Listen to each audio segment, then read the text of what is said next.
Hi, everyone. I hope all of you are doing well. Welcome, everyone, to the very first OpenGov Digital Youth Summit.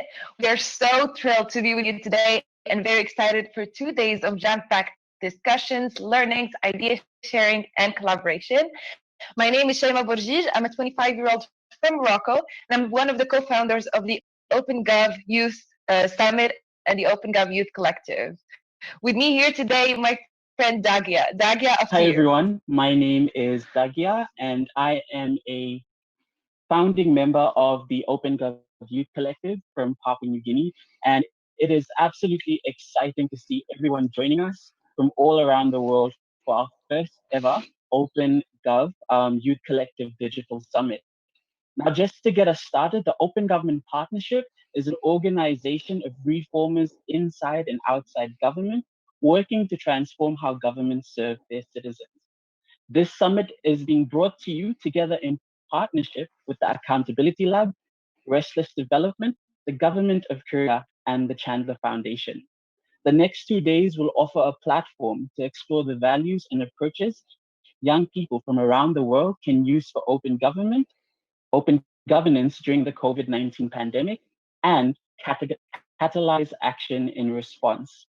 As the ceremony was starting, I could see so many young people join from different parts of the world, and it brings me great pleasure to say that we have 700 or over 700 young activists, students, professionals, entrepreneurs, and government officials registered across the 2 days, and we are very excited to hear from all corners of the world on how we can work together to solve our collective challenges.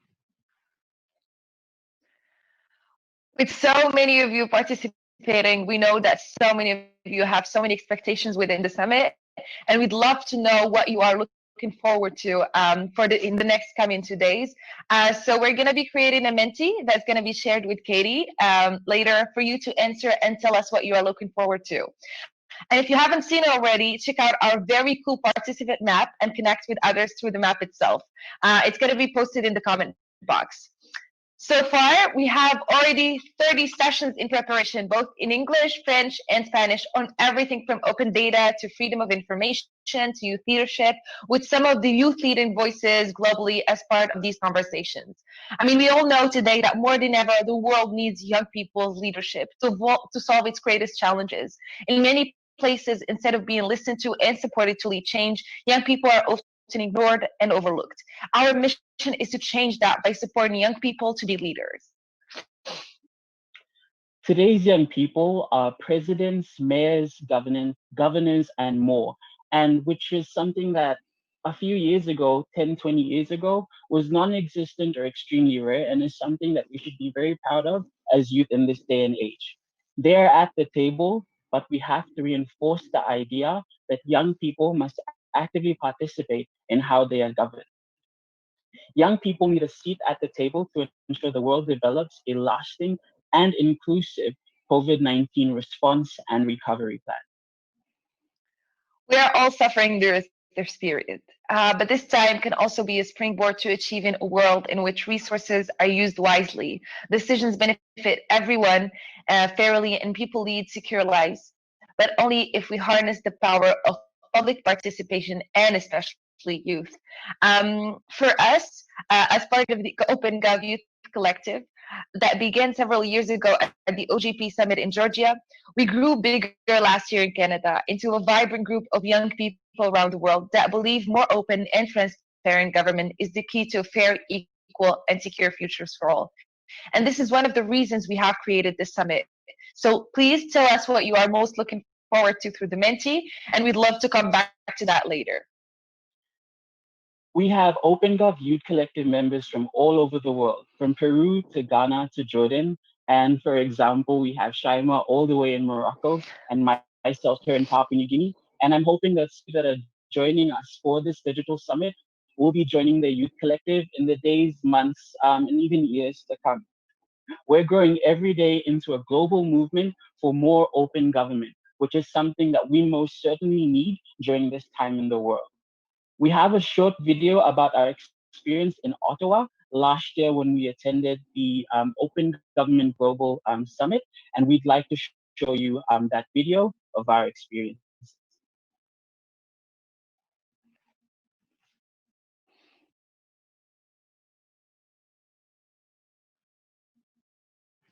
I guess our tech are maybe having a little trouble with the video.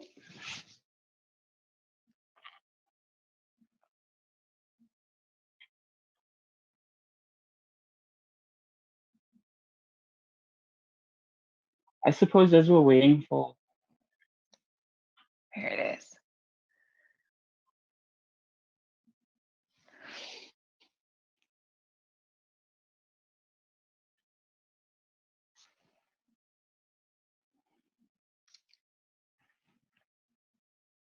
The sound is missing.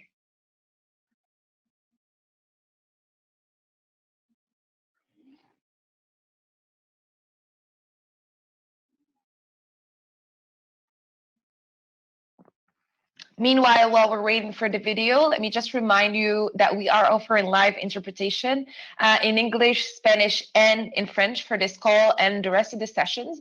You can access this by downloading the Interprefy app. You can find the link to it in the comments, so please try and check that out. And you can enter the Summit's token once it's downloaded, which is youth dash power, all in capitals, and select your language.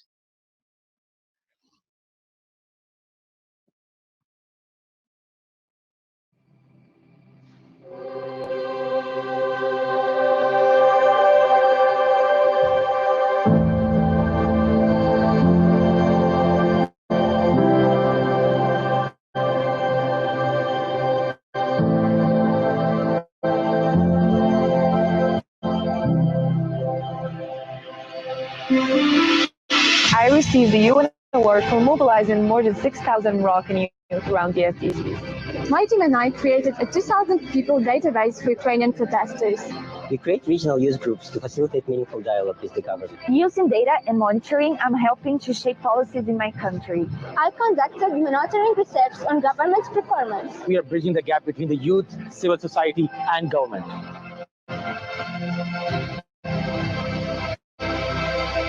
Rate of youth involved in the process is something that we really need in OGP. We need more youth involved in all the conversations, not in conversation to see how youth is going to participate, but youth spread all around the panels. I think that is something awesome. The youth are the ones that are going to have the responsibility to shape open government in the future. You guys are the ones that are going to change and shape society in a way that probably today we are not seeing, and OGP is a great platform for that. Youth what?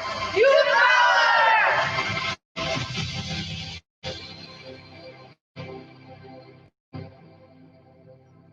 Thank you so much for sharing the video that brings in so many emotions.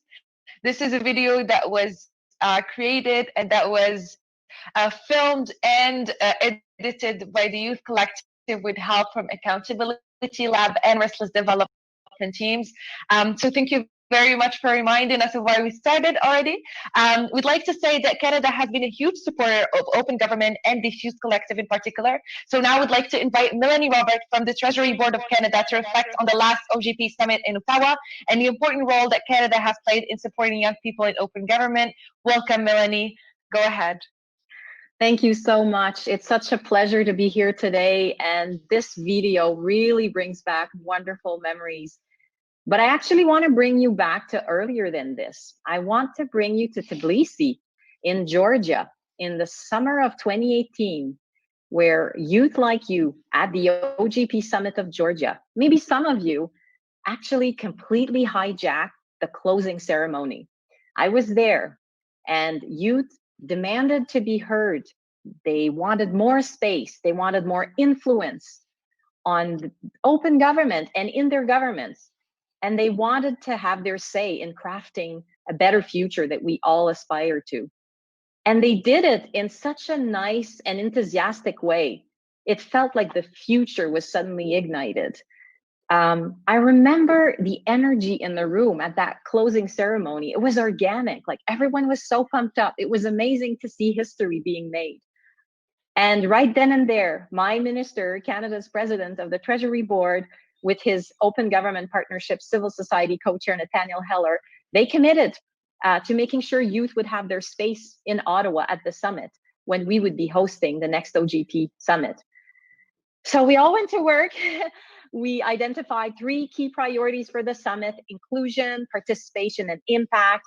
And in building that agenda, we knew that in addition to having an Indigenous Day and a Feminist Open Government Day, with the OGP's Break the Roles campaign, we really wanted the youth perspective. We needed a space for them to get together, but also a way to ensure that they would be key participants to the summit itself. So we work with the Asian Development Bank, the OGP, the Accountability Lab, and Restless Development to fund these 16 youths and from 14 OGP countries to participate to a tailored 2 days, in addition to having access to the core summit and participating, obviously. Seeing all these people, all these youth coming from around the world and sharing their open government work, ideas, and hopes was an extremely fulfilling experience. They met with Canadian youth in government and the Canadian government. They met with Canadian civil society. We even invited you, Jaime and Dagia, to the closing ceremony where you launched the youth collective that we're talking about today. And you exchanged creative ideas with the big wigs. So Rudy Borman, you saw there, the next co-chair for Argentina, my assistant deputy minister, Joe Powell, the deputy CEO. They were on the main stage because they were important. So the summit ended and we all went our way. But being inclusive remains a priority for Canada. And I personally have always believed that including youth, including you, your energy, your thoughts in this movement for change is the best thing we could ever do to make it grow. And this is why I think in our efforts in Canada to change the culture of open government, of government to an open government, we actually did not start with the upper echelon. We started grassroots. We started with new public servants, up-and-comers. We had a hunch that they would just get it easier. There's a natural openness in your generation, a desire to live differently, to be more authentic, to, yes, share some really nice travel pictures on Instagram, but also to share your fails, maybe on TikTok or Snapchat. So lots of stereotypes, obviously, but these things make me really afraid. And you guys do these things. And I think you're very, very cool. And I have a lot of faith in you. And I think a lot of us that can no longer say we're youth really have a lot of faith in you. So what else are we doing at home that you could maybe try to do also, and maybe we can share these ideas? Well, what we're trying to do is to, for example, create special projects on open government with universities and classrooms. We go there, we talk to youth, and we get their ideas and we bring them back in our program. We try to have events after school and after work so you can participate. We use different channels, the channels where you are, like Reddit, for example, to talk about our stuff and not just the traditional channels that other generations would use. And today, Alexandra and Darren from my team, from the Canada Open Government team, are hosting a session that they've been organizing with the Global Shapers for Montreal, from the hub of Montreal. Because we leave a lot of space for our youth in our own teams to actually come up with these great ideas. I didn't come up with this, they did. So before I leave, I still want us to remember something a little bit more difficult. 6 months ago, most of you, I think at some point, were sent home in lockdown. I want you to remember that really horrible feeling. I want you to remember forever that feeling of being isolated, disconnected, powerless somehow.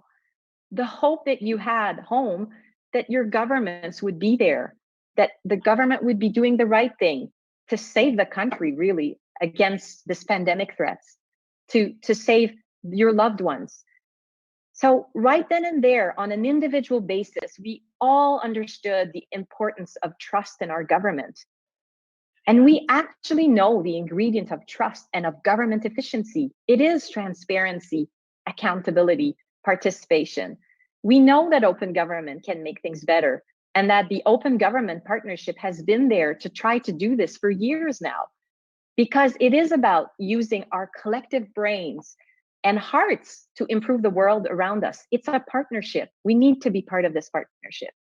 So I hope that you will participate to this partnership, to this youth collective, to this digital summit with all that you have in you, that you dare to get out and be innovative and creative and share your thoughts and ideas with your governments also, not just amongst yourself, because you are the future and we need you. If there's anything that this pandemic has shown us is that we need to have everyone around the table. We all need to work together to tackle this crisis, to plan a recovery and build back better. So my congratulations to the Youth Collective, the OGP, and the Accountability Lab, and all the partners. And I really hope you have an extremely nice summit, and I can't wait to hear what you come up with. Thank you very much.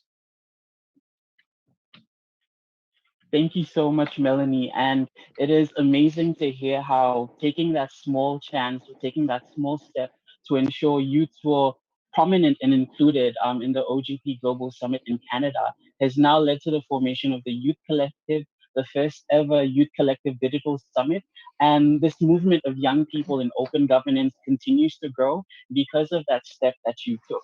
And so we really appreciate all of the support Canada provides to the open government movement globally, and look forward to including more diverse voices from Canada throughout the next few days. Now, I believe at the beginning, we asked everyone to share what they were most excited about or looking forward to for the digital summit and on Minty. And I think we're going to be sharing some of those responses right now from those of you that are joining us to really share what you're looking forward to.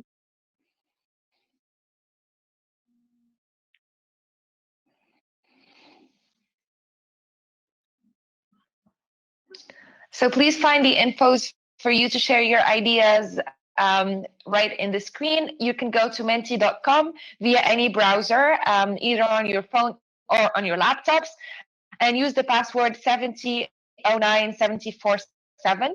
We're going to put that also in the chat for you to be able to access it easily.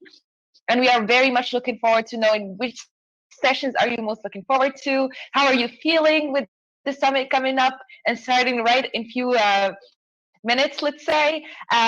Who are the speakers you are most looking forward to? So please let us know your thoughts and let us know your ideas. That being said, the summit would not have been possible without the support of the government of Korea, the co-chairs of the Open Government Partnership for 2020 and 2021. Now I would like to hand over to Johnny Kim of the government of Korea.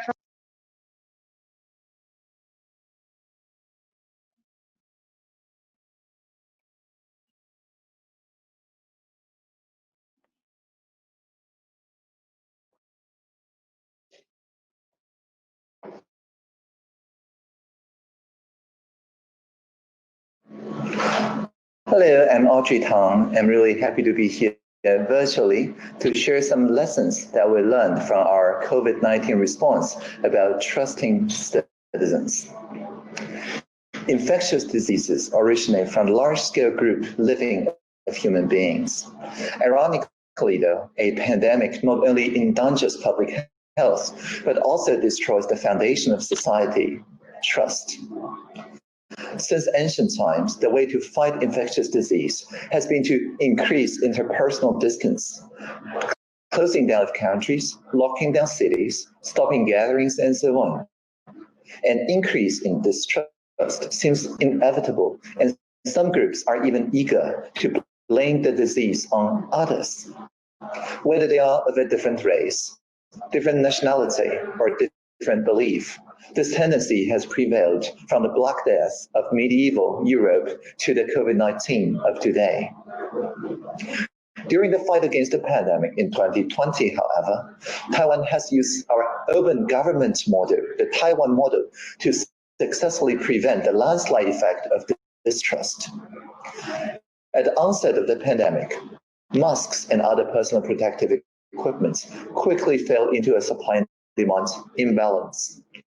The government, to restore the balance, adopted a real name rationing system in a timely fashion to guarantee fair distribution. But selling masks was not enough. Preventative measures against the disease would be effective only if the majority of people were willing to properly wear the medical mask to cover their faces and have good hand sanitation practices. So who would implement this plan? Well, we have over 6,000 pharmacists, each having not only knowledge, but also engagement in their communities, trusted by their neighborhoods. They seem the best candidates for messenger, sending the public the ideas of trustworthiness in an approachable way. Yet, not everything could be achieved simply by the public trusting the pharmacists as messengers. For pharmacists, executing the mask initiative would be an extra chore that could affect their usual drug dispensing business. But the Central Epidemic Command Center, or the CECC, did not issue orders forcing pharmacies to comply. Instead, we designed a mask rationing system based on the experience of retrieving medications with refillable prescriptions for chronic disease, flattening the learning curve for everyone involved. It also allowed pharmacists to come up with various social innovations, such as limited hour sales, such as pick-a-number systems to reduce waiting times for the public. With such incentives and innovations, pharmacists integrated further with the civic technology communities. They improve automated processes and help people save their time. The government reciprocated with complete trust in the cooperation.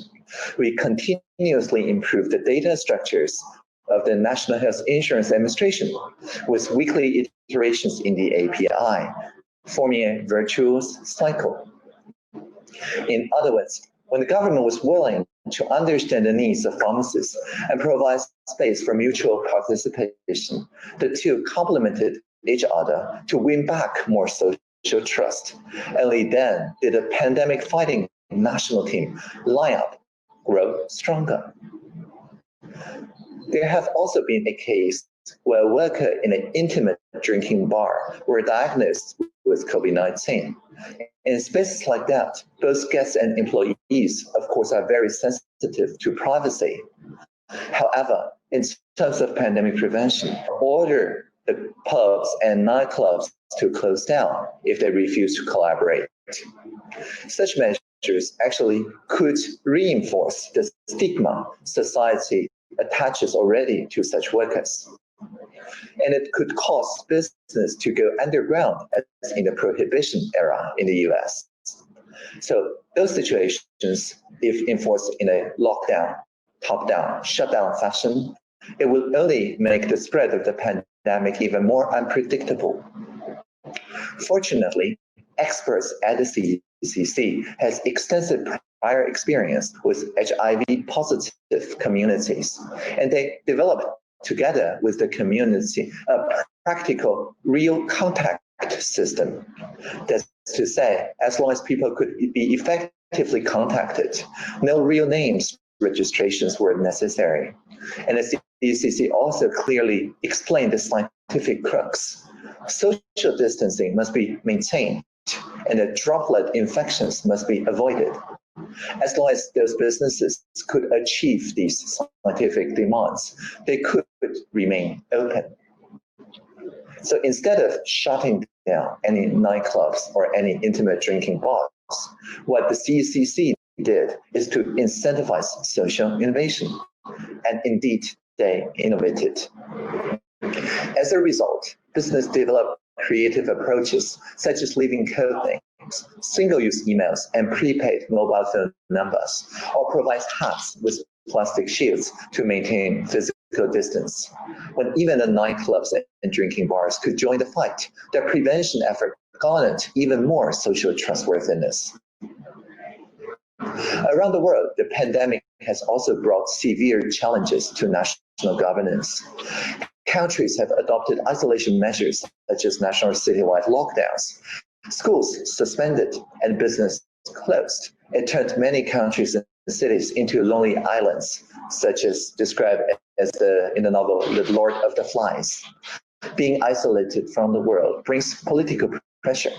Although leaders may have been elected democratically, democracy is still rooted in competition between political parties, and this gives rise to escalating opposition and conflict.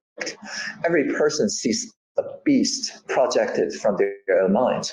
Unquestionably, the easiest casualties are science and reason. And just like the novel Lord of the Flies describes, and I quote, they walked alone, 2 continents of experience and feelings, unable to communicate, unquote. As the pandemic spreads, this drama continued to play out. Despite not imposing citywide lockdown measures, Taiwan still cannot be considered a utopia. This truth is especially apparent in Taiwan's international activity. Being inappropriately overlooked and blockaded has created domestic pressure. Even without a pandemic, there has always been a lot of fighting among the political parties. Epidemic prevention only makes it more likely that the fighting could worsen. But right before the fiercely contested election this January, one survey showed that, regardless of their political leanings, the public had a high degree of recognition for the deepening of democracy and for international collaboration. It was like a kindle fire, radiating warmth in a world filled with wind and snow.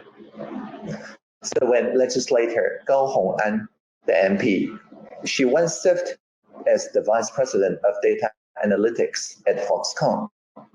When she cited the data from the Jiuping'an mask map, OpenStreetMap community, pointing out the difference between supply and demand in different regions that caused unfair distribution of masks and requested an adjustment, Minister Chen Shizhong of Health and Welfare did not defend the existing policy at all.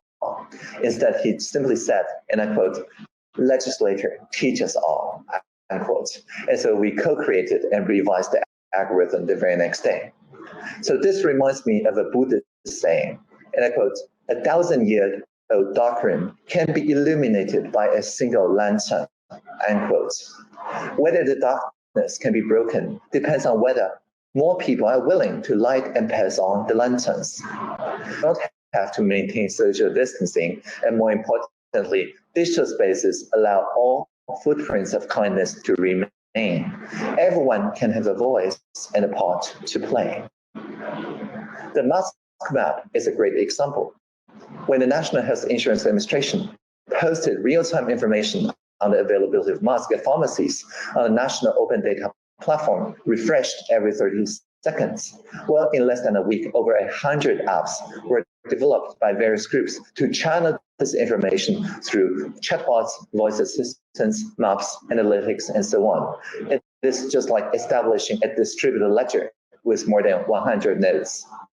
And as time passes and people continue to contribute in this way, trust will continue to accumulate. In the digital world, distance does not separate friends. The pandemic may have temporarily isolated us from our loved ones, but in many ways, the digital space has brought us even closer. If people want to support and boost this movement, the trust of governments to its citizens is very important. Everyone's business, everyone helps. The governments around the world can start with one simple principle: trust the citizens more. Thank you for listening. So to everyone joining us for the opening ceremony, the video that we just watched was actually a video of Audrey Tang, the Minister of Information of Taiwan, and not initially Junhee Kim of the government of Korea, as we made mention of. But of course, this is the first time ever that we are hosting a digital summit, so there will be technical difficulties here and there. But of course, we're happy that you are still here with us for the opening ceremony. And it's very interesting to note the approaches that Taiwan took in terms of addressing the global pandemic, incentivizing social innovations to ensure that businesses were able to continue to function and come up with innovative ways to address the pandemic within their country. And also an important point about how more than ever the digital space has brought us together, looking at how for the first time ever we are having this digital summit with over 700 young people from around the world registered to participate. And so we thank Minister Tang for the amazing work that is continued to be done. And as a young leader within open government, ensuring people-powered pandemic response and recovery. And I think now, if I'm not wrong, we'll be going to the video of Jenny Kim. Correct me if I'm wrong, Shema. That is exactly what we're going to do next. So if we can please share the video of Kim, the Minister Kim.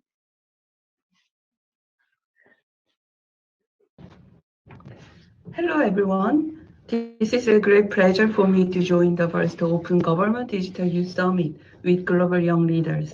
I'd like to thank the OGP Support Unit, Accountability Lab, and Restless Development for organizing this meaningful event and engaging with young people around the world to make the response to COVID-19 more accountable and inclusive, and to build a better world in a post-pandemic era. The Republic of Korea began to serve as the 11th co-chair of the Open Government Partnership in a critical moment, more than any time in recent history. I appreciate the international community for estimating Korea's constant efforts to deepen democracy and promote open and accountable government. At this challenging time, Korea, as co-chair of OGP, has a greater responsibility and a larger role to play to further disseminate open government values as the most potent and effective means to respond to the pandemic. In this vein, Korea and civil society co-chair Maria Boron will focus on 3 priorities during our term. First of all, we commit to strengthen civic space and democratic participation in order to ensure civic freedoms and access to information, particularly when it is challenging to keep the same level of engagement during the crisis. Secondly, we will work toward tackling corruption by supporting members to enhance transparency and strengthen ethical practices in government. Thirdly, we will promote digital innovation, which has enormous potential to improve public services. As co-chair, we will support members to maximize the potential of digital technologies and narrow down digital divides so that everyone can benefit from digital innovation. My fellow young leaders, in achieving our goals, new and innovative ideas from the young generation can bring fresh energy and make a unique contribution. Recognizing such meaningful input from youth, the Korea government involved a youth working group to its OGP multi-stakeholder forum to develop national action plans. Our discussion was enriched with their balanced perspectives and wholehearted support for the forum. Moving forward, Korea would like to further engage young people in our efforts to promote our co-chair priorities as ambassadors of open government. You are creative, tech-savvy, and more interconnected with one another than any previous young generations. In this regard, I'd like to encourage youth to widely spread out our visions using various online and offline channels so that like-minded young leaders in every corner of the world can take part in this effort and shape a better future with us together. As co-chair, Korea will also provide opportunities for young people to build global networks and share ideas on various global fora.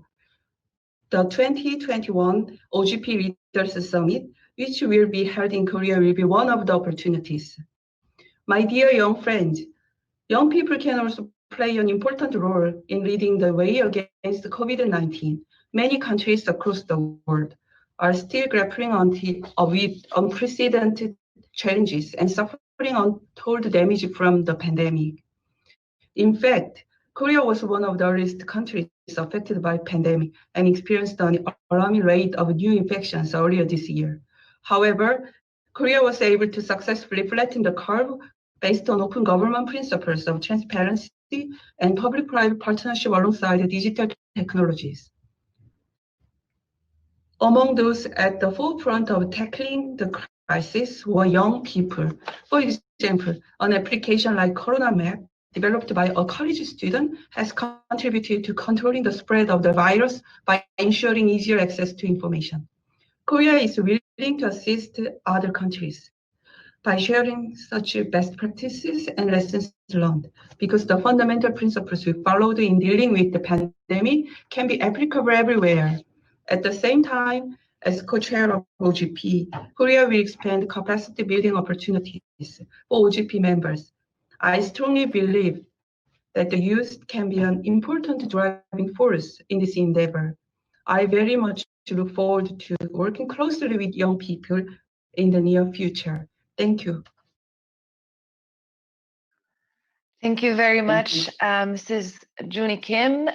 Before we move forward, there was a message about the interpretation and how it wasn't clear for people, for French speakers. So let me just explain very quickly. Pour les francophones, vous pouvez accéder à la traduction en téléchargeant l'application Interprefy. Vous allez trouver en fait le lien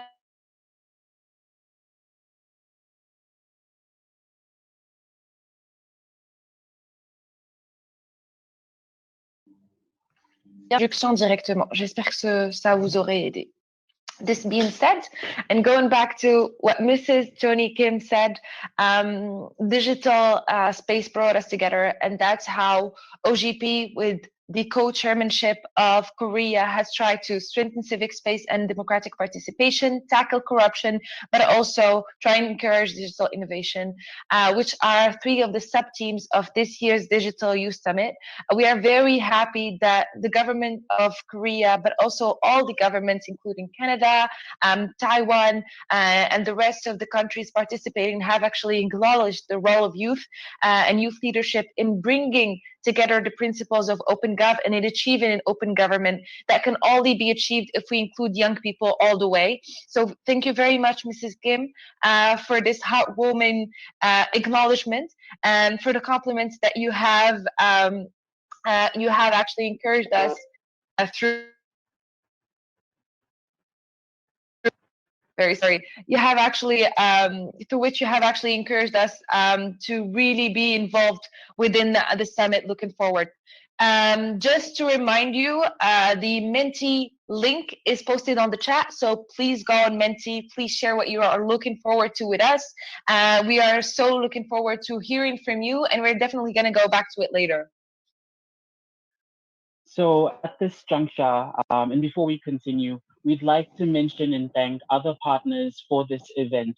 Open Government Partnership, Accountability Lab, Restless Development, and the Chandler Foundation, all of which do incredible work to support open governance around the world.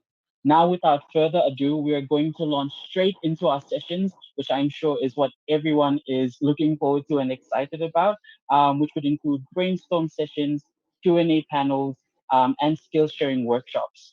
For me personally, I know that I am super excited for the session that's happening right after the opening ceremony, which is data as a tool for digital innovation, power, and limitation. And the reason why I'm excited for this is because it is going to 10 p.m. By the time the session finishes, it'll be 11, and I would like to go to bed as early as possible. So Shaima, what session are you looking forward to? This session I'm most looking forward to, and I mean the title of the session has been the thing that attracted me the most. Is it takes a pandemic for us to be taken seriously? Youth leadership on COVID, and for me this session speaks to all of us because youth have always tried to prove themselves, but it actually took a pandemic for them to be acknowledged and for the role to be acknowledged by taking initiatives in all kinds of areas, including disinformation, digital innovation, and so on. So I'm very much looking forward for this session, and I would love to know what you guys are looking forward to. So let's go to Menti and see what your answers were throughout the opening ceremony. So we have quite a beautiful word cloud, including young voices, meeting speakers, meeting new people, contributing, learning from others, learning new things, youth power, transparency, energy, inspiration, skill sharing, youth involvement, diversity, global participation, multicultural attendance, networking, experiments, interaction, community, insight, youngest attendee, feedback lab sessions, sustainable future, skill sharing, seeing different youth towards a more open digital summit, ideas, OGP local session. It's really amazing to see how so many of you answered our question, how so many of you are excited about so much about the summit. And we're very, very happy and very pleased to see that. Please continue to send in your answers. By the end, we're going to have a huge word cloud that we're going to be sharing, hopefully, on our social media. That being said, please sign up for the sessions if you have not already on the registration page, which my colleagues will paste into the comments box. The majority of the sessions today and tomorrow will be simultaneously translated into French and Spanish, as is this session. Please bear in mind also that there are some sessions that are going to be actually in French and Spanish.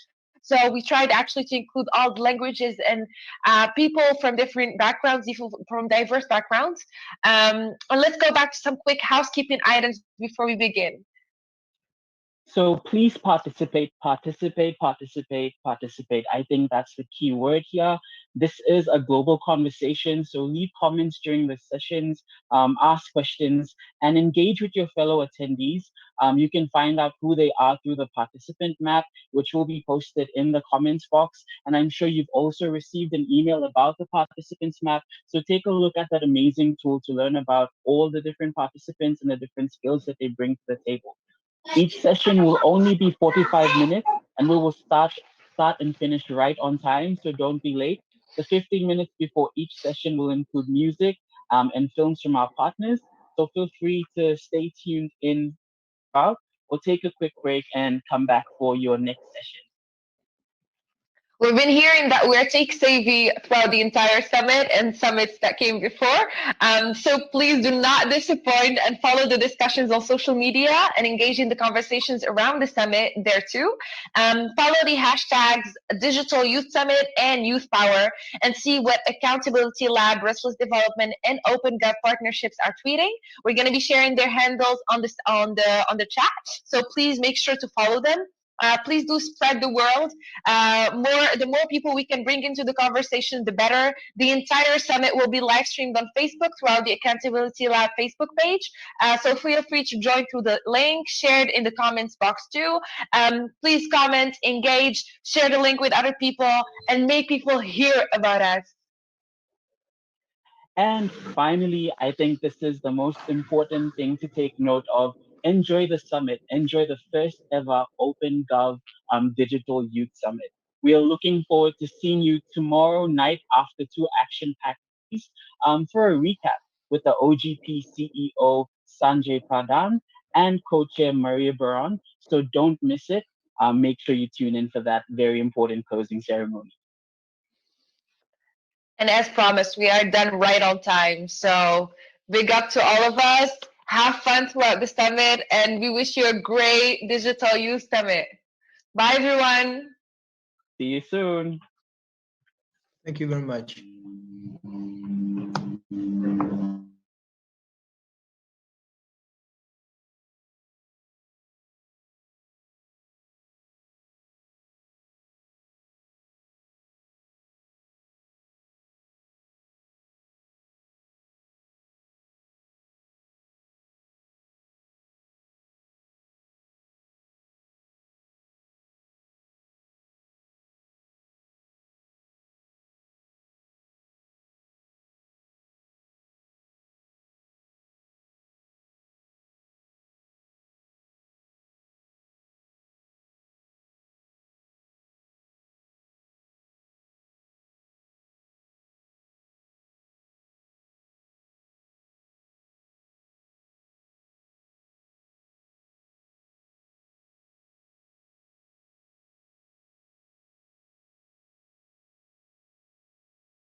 Let's talk.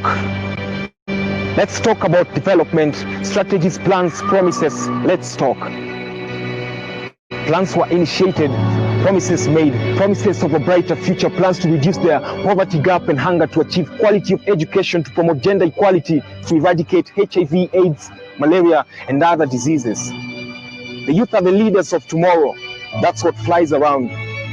Tomorrow never comes, but still we are left with no choice than to hold on to these empty words that always taste the same. And if by any chance tomorrow comes, then we need to understand that the youth are not only leaders of tomorrow, but they are partners of today. So let's talk.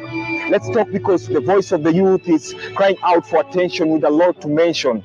Dead are the days when all the men declare wars that the youth have to fight to death, political forces using the youth power in the riots.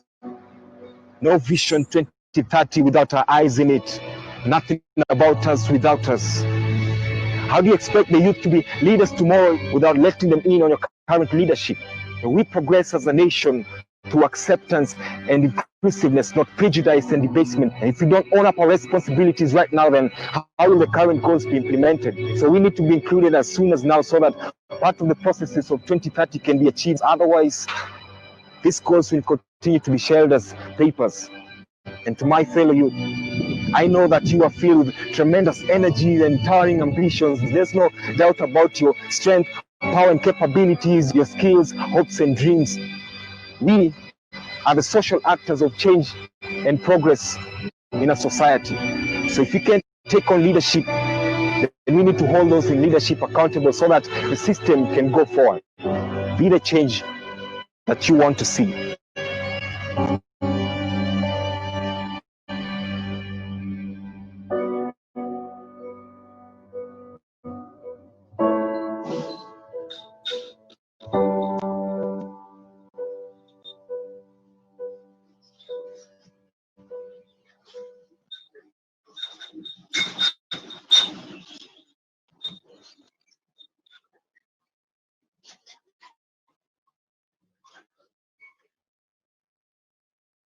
You may be wondering, why am I speaking today? I am your mother.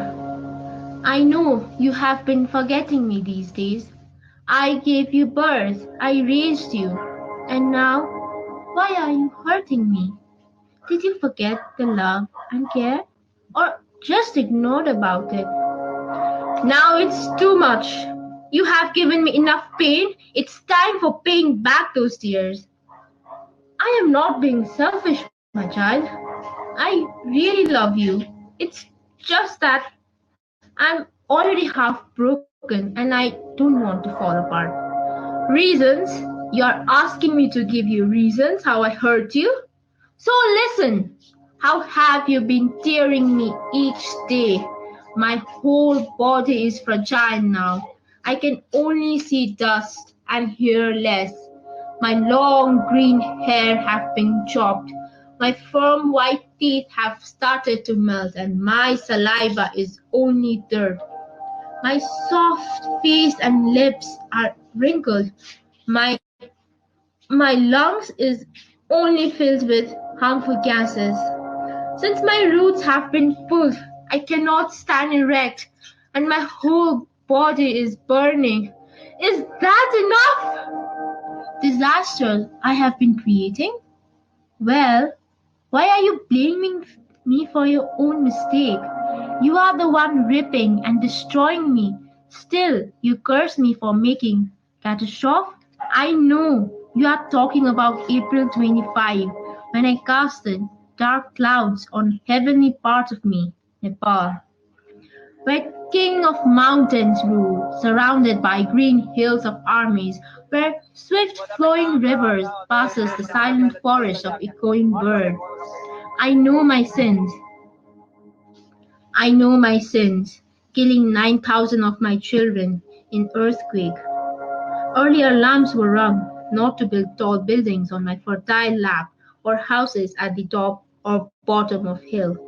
If you hadn't cut down my strands of hair, flood and landslide wouldn't have added more disaster. Sanitation, clean drinking water, shelter, and foods were firstly prioritized. But alas, I'm really happy to see all my children combating together to build better Nepal for better world. Hopefully, you have learned your lesson. Preparedness cannot be neglected. And now, just for reminder, planting tree isn't solution, but caring them.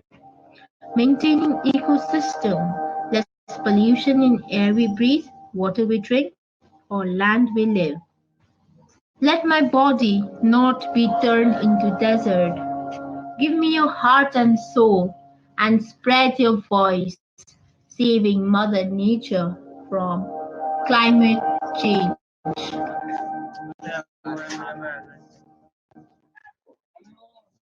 Jana ma'am, you had the please picking up lot.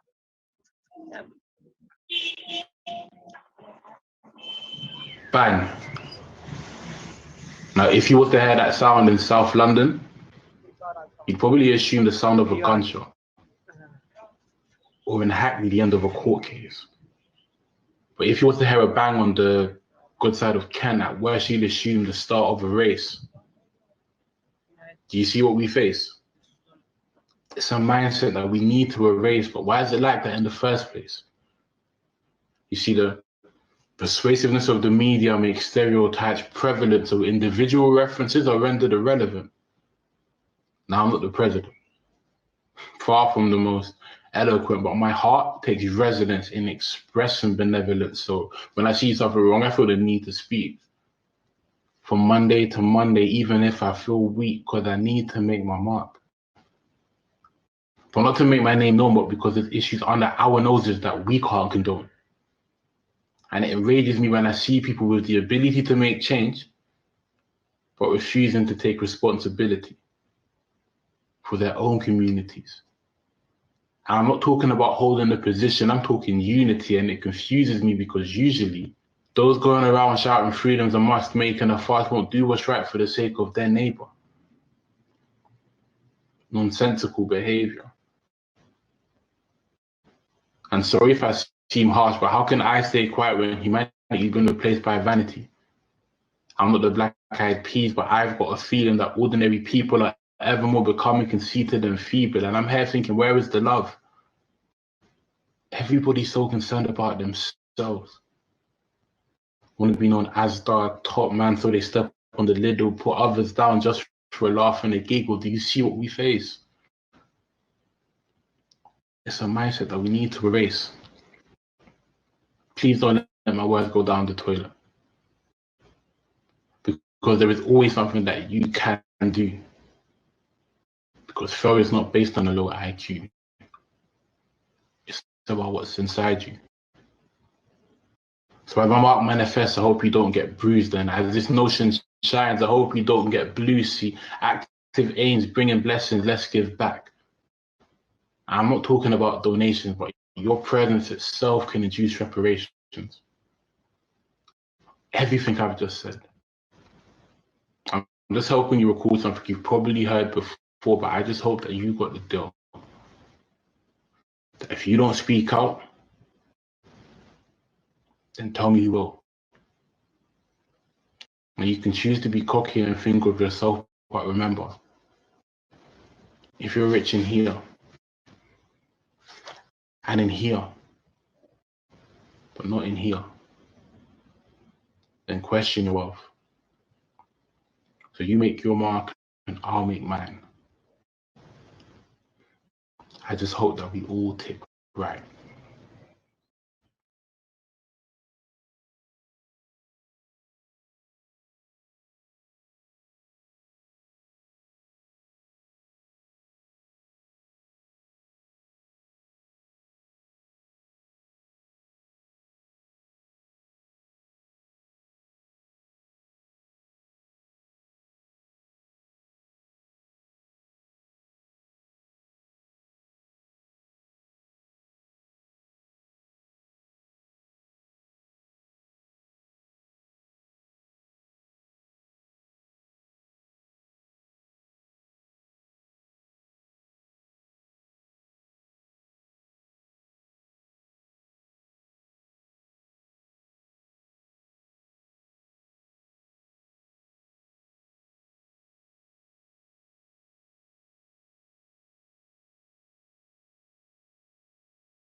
So good morning, everyone. Good afternoon.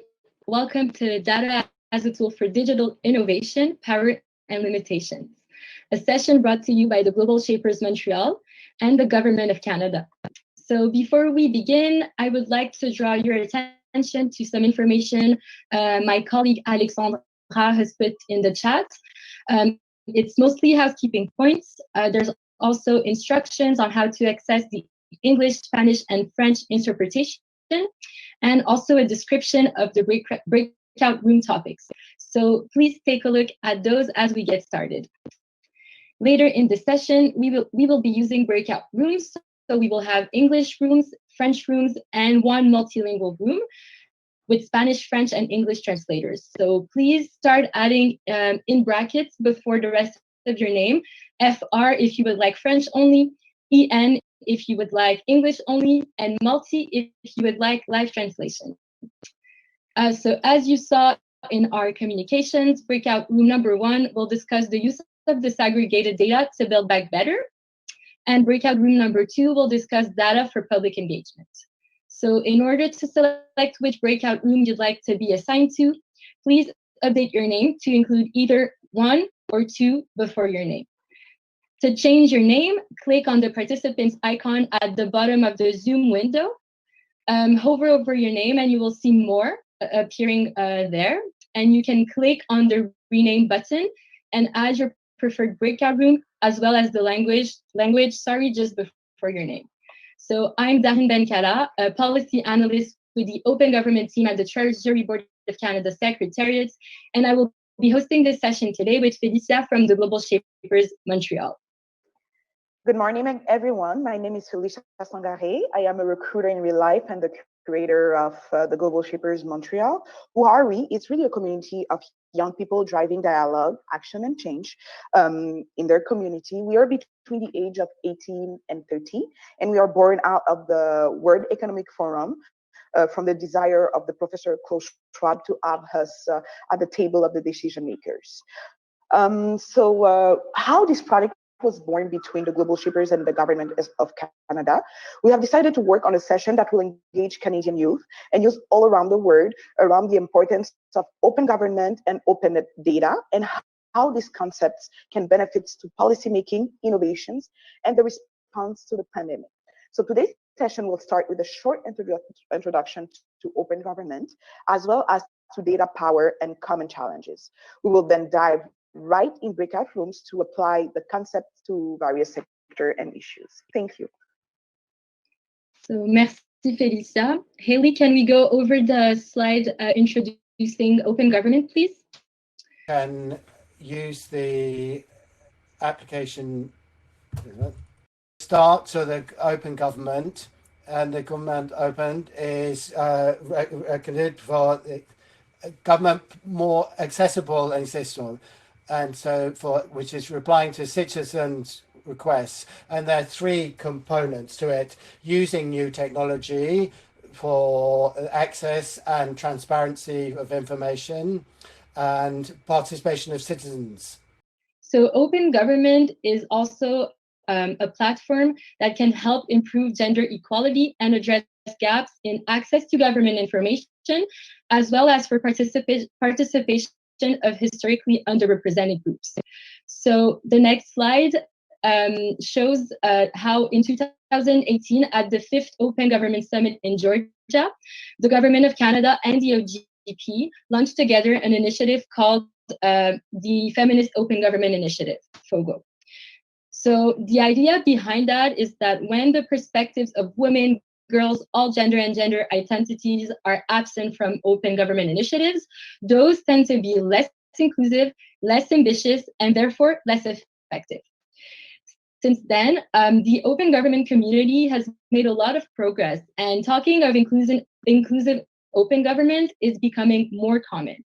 There is generally more recognition that when we open government, we must do it for everyone. So both open government and inclusive open government see data as a key enabler for various sectors and issues. Can we go slide 10, Haley, please?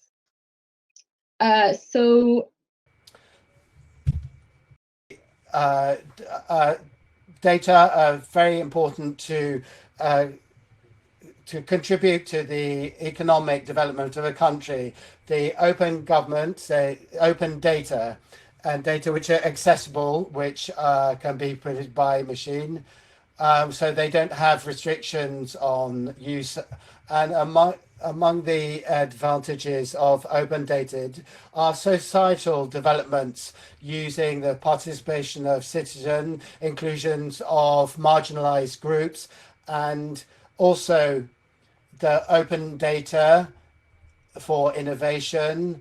And we have to increase the responsibility and accountability and responsible transparency of OpenGov. And generally, this is used in different stakeholders, both inside and outside government. And we can talk about the private sector, donc in university sector, civil society, and of course, journalists and media as well.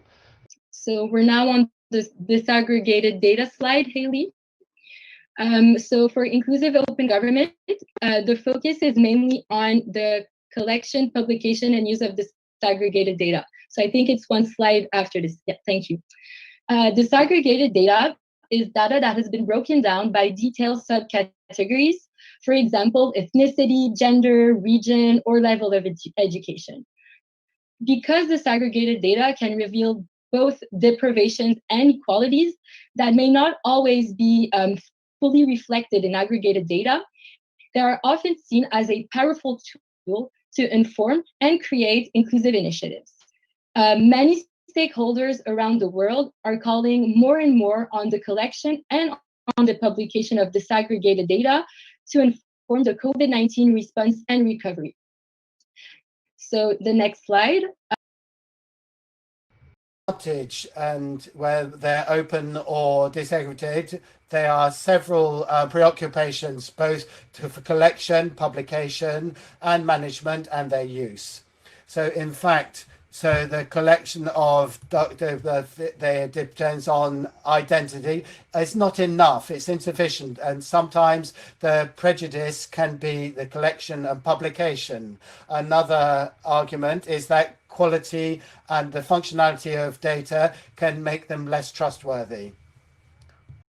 So now, today we will have two breakout rooms. So we really want you to share ideas around both the power and the limitations of data in response to COVID-19, but also more broadly to identify creative solutions to problems that can arise in different sectors and on different issues. I would just like to remind you guys to add one or two before your name to pick the breakout room that you would like to participate in, and also FR if you would like to be in a French group, EN if you would like to be in an English group, and multi if you would like to be in the multilingual group. So once again, the breakout room 1 will explore the use of disaggregated data to build back better. So the problem we are going to tackle is that the pandemic has disproportionately affected marginalized communities and has brought to light that disaggregated data is an important tool to understand, track, and address the varied way the pandemic is directly and indirectly affecting different demographic groups. However, the current collection, publication, and use of disaggregated data and information is insufficient and not always well framed. So the question that you will have to discuss within breakout room 1 is, what should the public and the private sector do to bridge these gaps and ensure that the necessary data is available to inform inclusive COVID-19 response and recovery policies in an harmful way? Thank you.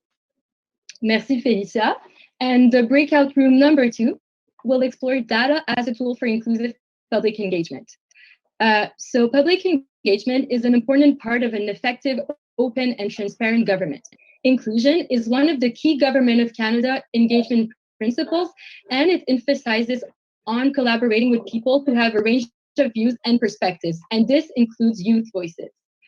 Despite the use of participant surveys and self-identification questions in consultations, one of the challenges we have is a lack of knowledge around participation. It is important for information sharing practices to be voluntary in order to protect privacy. But how does this impact understanding gaps and improving future outreach efforts? How can we thus balance privacy considerations with the need to collect data that could support a more inclusive public engagement? I would like to remind you that you are welcome to share perspectives from your own experience, sector, field of study, and any other area of interest that could be linked to the topics at hand today. So you will now join your breakout rooms with our wonderful moderators from the Global Shapers, Senabu, Chiamali, Clara, Helden, and Saif, and my great colleague Alexandra from the Government of Canada. So we will see you guys in 25 minutes. Enjoy your breakout rooms. Thank you.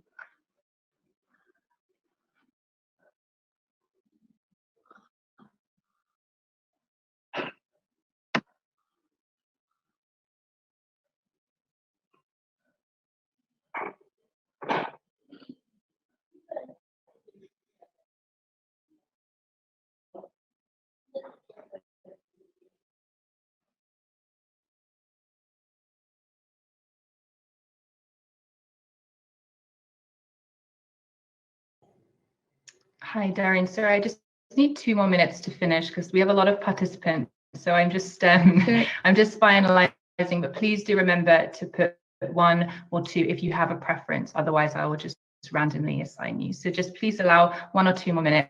Sorry about no worries. that. And guys, if you want to tell us where you're from, what you're working on in the chat, we will be happy to read this, because I'm seeing that there's 76 of you guys. We're super excited that you're all joining us. So feel free to introduce yourself in the chat.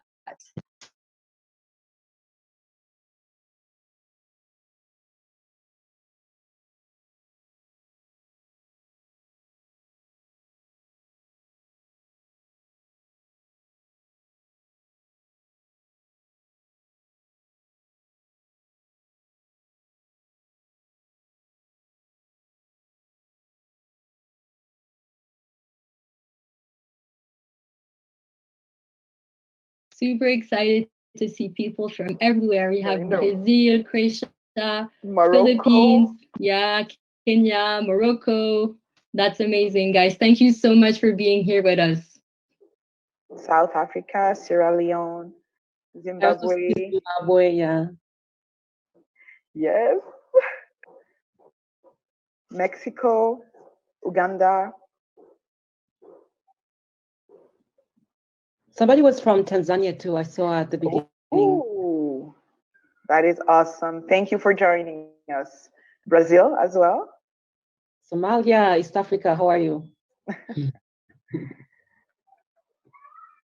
India. Kenya. Yes. Nepal. Mexico again. Zimbabwe, Indonesia, Colombia. Malawi. Welcome.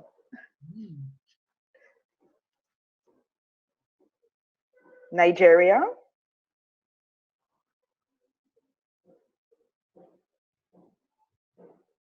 South Sudan. Felisa, maybe if you want to tell us more about the other session organized by the Global Shapers tomorrow, I think. Yes, so tomorrow we'll have another session. It will be on the cybersecurity and the need to fill the gap in knowledge and skills, and also teach you how to transfer your skills that you have gained within your studies or during your professional life into cybersecurity. So we look forward to see you tomorrow morning as well. Thank you. Sounds very interesting. Thank you.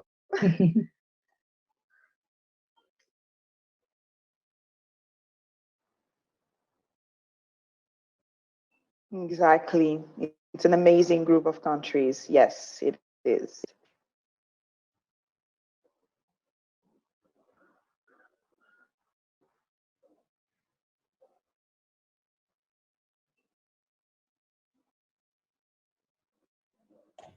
Okay, I will now open the breakout rooms, so please enjoy your conversations. Thank you, Haley. And there's a button, if you are in the wrong room and it's the wrong language, if you alert your facilitator, they can alert me, and I can remove you to a different room.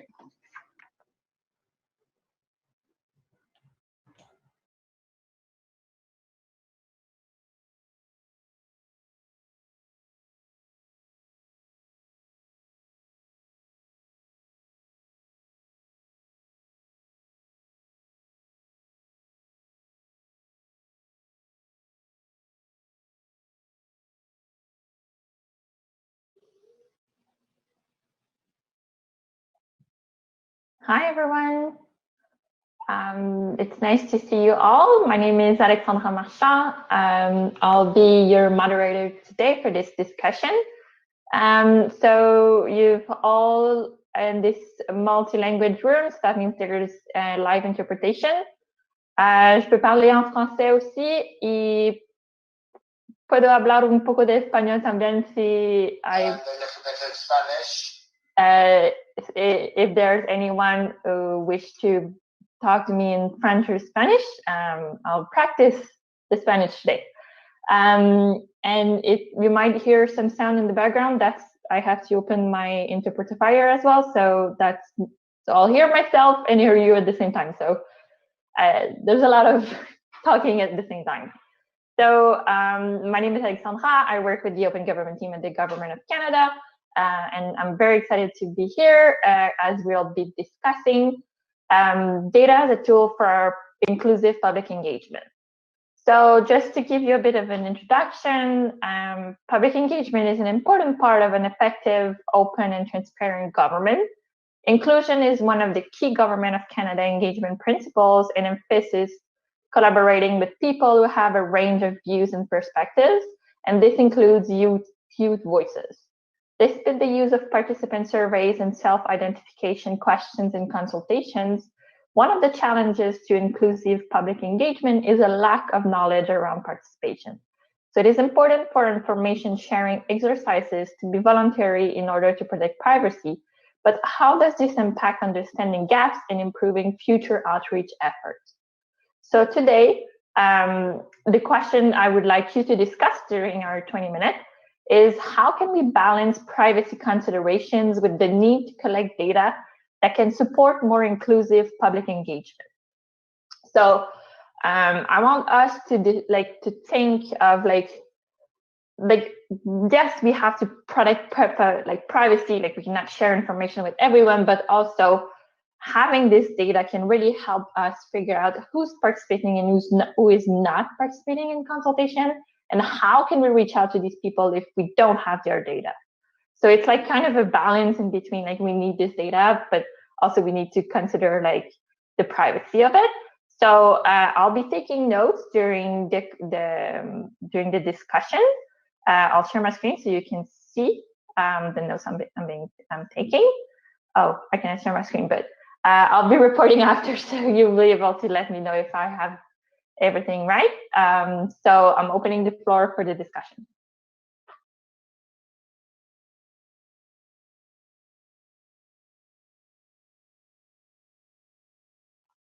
So anyone has an idea of how can we, what might be some of the barriers that participants might have to self-identification, for example?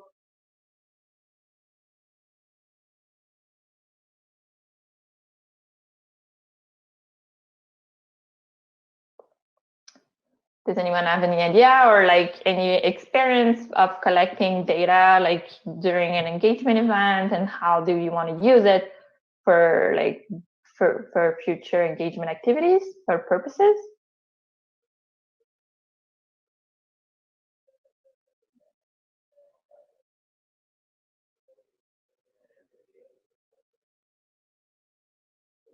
Or maybe anyone want to share their experiences doing public engagement?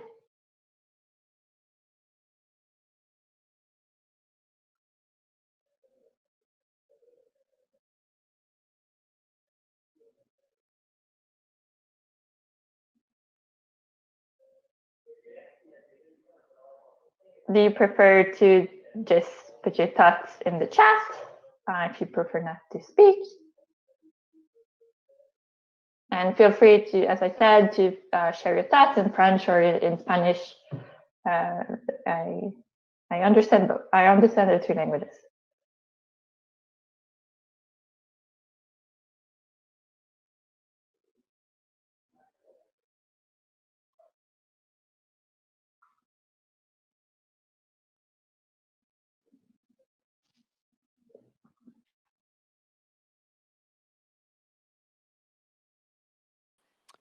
Hello, Alexandra. How are you doing?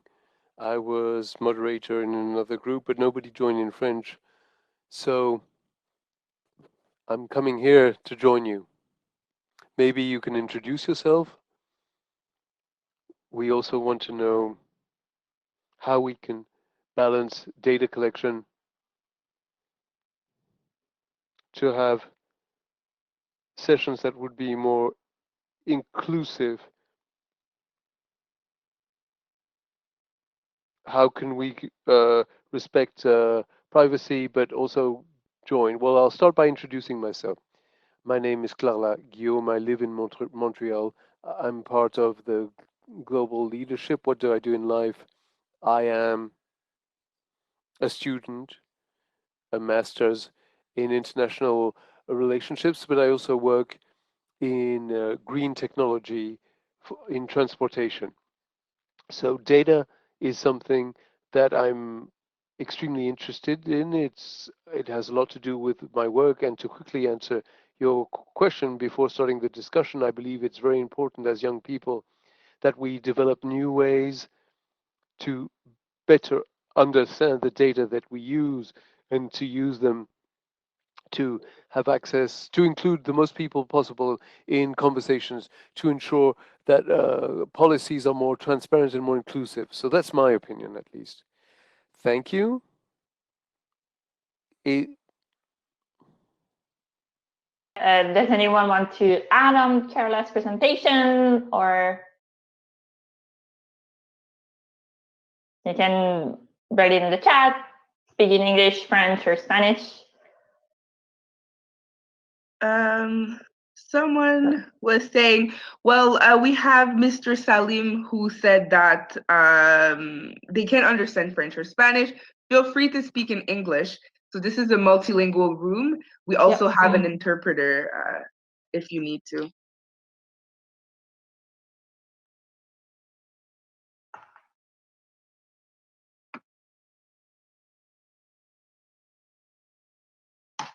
So maybe I can start. I'll share an example of like during our work at the Government of Canada. So one of our example, like one of our great dilemma is always how can we be more inclusive and get people to participate in our consultations.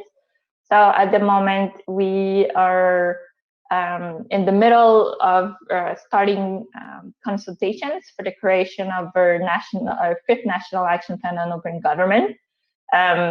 And one of our goals this time around is to get as many people as possible to join the consultations. And it's a challenge this time because in the past we've always had those people that are passionate about open government that have shared their thoughts, and we know that they know who we are, but it's like we want to go over this group of people like we know. So we have targeted groups that we know haven't really like participated in the past in our consultations. So, and youth is a huge part of our groups that we've unfortunately haven't really engaged in the past. So but at the same time, we don't know which kind of groups are interested and which groups want to join the conversation.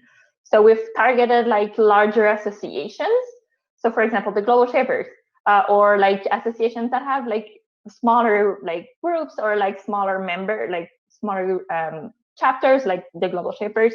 So we can like pass our message to their members and have them participate.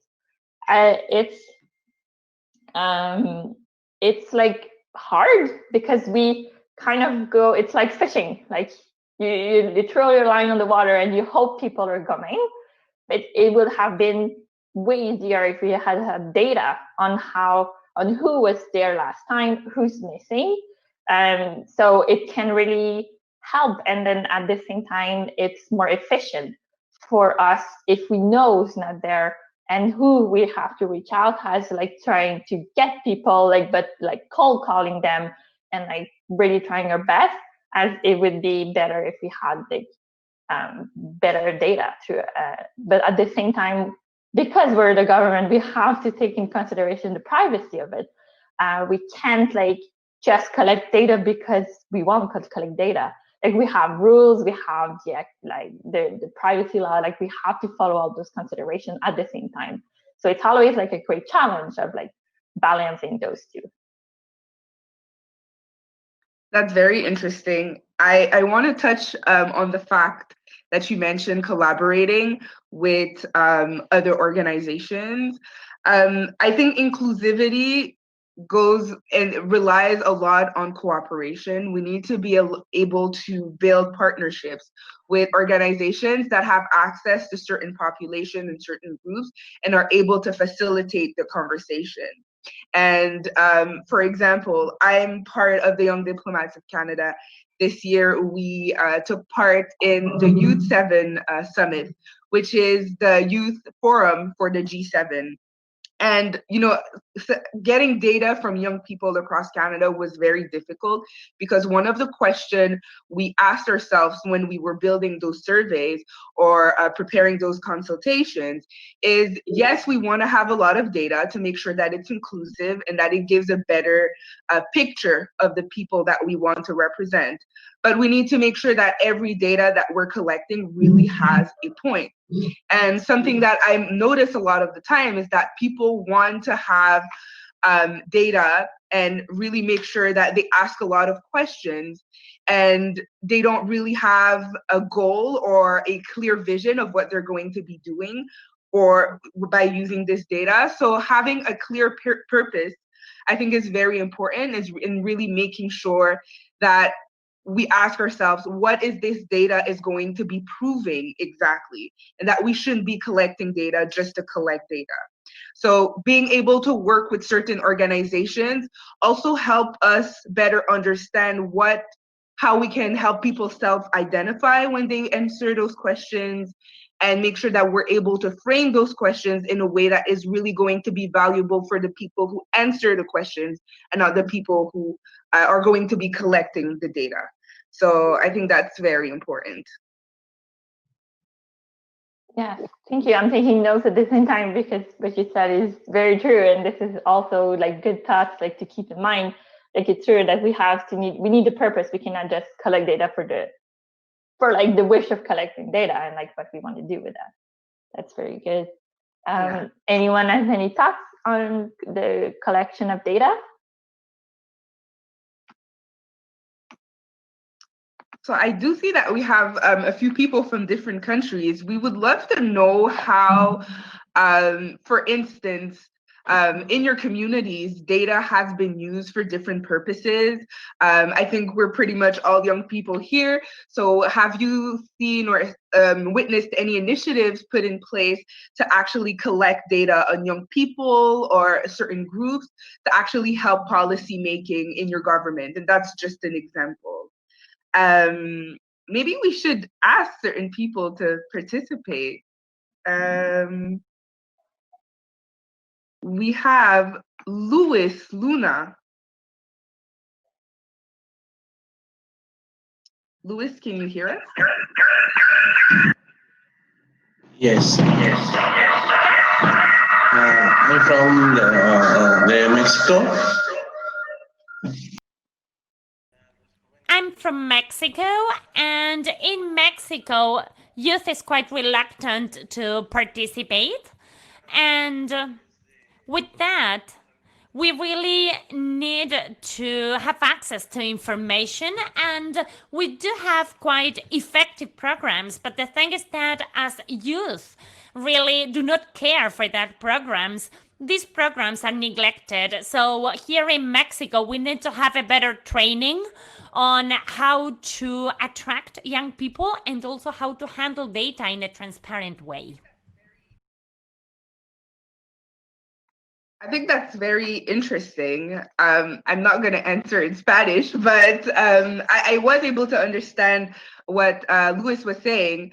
Luis, if I could ask you a question, So how do you think we could use data to actually get young people more engaged and make sure that those programs that you've mentioned that are very interesting for young people, to make sure that we're able to communicate this and that we're able to also use this data to improve and those programs that also show young people that there are options for them for engagement in the community? I think that they need to be represented by young people, because most of the departments are full of old people and they are tired, and that's the image that they send to young people, and young people think that everything is going to be boring and theoretical. So it would be good to have a youth component in government institutions, and if institutions motivate inclusion of youth in their project. That's great. Thank you. Let's give the chance to someone else to maybe talk to us about the issues that they face in their countries in relations to youth engagement and options or solutions that could be brought through data. We have Kelly Grace on the line. Kelly, do you want to share a few things with us?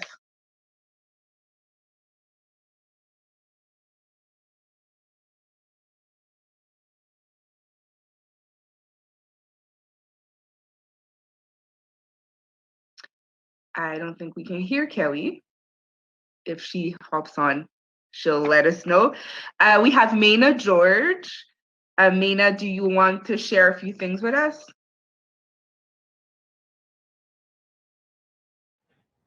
Good afternoon, everyone. I think for us as an organization, how we use data is that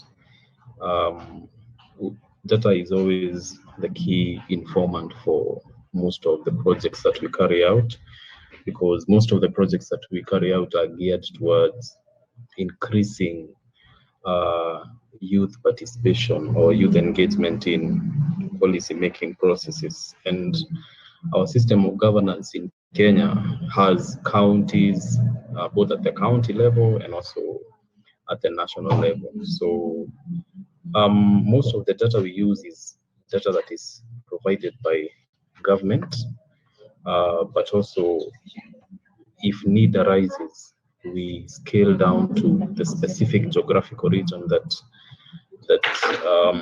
we are focusing on. But so far, we use data that talks about economic empowerment for the youth, employment, reproductive health, and we use all these aspects in structuring our project. So I would say data for us is quite key in not only informing the results that we achieve from the project, but also ensuring that we achieve the long-term goal of empowering youths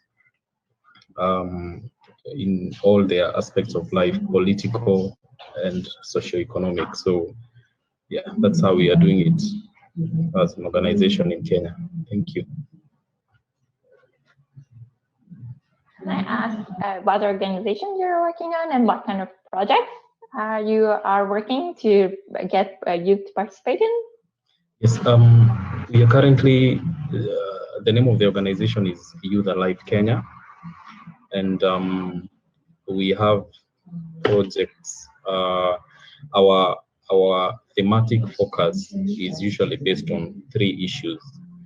There's governance, there's economic empowerment and livelihoods, and also looking at the social sector, which looks at sexual and reproductive health rights. So all these are issues that can be improved through policy. So for us, it's just to ensure that we mobilize as many youths to take part in policy making, both from the grassroots level and also at the national levels. Yep. Thank you. That's super interesting. And it's nice to hear from different perspective and different organizations what you guys are doing for mobilizing youth and like how you use the data. Yes. I think I think we have like 2 minutes left, so I think we haven't heard from Kelly, Grace, and Edith. So do you have any final thoughts? Anything you wanted to share with the group?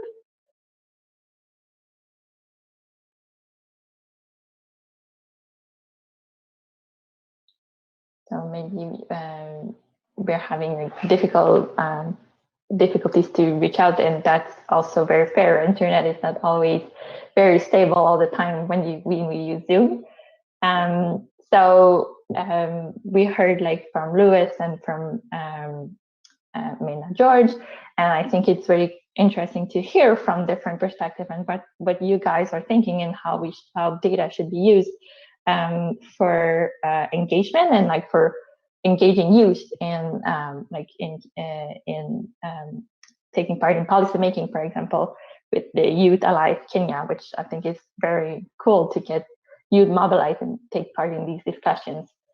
Carla, I think if you have any final thoughts, I think before we cut out and we have to go back in the main group. Yeah, we're short of time, but thank you so much, everyone, for your contribution. We've had a very good discussion. Yeah, I don't have anything to add, but I'm looking forward to hear what other groups have been saying in their rooms. Yes, and any final thoughts from the room now that we have 56 seconds left? No final thoughts. Let's hear what other people. Yeah. Yeah. Yeah, exactly. We'll see you all in the main room in a short period of time. Bye. All right. Thank you so much. Bye. Thank you.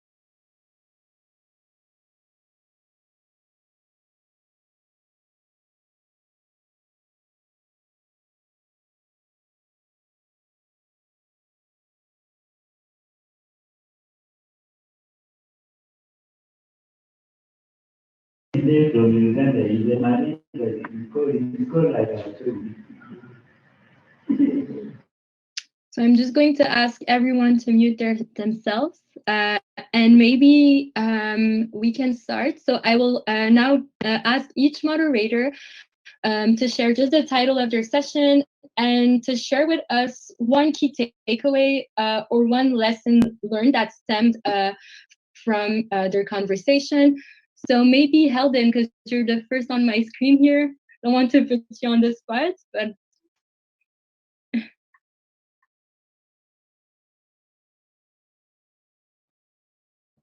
Sorry about that. I think the key takeaways from our discussion, first of all, we were in topic number 1, disintegrated / diversity data to build back, to build back better. And I think the main key points that we took out of it is that, first of all, there's a lot of difference in terms of this data collection, depending on where you are, what's either public or private system. There's a lot of difference. And I think the momentum of the group was that there needs to be a sort of a trust initiated between whatever parties that are being either that are at the table discussing this collection or application of it. And also somebody gave an example of how if we would look at data collection not from just a one-sided bottom up, so the people just giving information and the other side just taking and collecting or banking this information, what could be done is like a two-way street where a discussion could be established to bring about this sort of exchange, where it's not just the public giving, but also the public could, it's not just the private giving in terms of individuals, it's also the public that's looking and saying, could this be something that you are interested in? And just like establishing that sort of two-way communication. Great, thank you. Maybe Saif, if you would like to share something with us. We don't have a lot of time remaining, so maybe you'll be the last one to share your takeaway. Thank you for that. Yeah, there was definitely a lot of great insights. I'll summarize them as this. I think the question became actually before sharing the data, if we feel comfortable sharing the data. The question was, how do we engage the public, of course? The question was, do we trust the government? So that was even a question earlier that we need to answer. And then once we answer that question and share the data, the issues that really arose are what will be done with the data. So very transparently clarifying how the government use the data, how to use it in the past. The issue of protecting the data. Yes. And then also the issue of how are you going to own the data, because they should also profit from it. And lastly, the question of accountability. So how can we ensure that the government or whoever has the data also will use it responsibly, and how can we hold them accountable too? So all those issues arose, and specifically about the youth, people felt in their communities that the youth, although maybe there were some structures for them to voice their to express their voices, that actually those voices were not heard in a way that is results oriented. So that's how to start engaging the youth in specific. Great, thank you. And maybe Alexandra and Carla. Say in English an idea that so that the French speakers can have an idea about the information. So it was important to have something more clearer in the collection of data. What are we going to do? How the data is going to be used? It's in the sense that the collection to create projects which and then we need to develop projects. Thank you very much. So thank you again to all the participants for your great ideas, and for our great moderators for facilitating these discussions. Please do not hesitate to email us should you have any questions, concerns, or if you have more ideas that you would like to share with us. Don't forget that when you filled out the registration form at the beginning of this event, you were added to the participants map, and this allows you to connect with youth from all around the world in your field of interest. Fill out the matching form if you are interested in being paired with another youth participant to develop and share your skills. And participate in the social media challenge by sharing videos or thoughts on Twitter on what innovations or stimulus plans you think your country should consider in order to support youth during the pandemic. And don't forget to use the summit hashtag. Finally, stay tuned for the 9 a.m. session organized by Integrity Action on youth engagement in the COVID-19 response and recovery. And in the meantime, please feel free to bounce off for a bit to take a break or to see to other things you would need to get done. And if you'd like to stay on the Zoom link here, we will have a video for you to enjoy.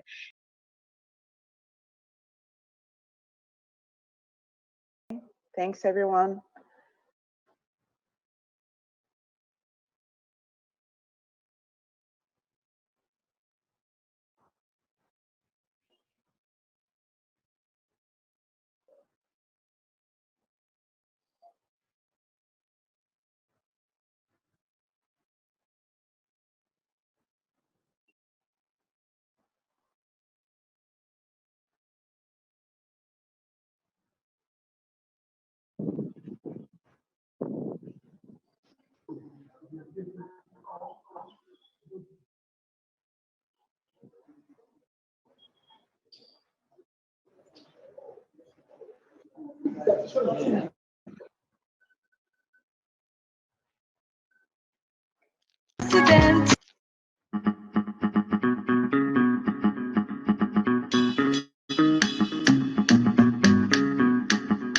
Voice to rep. I don't need to be president to be part of my government. My voice is my platform. The goal is to reform. Silence is golden till your conscience gets frozen. Government for the people, no people for the government. Government by the people, not government buying people. The blame we push around today will come back to torment us. The bridge we fail to fix today will fall upon our children. So I'm asking you to give it all you got. Oh,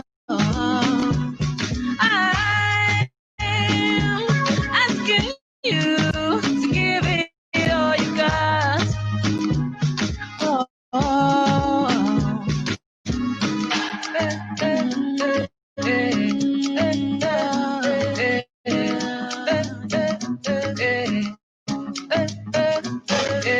We study talk, we they analyze, yet we fail to realize the power of doing right, good conscience and foresight. Corruption, they our blood, it's taking over like a flood. What's meant for the people should go to the people.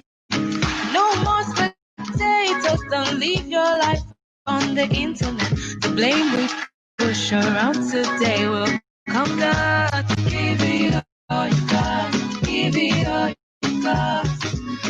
I'm asking you to give it all you got, give it all you got, give it all you got.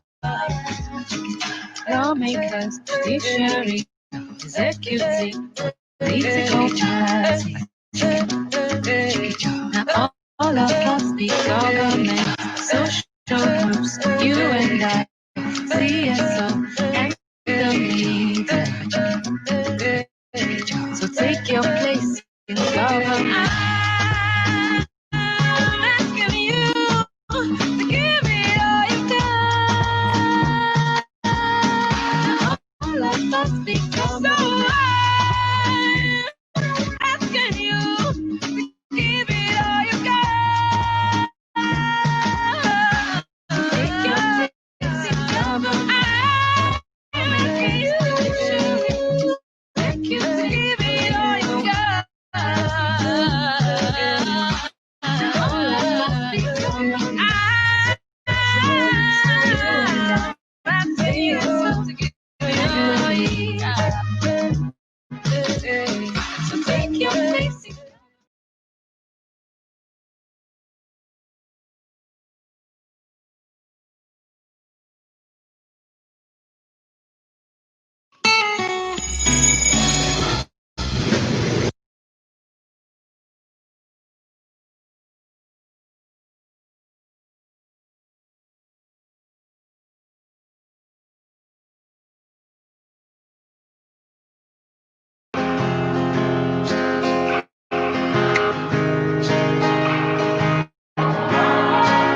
Mentions and faces walking away. We're walking in the dark, not asking for answers. Till injustice gets to you, you don't seem to bother. And then we see figures accounting and people are trying to save a place where the rule of law is nothing but mere words.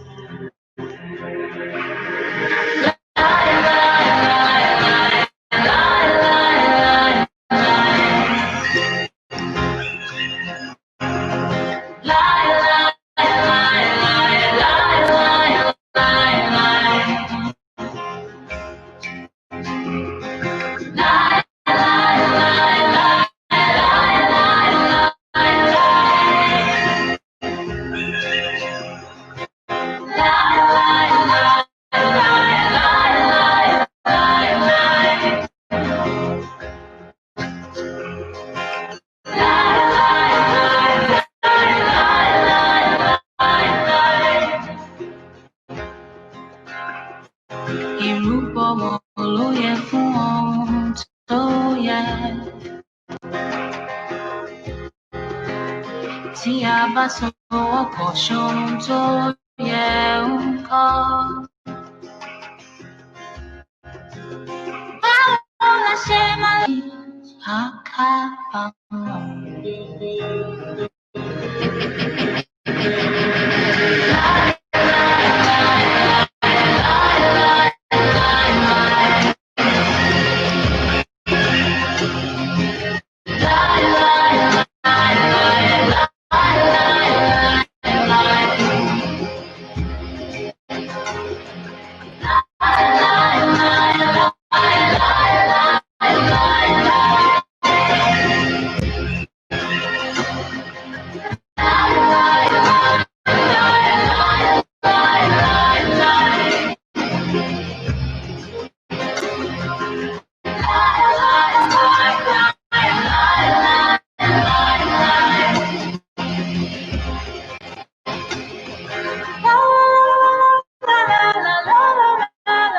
Niggers up my butthole.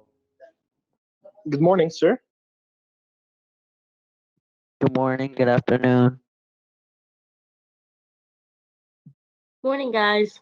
Rap music. Sup, nigga? Hey guys. Alright. Hey G. Hey, how y'all doing? Yo, what's good, motherfucker? Oh, y'all motherfuckers Yes, happens finally. Yes. Yes. Yeah, pissy ass bitch. Stop it, guys. This is immature. Shut your white ass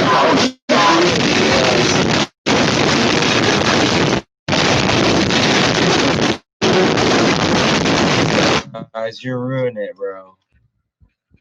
Shut up, Bro, bitch. it's boring. Shut up.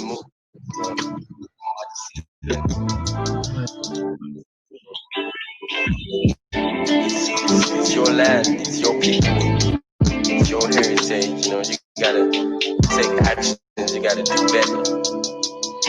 It's all on you, it's all on you.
Oh, okay, great. Welcome, everybody. Great to have you with us. I'm Isabel from Integrity Action, and welcome to this session. Thanks for joining us today from all over the world. It's great to have you with us. We're going to be looking at this timely and important topic. It takes a pandemic for us to be taken seriously, youth leading on COVID-19. It's an unfortunate reality that young people are considered a marginalised group and are more often than not taken seriously. Young people have a right to be heard, to fight to be heard, and to take their rightful place in society. So how can we build a future for everyone if we can't take into account the voices of a significant proportion of the world's population, the younger generation? I'm delighted that this session, which is organised by Integrity Action, was selected for the Youth Summit, especially as lots of the people our organisation works with are young people. Integrity Action works to enable citizens to monitor the delivery of projects local to them and solve the problems they find. More on that, if you'd like to hear more on that, just get in touch with me. But firstly, allow me to go through a couple of practical details, and then we'll be hearing from the speakers. And also, please bear with us as we have a lot to get through today, and we have a very limited time slot. So please understand that I might need to jump in from time to time to remind speakers to wrap up. So firstly, I'd just like to ask everyone to, if they feel comfortable, please add your name, job title, organisation, and email address to this Google Sheet. I'm trying to share it on the chat function, but the chat is disabled. So maybe Kiba, could you? There we go. Okay, so yeah, if everyone could please add your details to this Google Sheet. This is going to be the way that we're going to basically contact everyone afterwards to share the notes, and it's also a way for you to reach out to others who you'd like to get in touch with based on what happens today. And we'll be also sharing with participants, for example, any outputs that we create, like blog posts. So the Google Doc is in the Zoom group chat. Please feel free to add your details, your contact details at the beginning of that. So slide, please. I'd like to explain that we're going to have some polling today. Basically, we would like to understand more about who's joining us and who's listening to us, more about our audience, and have some interactive feedback with you. So we're running a few polls, and we would love it if everyone would participate. If you'd like to participate, you have to actually do that outside of Zoom today. So please go to menti.com and enter the password that you see on the screen. So I'm going to read that out as well. Please enter the password 7729165, and you'll be able to participate in the poll. That would be great. We'd just like to hear who you are and what you think of the session. So I'll also paste that. So thank you. Someone has pasted that in the chat box. So please feel free to go into the poll as well. So slide, please. I'd also like to explain how the breakout rooms work. And could I please have the first poll question to come up as well? So the first poll question for everyone to fill in is, where are you joining us from? Please feel free to participate. On the breakout rooms, we're going to have breakout rooms. These will be automatically assigned, so you don't have to do anything to be put into a breakout room. But if you do require interpretation for French or Spanish, please add this to your name, and you'll see the instructions on the screen now. So you just have to rename yourself and add French or Spanish ES or FR after your name, and then you'll be put into the appropriate group. So just to get ahead with the session, I'd also like to thank everyone, thank the organisers so much for putting this on, and for all the immense effort that's gone into organising it.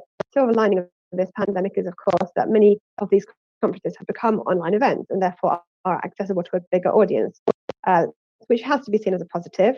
And finally, I'd also like to thank our speakers so much for joining us today and for all the work that's gone into this.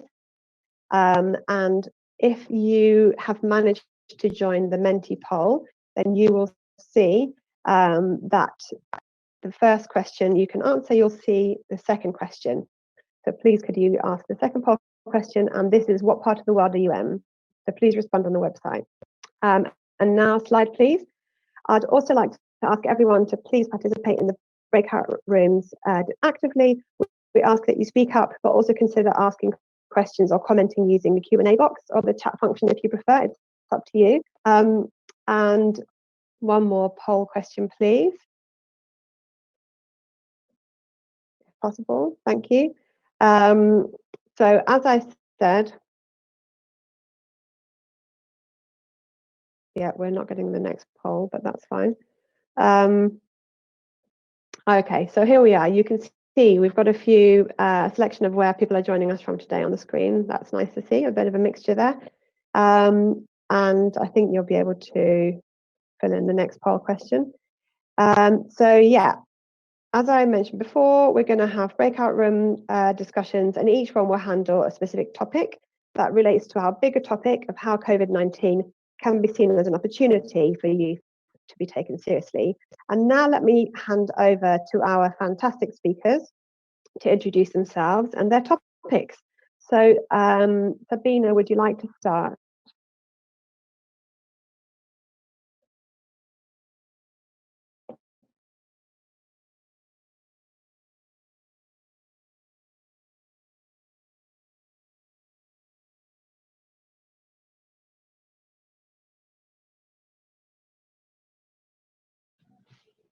There we go.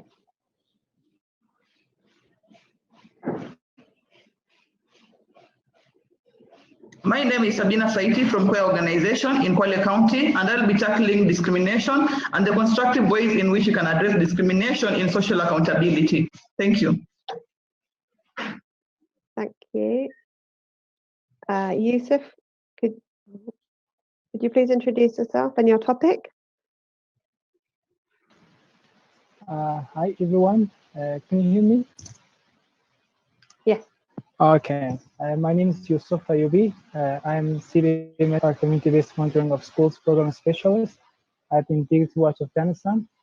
The topic that I'm talking about today is how we can use our limited face-to-face interactions to create digital engagement and then to improve accountability in the public service delivery. Thank you, Yusuf. Thank you. Hannah, would you like to introduce yourself? Hi everyone, I'm Hannah Hudson. I'm the Program Implementation Manager at Integrity Action. Just a little bit about Integrity Action. So using mobile tech, Integrity Action enables citizens to monitor the delivery of projects local to them and to also work with others to solve the problems that they find. So the questions I'm going to be looking at today are about who is involved in holding governments to account during the COVID-19 pandemic and how we can make this an inclusive process. Thank you very much. Okay, and Hamzi, would you like to introduce yourself and your topic, please?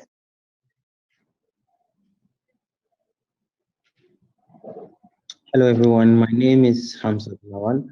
I'm the founder and chief executive of Connected Development and the founder of Follow the Money.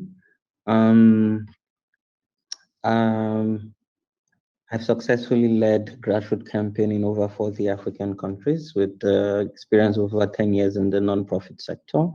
My topic would look at using digital tool for campaigning and activism. Thank you. Damaris, would you like to introduce yourself and your topic? Hi, everyone. Hi. My name is Damaris Aswa. I work for Kesho under Students Acting for Honest Integrity and Equality project. My topic today is about gender digital gap. So I'll be facilitating a session on gender digital gap, and I'm looking forward to it. Thank you. Thank you very much. Okay, so we are going to start with the breakout rooms shortly, but just because I know that we are now being placed into different breakout rooms, I just wanted to introduce the ancillary activities, so like some additional activities which are going on side by side with our event. So there's a participant, maybe if Katie, could you show that slide, this ancillary slide?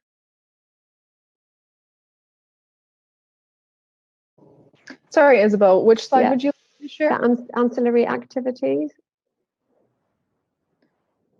Okay, I will pull that up. Just give me a moment. Thank you so much. So we just want to encourage people to participate in different ways. So we have a participant map, and we're asking you to fill that. When you fill out the summit registration form, you can be added to the map. And then we also have a participant matching program.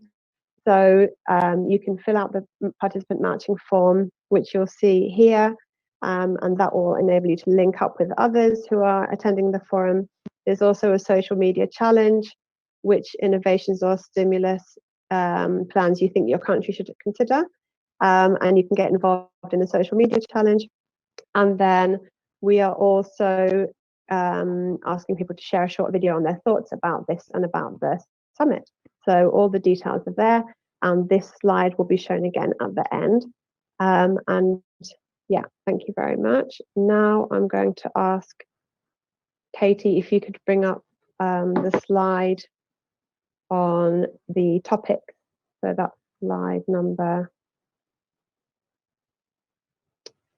sorry, where is it? Slide number 23, thank you. And one more poll question, please. So if everyone signed up for the polling, we've got one more poll question. So here's the response of the previous one. Lots of people working in social accountability, but also lots of people working in other sectors. And we've got one response to, okay, why you joined us today. Okay, great. So could we go back to the breakout room topic slide?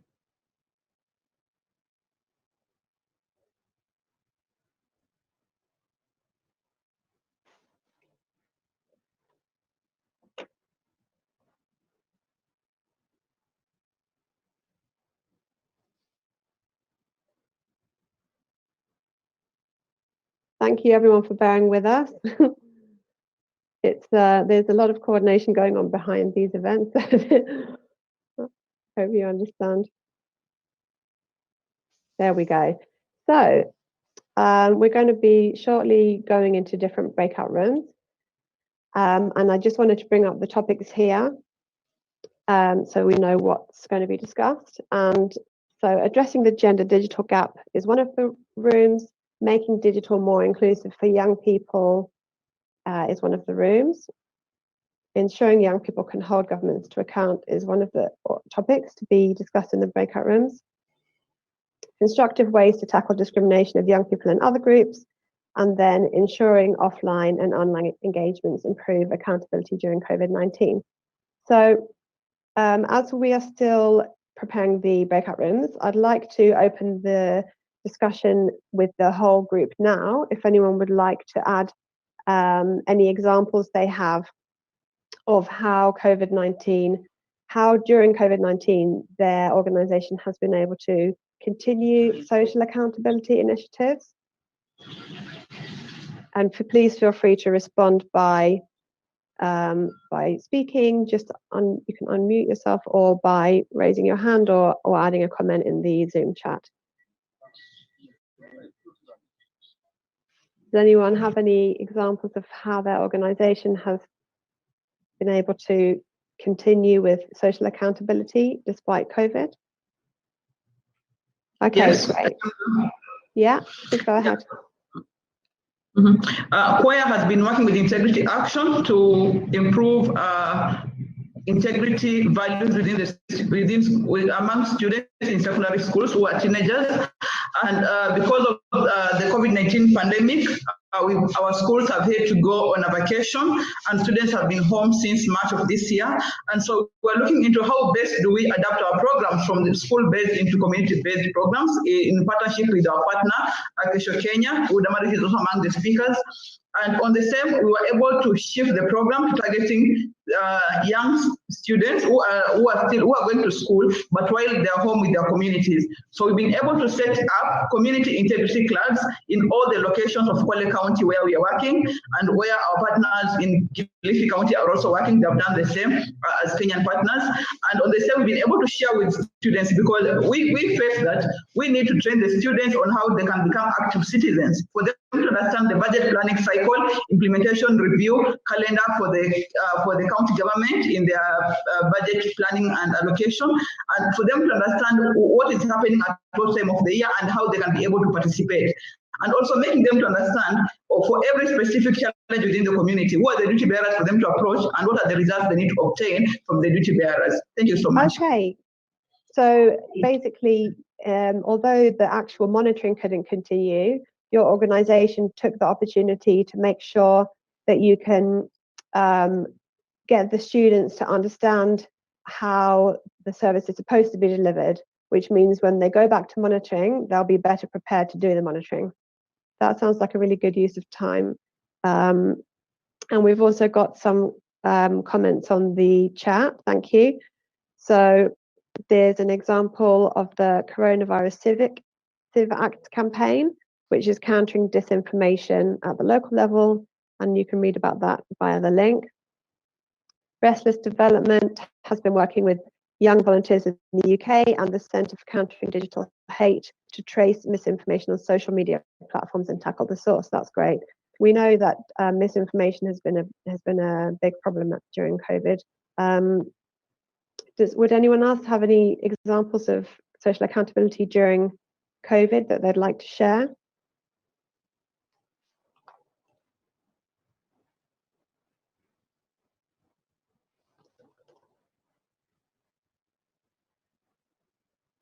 Isabel, can I share our experience? Yes. Yes, we are the Palestinian Center for Peace and Democracy, and we also use the media, the social media, as the best alternative to keep in contact with the youth. First through the Facebook, because almost all of them are through Facebook. So we did through Facebook and kept talking to them. Then the trainings and sessions, we did some sessions and some trainings over Zoom. And unfortunately for us, that the youth are also at Zoom at the schools. So it was not really a very difficult topic or issue to handle. We were able to do most of the activities through Zoom. Thank you. Thank you very much. Okay, great.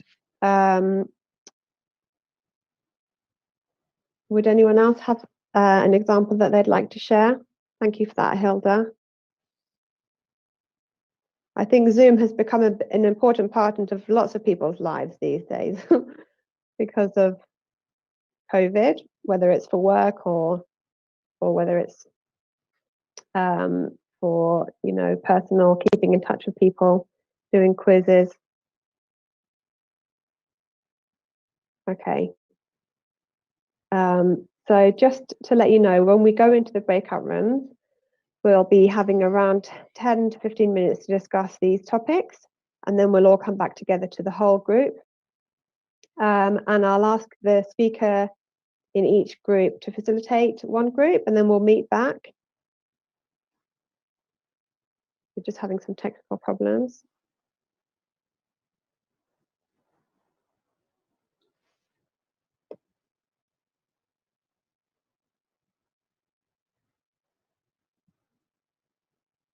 Okay. Does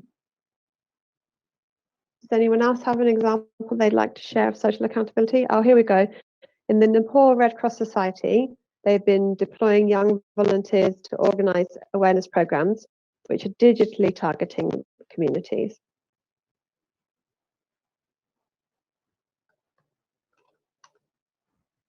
Okay. Hello. Yes. I'm Espoir from Sadej in DRC. Yes. Would you like to share an example? Yes, I want to share the example of our job. And as we are work with students in schools, we film the integrity club, and in this period we create a a Facebook page which connect the students this period which they was staying home with their teacher, and they was sharing their material, and that facilitates the students to stay in learning their lesson and to perform their experiences and knowledge. And we cooperate with the teacher to do to share the program, the material, which are please. I'm not good in English. I don't know if I can continue in French, please. Okay, I think we're just about to go to the breakout rooms now, but you will have a chance to share in the breakout rooms. Is that okay?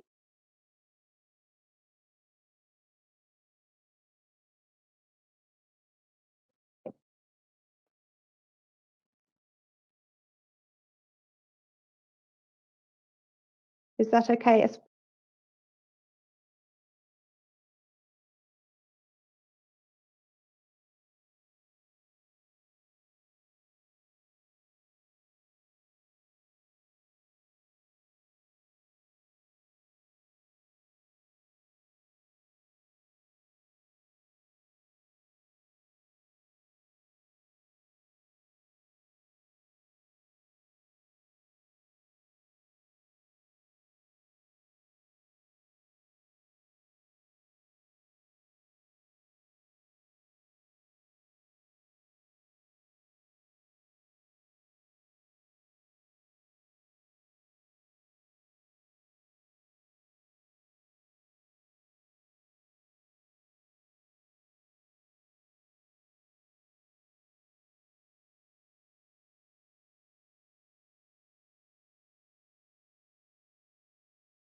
Hello, everyone. I'm not sure. I think this is the group assigned to me.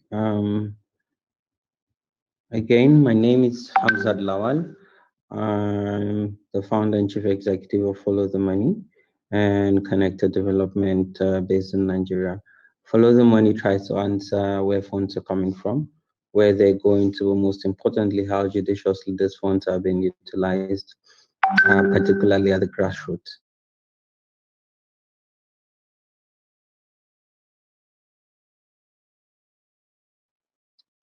Hamza.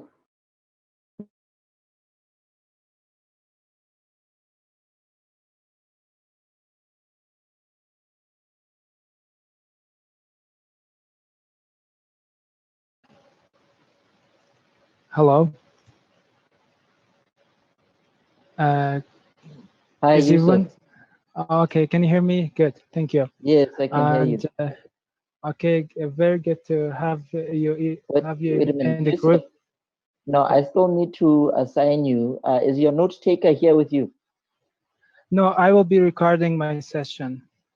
Okay, no, that's fine. Yeah. Let me assign you to a group now. Okay. can you please allow me to record my session? Like my note taker has got some problems, personal problems, so he couldn't join. He offered me. Yusuf, Kibo needs to focus on the breakout rooms. He's not going to be able to change those settings for you, so we won't be able to record your breakout room.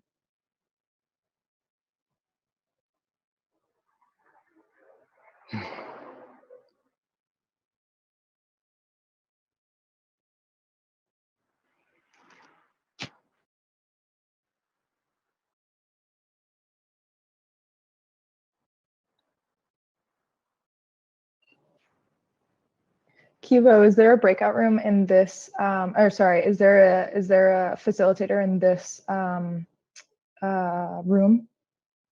Which in what this the main room here? Yeah, the main room. No, there isn't. Okay.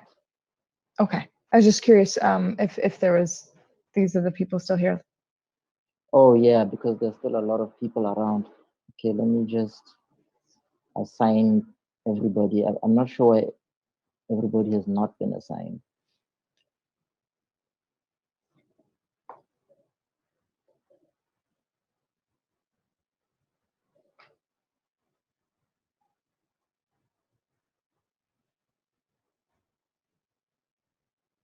Okay, I've assigned everybody except you, Katie.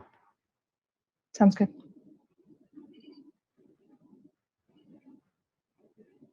Interprofy needs to be assigned to the multilingual room, whichever that was. I think that was supposed to be with Hamza or Hamzi. So Interprofy needs to be in the same room as Hamzi. I think that's what it is, but there was specific instructions on that. I don't remember.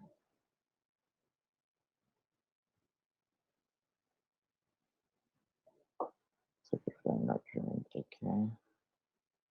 Yeah.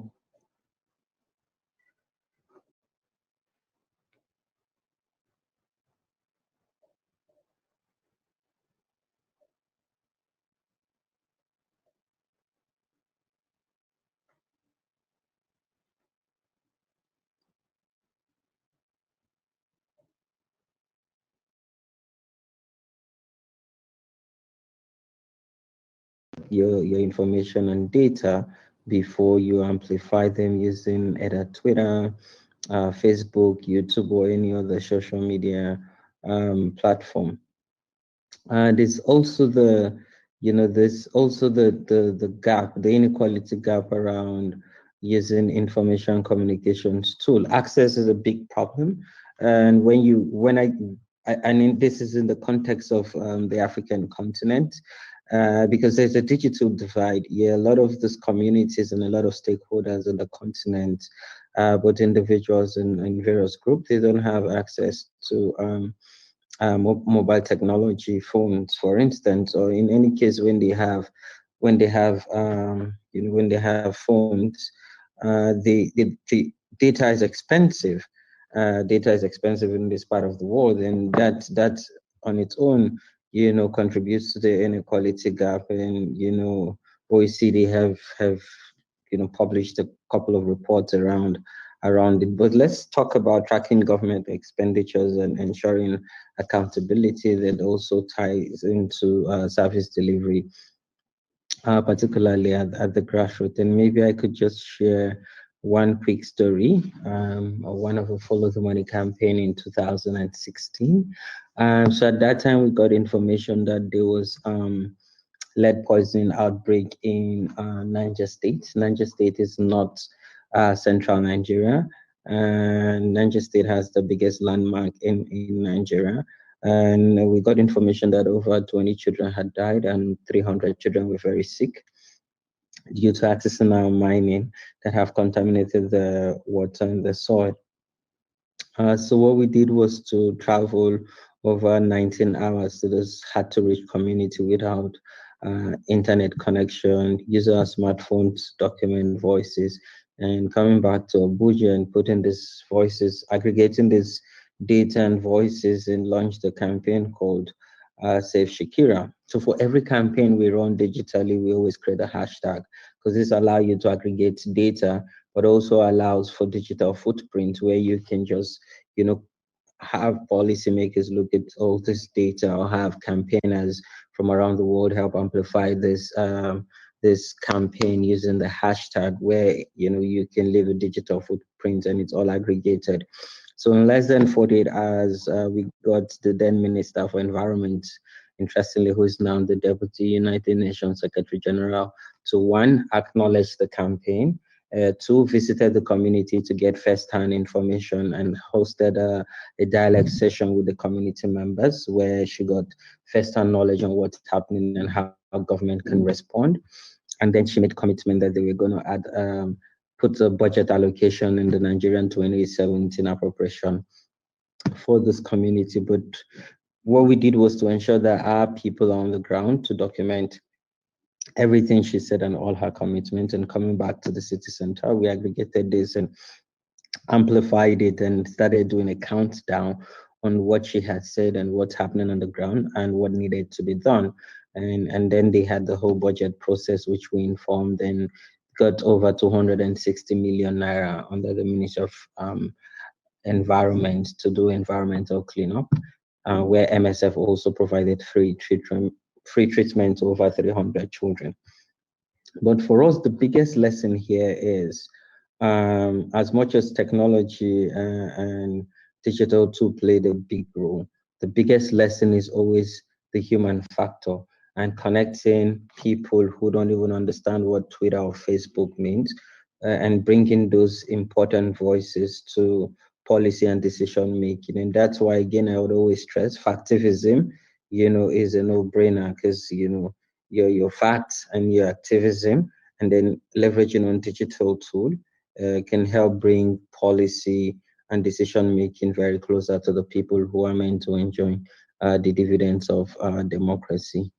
I think I'll just stop here and maybe ask two questions that would sort of inspire our conversation. One is, what do you think could be your key takeaway? And if you have any questions or contribution, and you just want to share, maybe an experience, or let's just have a conversation and share lessons and learn from each other. Thank you.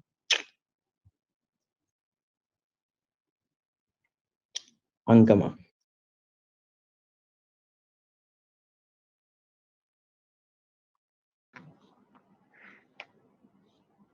Amina, looks like you might want to speak.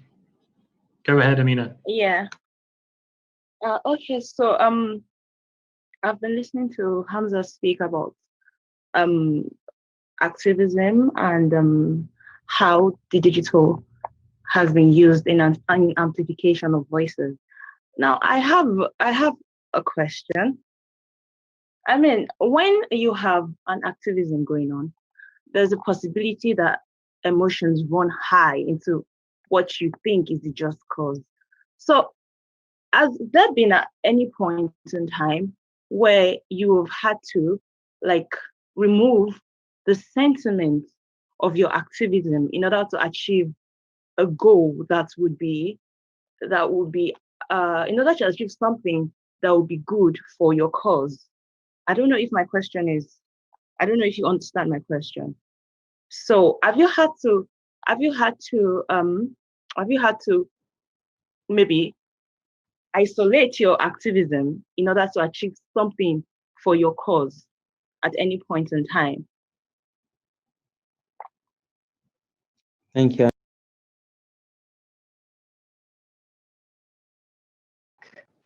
And it looks like everyone's coming back from the breakout rooms. Yeah. All of them are coming back. Okay, welcome back. Thanks, everybody. And thanks. Let me put my camera back on, sorry. Thank you for bearing with us while we had a couple of technical issues. But thanks for joining us back in the main room again. And I would like to ask the speakers who were in the breakout discussions to share some reflections from the groups. And basically what we would like is just two very short reflections. One thing was an issue that was discussed in your group. So whether it was something that everyone agreed on or something that everybody felt was really important. And secondly, whether there was a specific challenge, something that felt like a real stumbling block or some kind of challenge that you came across in your discussion. And Sabina, would you like to start? You're still, there we go, thank you. We were in group 5 and were discussing about the constructive ways to tackle discrimination of young people and other groups. And from the different examples that we had from Nepal, Palestine, Chile, Zimbabwe, and Kenya, and Chile, I can't remember the country, we all agreed that there was people who are coming from rural communities are at a high risk of being excluded from the social accountability processes because many of them are either far away from where they're staying, or many of them have a challenge of accessing technology. So this is a challenge that has been agreed in many of the countries except Chile.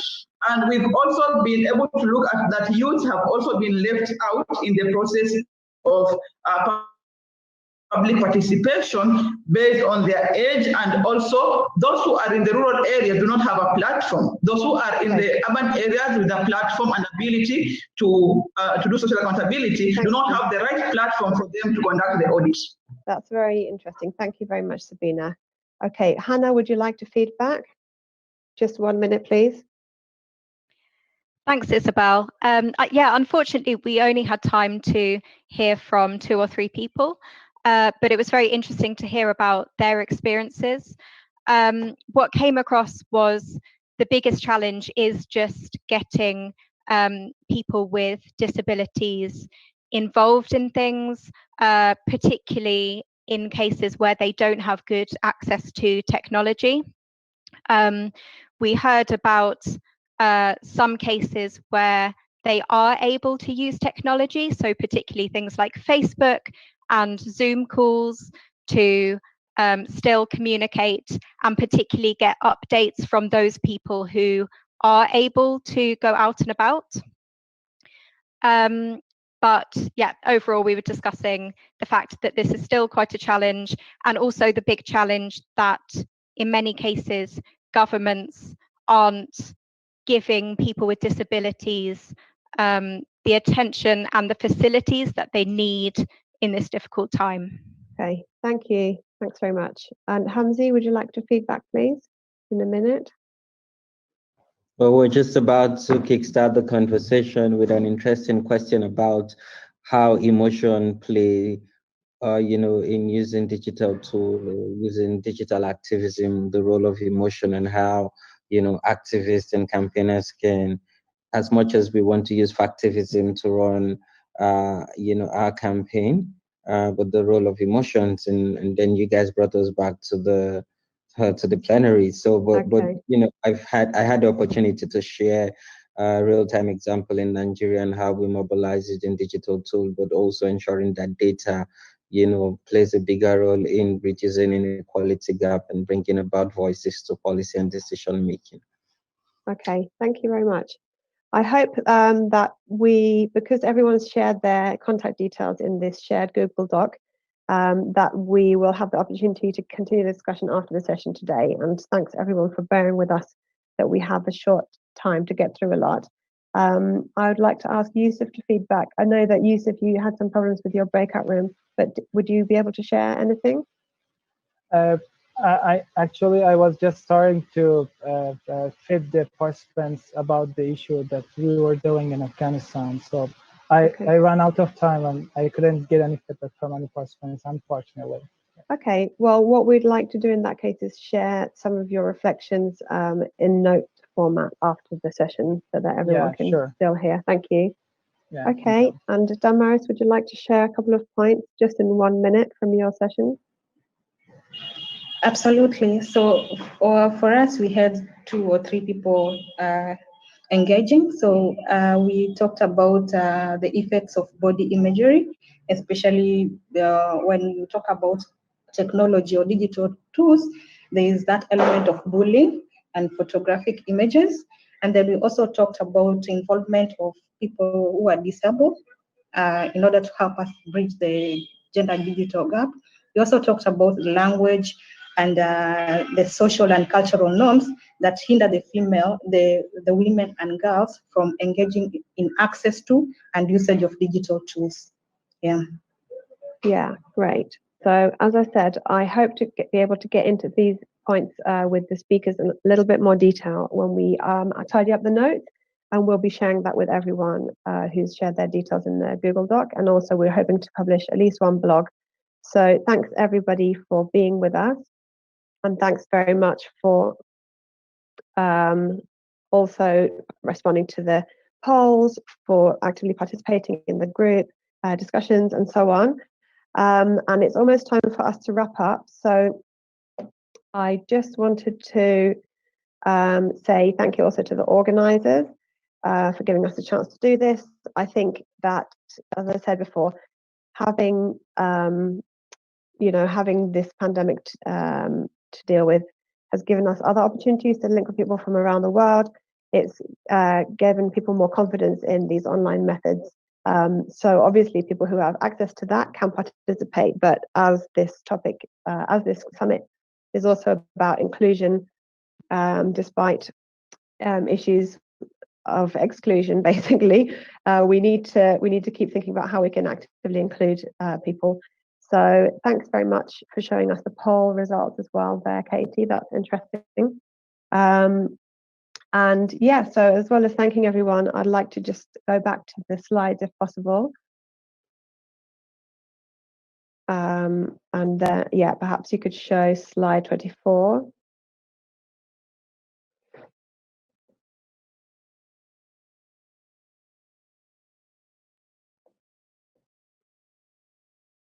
There we go, thank you. So basically, we're going to be tidying up the notes and adding to them from the session. We're going to be sharing that with everyone who's shared the details. Thanks very much for that. We're hoping to write a blog post about the event, but also I think I'm going to be getting into more detail with some of the speakers on some of the individual topics. If anyone has any ideas that they would specifically like to develop as a result of this session, please get in touch. And also just get in touch with us in general. Could you please scroll the slide? Thank you. There's Integrity Action's website if you'd like to read more about us, and please scroll again. And you've got the contact details of the speakers here, as well as the website. Please reach out. We'd love to hear from you. We'd love to hear your thoughts and get more involved in these topics. And please scroll the slide again. As I mentioned before, these are the other activities that are going on in parallel. And the final slide is about the next session. So there we go. We managed to keep the time. We didn't manage to discuss as much as we'd hoped, but I think with these online events, you do have always an element of risk with tech and so on. But we're thrilled that so many people could join us. We're thrilled to see people from all around the world. And I really hope that you enjoyed the session and keep your eye out for us and all the speakers in future sessions, and enjoy the rest of the summit. We'll see you in the other sessions.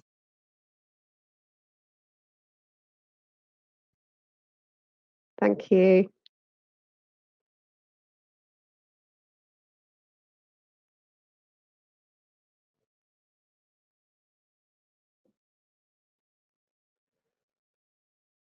Thanks, everyone. Have a good rest of the day. Yes, many thanks to the speakers and many thanks to the organizers as well.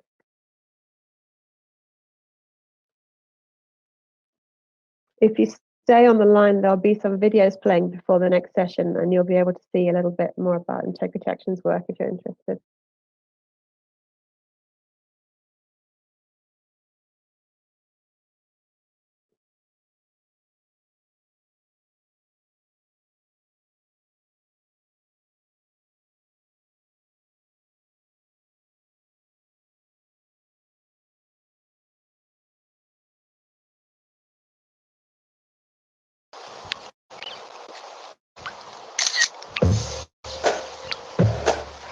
We all need decent education, healthcare, roads, clean water, and buildings that last.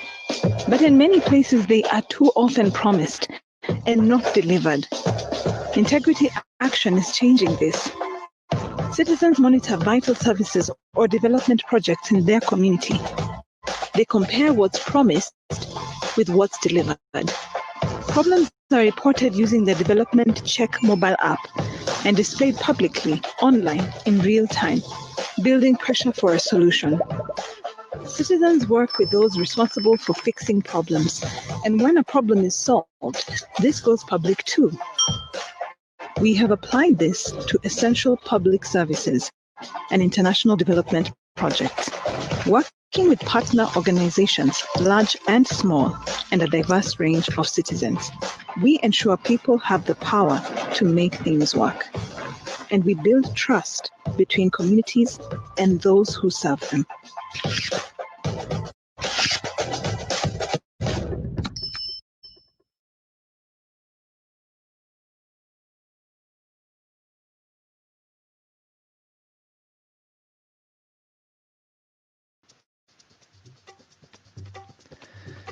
Simple Check is a project and a technology tool which is harnessing community feedback to fix problems with the construction of earthquake-resilient homes in Nepal.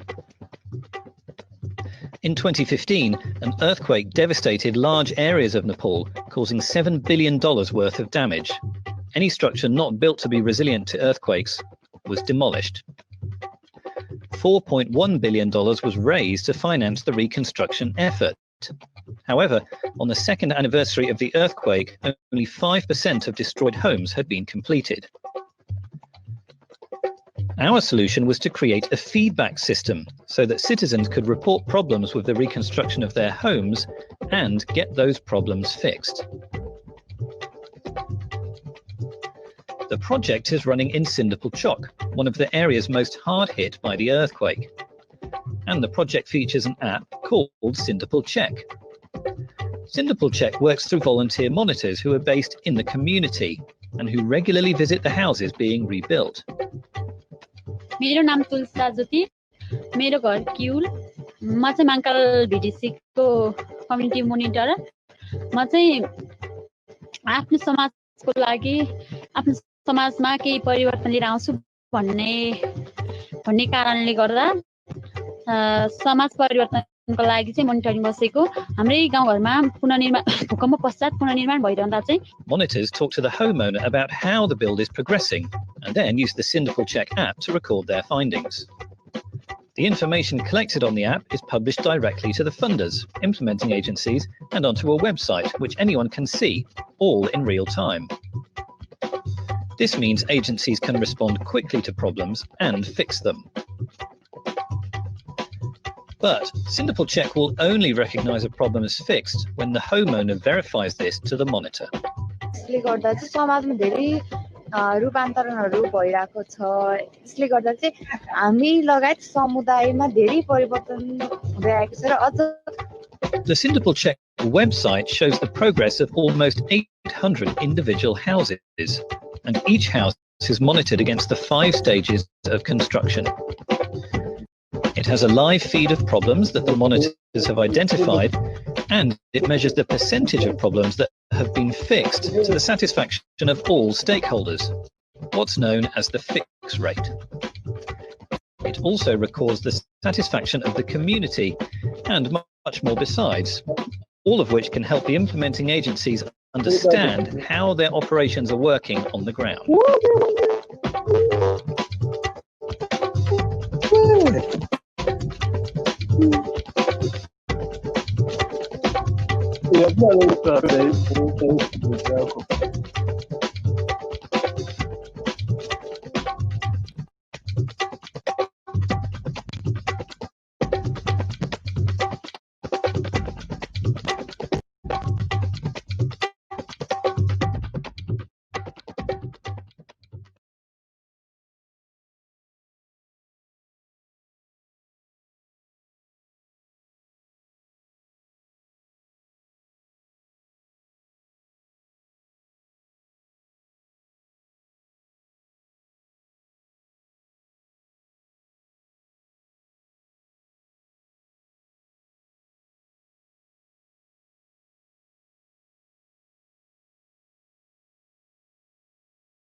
Hello, everybody. Good morning, good afternoon, good evening, depending on where you are around the world. Thank you so much for taking time out of your day or night to join us for this session today. The session is titled OGP Local, Youth and COVID-19. My name is Patrick Kaziak Alvarado, and I am based in Chicago, Illinois, in the United States of America, and I work for the Open Government Partnership, where I've been here for the last 2 years working for the OGP Local program, if you will, specifically working with our local governments and our non-governmental stakeholders at the local level to advance open government reforms. And I'm joined today by 3 of my colleagues who are in all different time zones all around the world. I have my colleague Doreen May Bayard, and she is based in South Cotabato, the Philippines, and she's the program coordinator for South Cotabato's Open Government Partnership. I'm also policy advisor for the Open Government team for the City Hall of Sao Paulo, Brazil. And then we are also joined by my other colleague, Tamara Lasnik, who is an analyst for open government projects with the government of the city of Buenos Aires. So a brief overview of how the session flow will go. So this is a brainstorming session, which means we would love all of your participation and feedback into the questions that we'll be posing to each other as well as to the group. So you'll see currently right now on your screen, there's a mural link and a Google Form link. We ask that you please open those and get those up on your computer.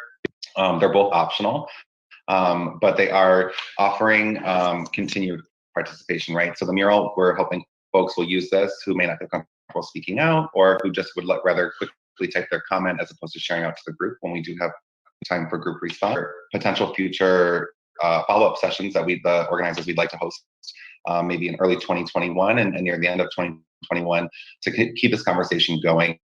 And so if you want to, you can fill out the Google form. It's just asking for your name and your email and your geographic location just so we can plan for the timing of the next calls. Yes, I will send the link right now to the chat. So this is the Google Forms link that I just sent. And then the second link I'm going to send right now is the mural link. So feel free to get those going. And so briefly on the session flow, we currently, my colleagues and I currently have 3 kind of overarching larger questions related to youth, COVID-19, and local government. And so we'll go through these questions. One of us will pose the question, and then the other 3 of us will briefly respond. And then we will ask folks to either share out in the chat or use the raise hand function or use the mural link that we have to add your contributions to the specific questions. And so we will go ahead and get started. One's recently welcomed 56 new members into the Open Government Partnership Local program. And I'm going to briefly share my screen to show you all the list of locals that have joined us. Okay, great. Doreen, could you give me a thumbs up if you can see my screen? Great. Okay, so these are the 56 new local jurisdictions that have joined Open Government Partnership, and down below are the current 20 that we have. So as you'll see, Sao Paulo, South Cotabato, and Buenos Aires are on the list. But these are the 56 new ones up top. So I'm going to share this link as well into the chat.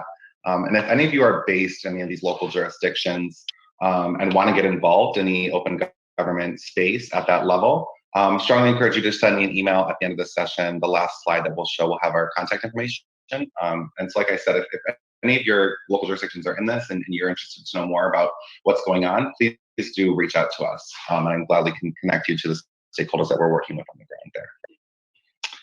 Great. Okay.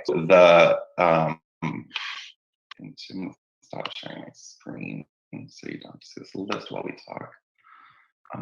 And then if I could kindly ask one of the organizers to share the other slide so our folks can have links up for them, that'd be great. And so like I said, the topic of this session is youth and COVID-19, right? And local governments.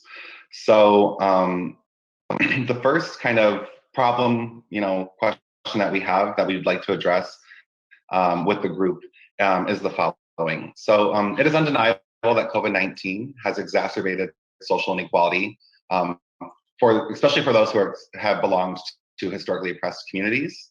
And so what we're currently experiencing is the convergence of multiple ongoing global crises, right? We're experiencing COVID-19, climate change, a global recession.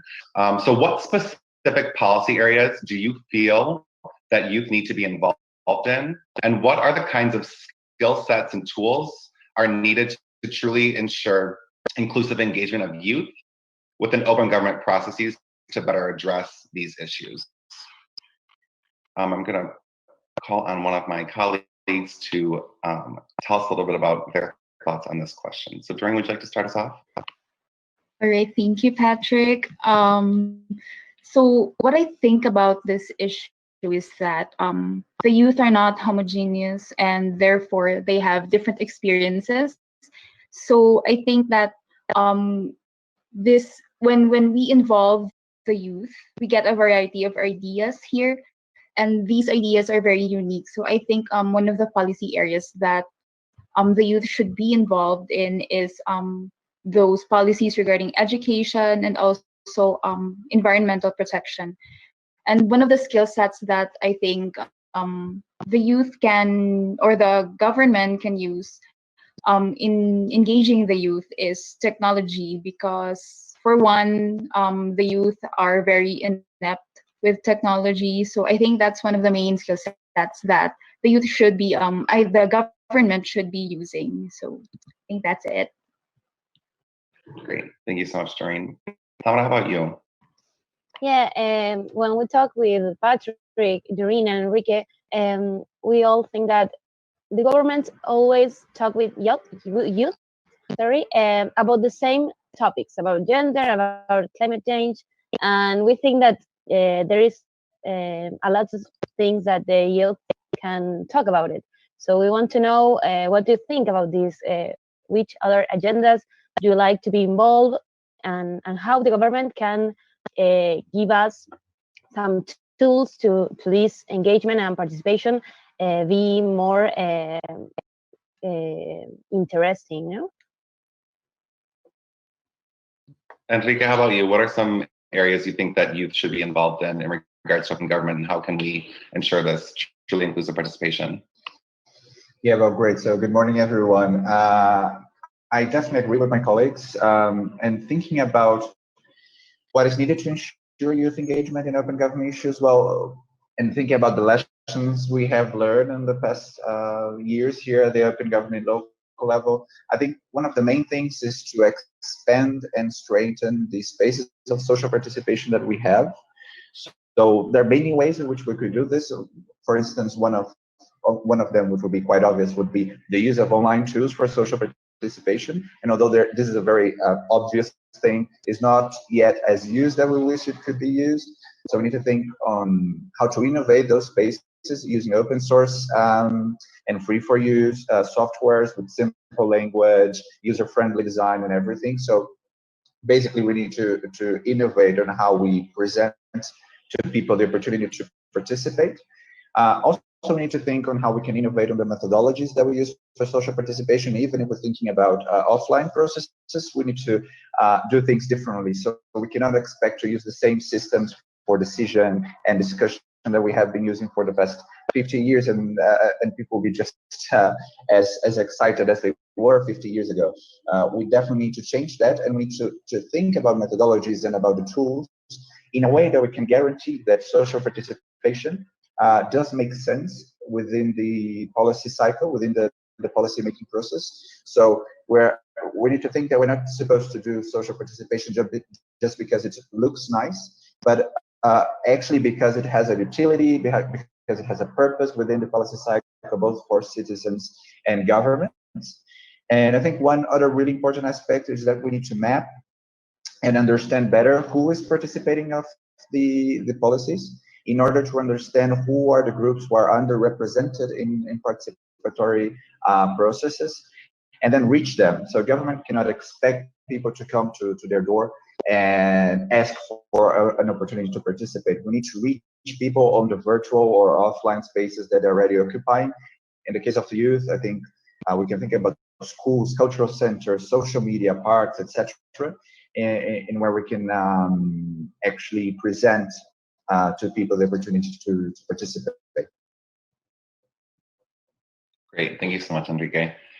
So no, I echoing what my colleague said, you know, it's apparent that youth, we are not a monolith, right? We exist in various spaces and various identities, and we care about different things, right? And so it's really important to ensure that youth are involved in a variety of policy areas. And like Enrique said, you know, we need to figure out what skills and tool sets can be used and what those look like and how they look different at different times, right? It looks different engaging with folks digitally as it does to digital space. And so looking at ways and how we can engage people both on and offline, I think is a great way. I'm just gonna start reading some of the specific policy areas that some folks have put in on the mural. So some folks have said economic development, healthcare, access to public data, education, which seems to be a big one, employability and jobs, right? A lot of us are told, go to college, get a degree, go to school, you know, you need to get a good job. And then oftentimes we're met with a not so welcoming job market, right?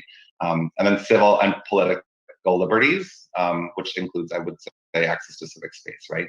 And so different skill sets and tools that are needed, digital encounters, understanding and navigating informal social dynamics, and then online public consultations. And then a great segue, I would say, into our next question is better communication on social media. A lot of us are on social media, whether we're millennials or Gen X or whatever you may be, a lot of us are on these online spaces. And so that's a great segue. I'm gonna pass it on over to Enrique to ask the second question to the group, and then we will continue. Great, thank you all for your contributions. So the second question, as youth, we are often told that we spend too much time in social media. However, for many youth around the globe, social media is a vital virtual space to share ideas, to create solutions, and to better organize ourselves across communities. So how can local governments leverage social media usage in platforms such as Twitter, Facebook, and WhatsApp for meaningful youth engagement? So maybe you could start now with Tamara. Great. Yeah. Thank you, Enrique. Yes, I think that in this global crisis, we have the opportunity to start to use these social media and internet tools to have real discussion, real participation, because we are used to use these platforms only just to share information. And now we have like the opportunity and the challenge to use this to have discussions, to make like consulting process and different co-creation strategies, because it's easier. We don't have to move to a place to have an activity, and this it's opportunity to call a lot of youth, like they don't know how to go to these places and don't have the knowledge about this process, about government, about co-creation. So I think this is a good opportunity to call new actors to these activities and open government process.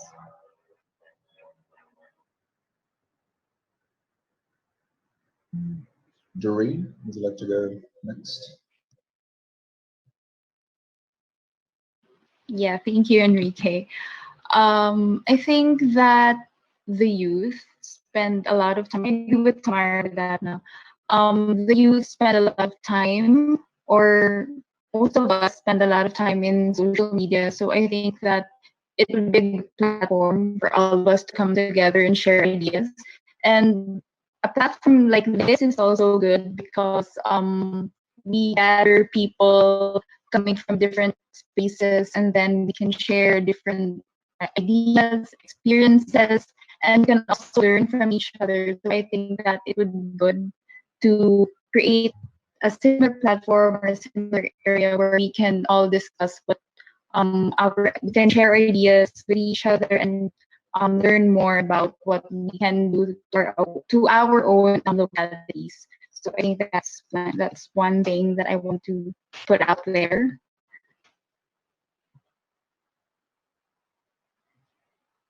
Yeah, Patrick? Great. No, thank you so much.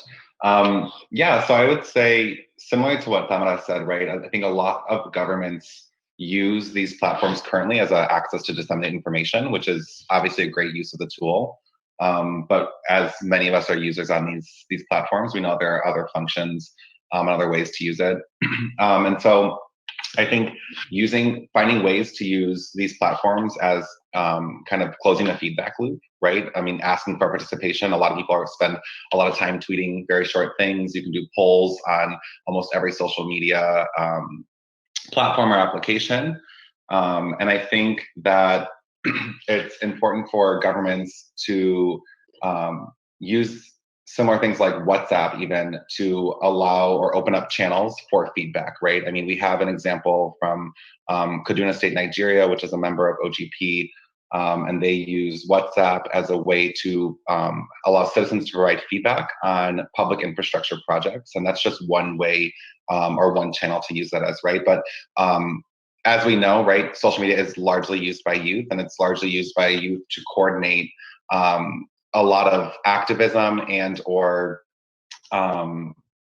just used as a space, almost as a digital civic space, right? To get conversations going about different policy areas that have us interested or that are impacting our lives.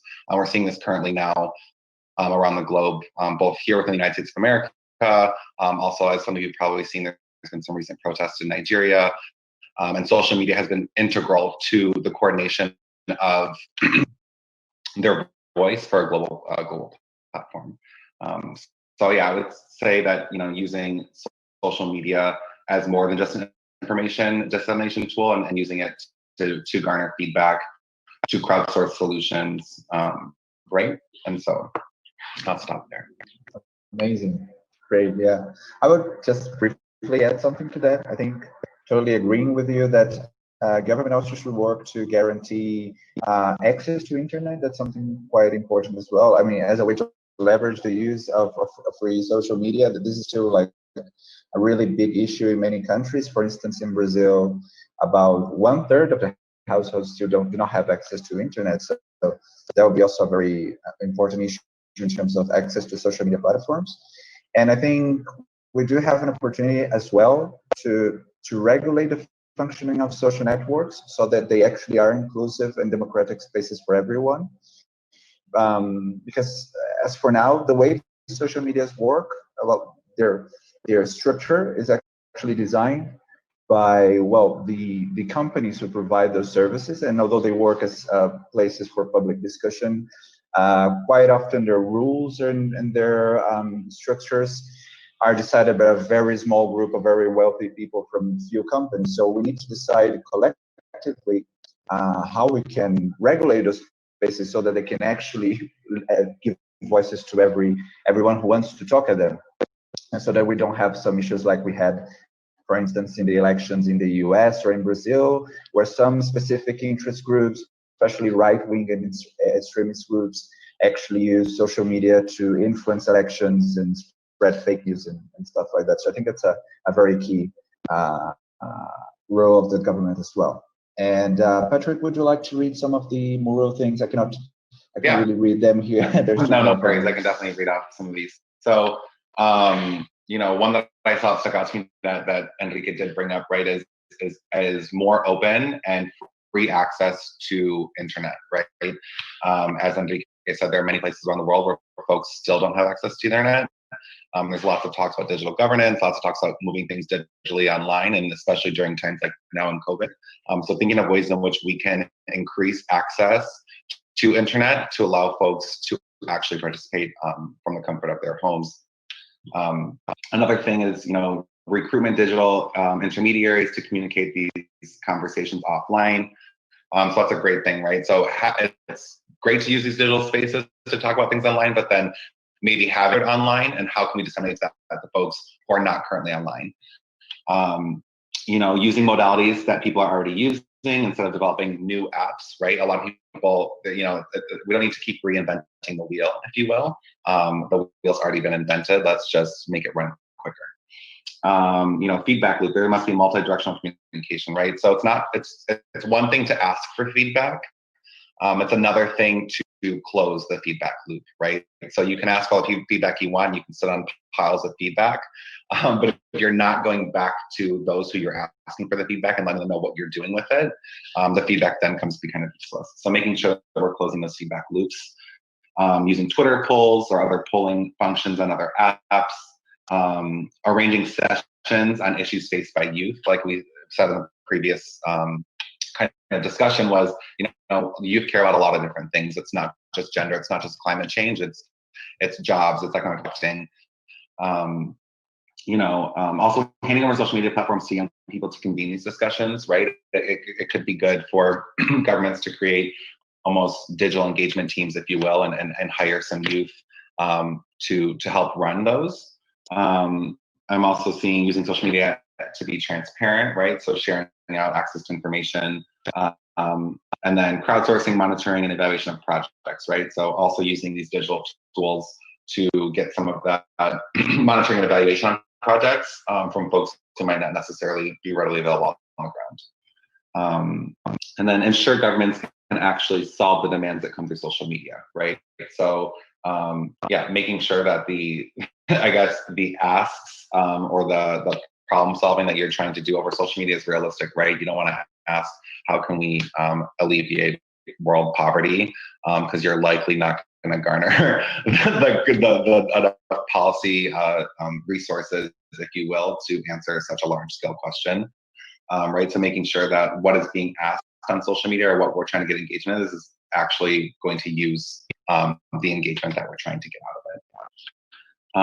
And so I love this. I love seeing all these people just type things. So please keep the conversation going even when we move on to the next question.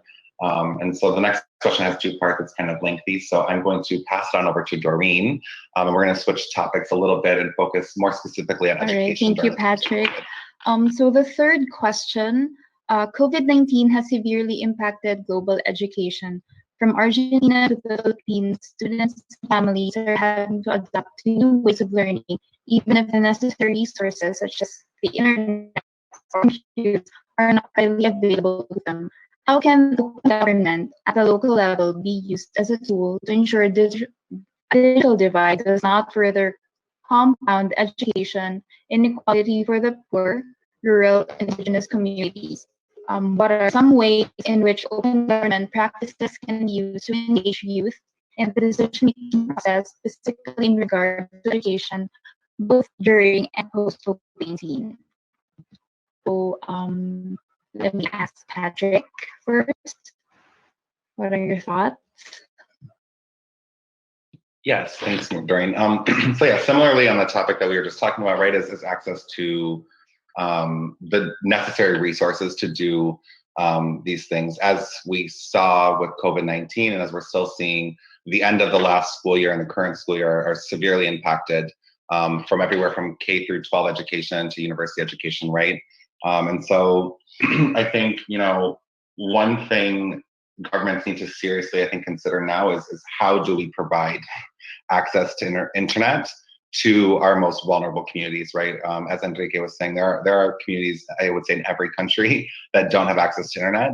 And when we move education completely digital, we start to lose people. So I saw some interesting things. I think in Mexico, they were airing school classes on televisions, as it was found that most people have access to a television over a computer or internet. So I think, the government needs to think of innovative ways in which we can connect these communities, especially, I think of indigenous communities and rural communities, right, who are often far from power grids or don't have, readily available access to power sources. And how do we ensure that those communities are not being left behind as they often already are, right? So without COVID happening, there are inequality within education systems that exist. And so, yeah, I think governments need to find creative ways to bring education to folks who might not have access to digital.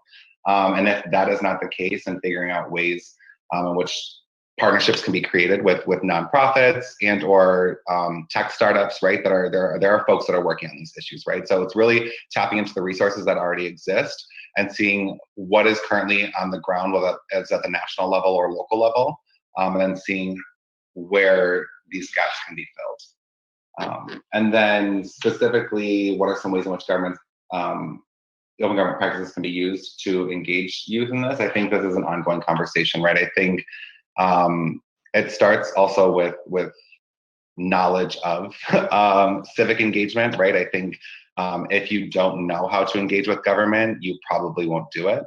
And so really ensuring that there are spaces, I would say, as we talked about before, youth are concerned about a lot of policy areas, right? So I would say governments can ensure that youth are involved in these things, specifically education, by reaching out to them, right? I also like what Anika said earlier is that, you know, governments cannot expect citizens just to show up at their doorstep, especially if you don't know how to engage with government, right? Or if you don't know the processes in which government functions. And so governments need to, I would say, rev up, if you will, their youth engagement and making sure that youth are present and policy dialogues, are present at different meetings, are able to, and not just present, right, are actively engaged. So it's not just inviting people to come listen, it's asking them their thoughts, their opinions on the matter, because it's likely that folks from different backgrounds, including age, will have different ideas. And so it could also benefit governments to further involve youth, especially when tackling some of these more digital issues, right? I mean, they call us, you know, the kids of the internet. And so tapping into the resources, if you will, right? We are resources for our government and we know things better than some people who are working in government, depending on what the topic may be. And so I would leave it there. All right, thank you, Patrick. That was very, very interesting. Up next, Enrique, do you have any thoughts on this? Yeah, great. Thank you, Doreen. Well, I definitely agree that open government is a powerful tool for improving educational policies during the pandemic. And I think there is a lesson learned from both our experience here and also from a series of experiences that have been published by a UN report was recently released about education in COVID. I will share the link on the chat as well. So I think there's some stuff we could focus on. First of all, bringing again some of the questions we brought on the first answer. We need to strengthen the spaces of public participation and debate, especially with the school community and specialists from civil society and government. And we need to do that in order to precisely understand and monitor the problems and the issues we're facing in each one of the localities. As we know, in each country, education institutions play a different role. So sometimes we're talking about precisely education in class, but we're also talking about food supply. We're also talking about care, fight against violence, and etc. So we need to pay attention to these local situations. And who better to understand this than all the people all the stakeholders who are well engaged on those themes. Apart from that, we need to involve those people to also co-create and harvest solutions for the problems and to actually be able to deliver those solutions. So as Patrick was mentioning, I mean, quite often government does not have either the knowledge or maybe the resources or the time to bring all the solutions that are necessary, especially now in this COVID times where we have fewer resources because of the economic crisis and fewer time. So this can be used as a very good opportunity. When we're thinking about making important policy decisions in education, we need to involve everyone from the sector.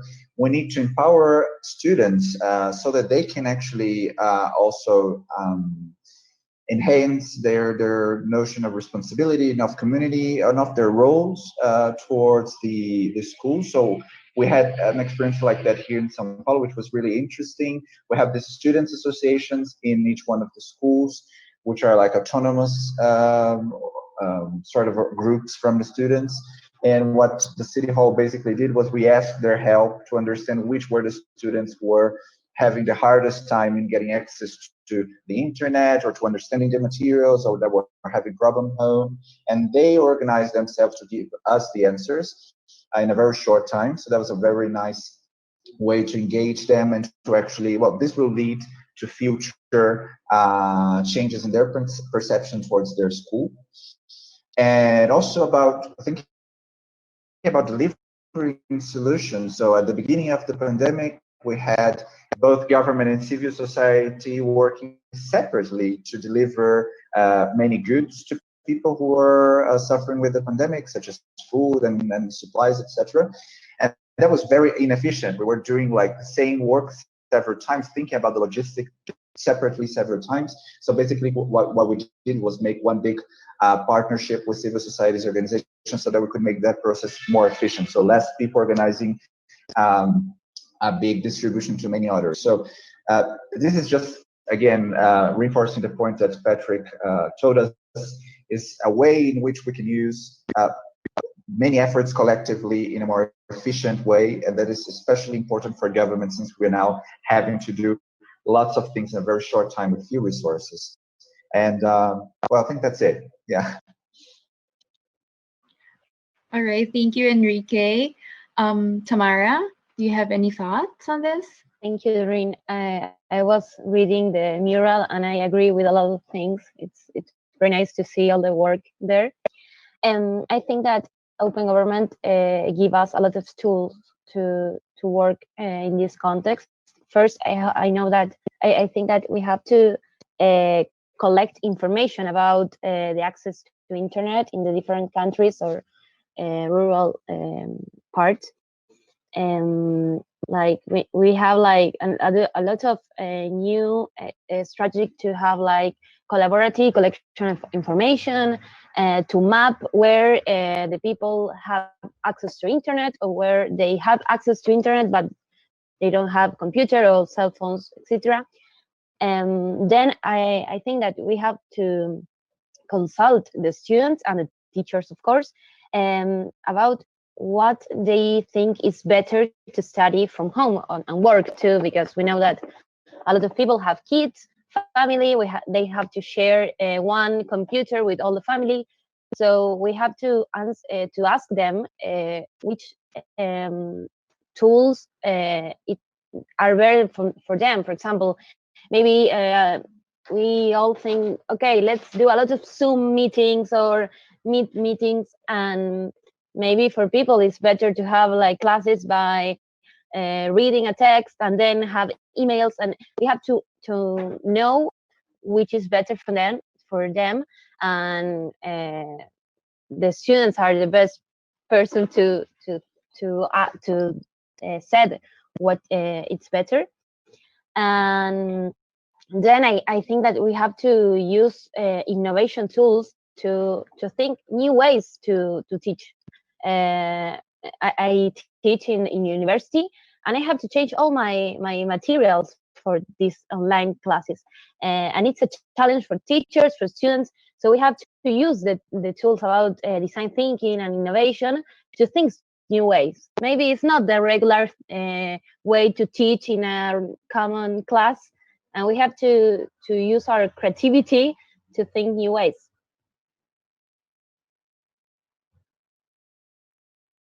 All right, thank you, Tamara. I think what I can get from what we have just discussed is that we all are experiencing the same problems, and the most prominent of these are the internet connection, as well as how we can bridge the digital divide for those who cannot access the internet. So there are a lot of ideas here in mural, and I think it's very interesting because it's very difficult to create solutions for problems like this because it's very new and we all we don't have the exact solutions for this. And I think this is a good platform for us to talk about how we can improve education during this time. So I'm gonna pass over the mic to Patrick, I guess. Great. Thank you so much, Doreen. So yeah, I'll read off some of these that we've been getting on Mural.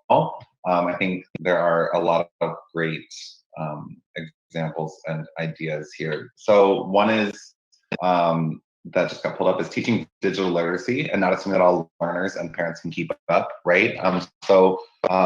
While the digital need for education is necessary, especially in places that have high COVID rates, right, or and such, it's important not to assume that people know how to use these things, right?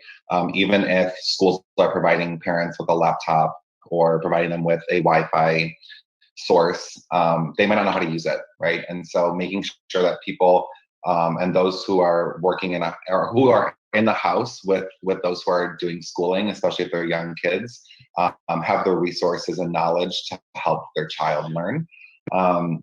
Another good one is, making hardware and data available so that marginalized groups aren't further excluded, right? And I think that ties into what someone else said is on the other side is it's not merely a technical expert domain. The data needs to be relevant to ordinary people. So it's great to have all these data sets and have an abundance of data. But the reality is that a lot of folks who don't have formal education, who are, who are low socioeconomic status, they may not know the very technical language that is often used to describe the data. So making sure that when we are disseminating the data to the communities, that it's in a digestible format, if you will. Another one that I really like is including the elderly as agents that can support education and help cover the entire population. I mean, I think youth and the elderly are often left to the sides. And there's not a grandma or grandpa, but it would be great to use these folks, right? Elders have a lot of knowledge. They've gone through a lot and have done it with a lot less technical advances than we have, right? And so tapping into the resource networks that are already there, especially elderly who are maybe retired, right, and who want to engage with youth or help youth learn during this time. That's a great, I think, way to do that. The right information at the right time in the format that people can act upon, right? So, we're in the middle of a global pandemic right now. It might not be best to release a data set about something that is completely irrelevant, right, to what we're dealing with, and then expect people to use it, right? If we're currently in a time of crisis and pandemic, it might not be the best time to share data that might not be relevant for the time. Someone said vote in candidates that support open government. It's a great idea. And I would also even go one step further to vote in young candidates who are support open government. I mean, I come from the United States of America, where the average age of our senator, I think, is 60 to 70 years old. Our population is not predominantly 60 or 70-year-olds, right? But our government routinely looks very old and very masculine and very white. So it's time, I'd say, for folks of different background, if there's no one on the ballot that you think will get the job done, and someone better, tell them to run for office next round, and get those people in office and help support your friends who want to do political work. And then looking more at ways in which government practices can be used to engage youth. One was create local youth commissions. I think that's a great idea. As we said, youth are involved in a variety of issues, and so it may not be practical to create a local youth health commission, a local, 10,000 local youth commissions. It could be one, right? It could be one, it could be overarching. It could, have upwards of 10 seats, right? You can have subcommittees or different structures in which people can take on kind of the thematic policy areas that they're most interested in.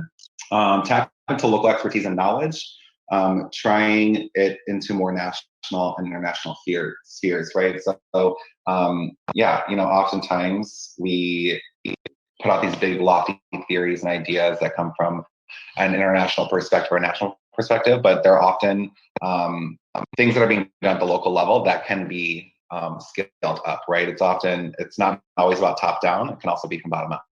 So there are great ideas that happen at the local level. And so making sure that when you do get into spaces, if you do work within the local context and you get into spaces that involve national folks, or you go to an international conference, bring up those ideas, right? Bring up what is working, what is not working at the local level, and how can those be expanded into larger things. Create plans on specific topics with educational institutions, such as universities, to include the opinion of young people. Another one says consult students and actually use their feedback. That's also a great thing, right? So when it's closing the feedback loop, you're going to ask for feedback. Truly find a way to use it and to follow up with those who you've asked for feedback and let them know how their feedback is being incorporated.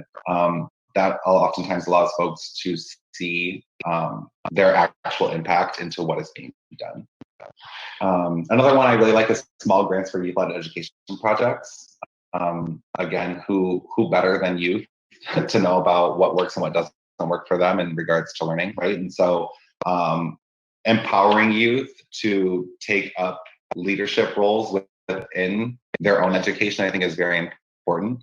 And they have a lot of great ideas, right? So providing to help get their ideas started is also a great way to allow youth to take ownership over some of these policy areas that they're working on. Someone put youth and Indigenous learnings, right? Yeah, Indigenous people still exist, everyone. I know you may not know many Indigenous people, but Indigenous people are very well alive and thriving and have been doing so for thousands of years and have a lot of knowledge, right? And so tapping into those folks who have occupied these lands and spaces for millennia, if you will, and seeing what works and what doesn't work, and also incorporating their learnings and teachings within the everyday education system. So tapping into everyone, right? Everyone has different ways of learning, and if we keep going with them, may not have been in the conversation.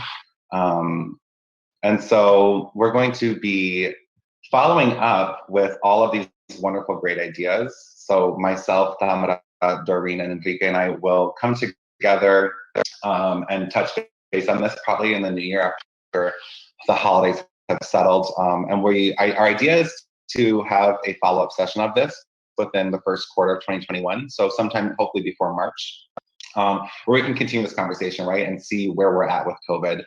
We're seeing a rise in cases around the world, so who knows, it might get worse.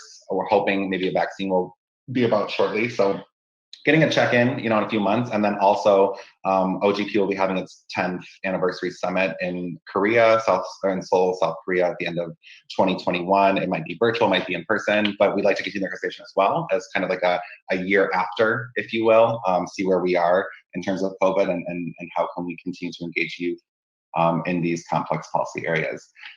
So I will leave it at that. I want to thank Doreen, Enrique, and Tamara so much for taking time out of your days, especially Doreen. It is pushing 11 p.m. in the Philippines and you're going strong. I appreciate you. And thank you to all of you who took the time.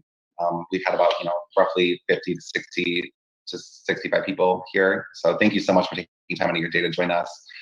Here's our contact information. All of our emails are here.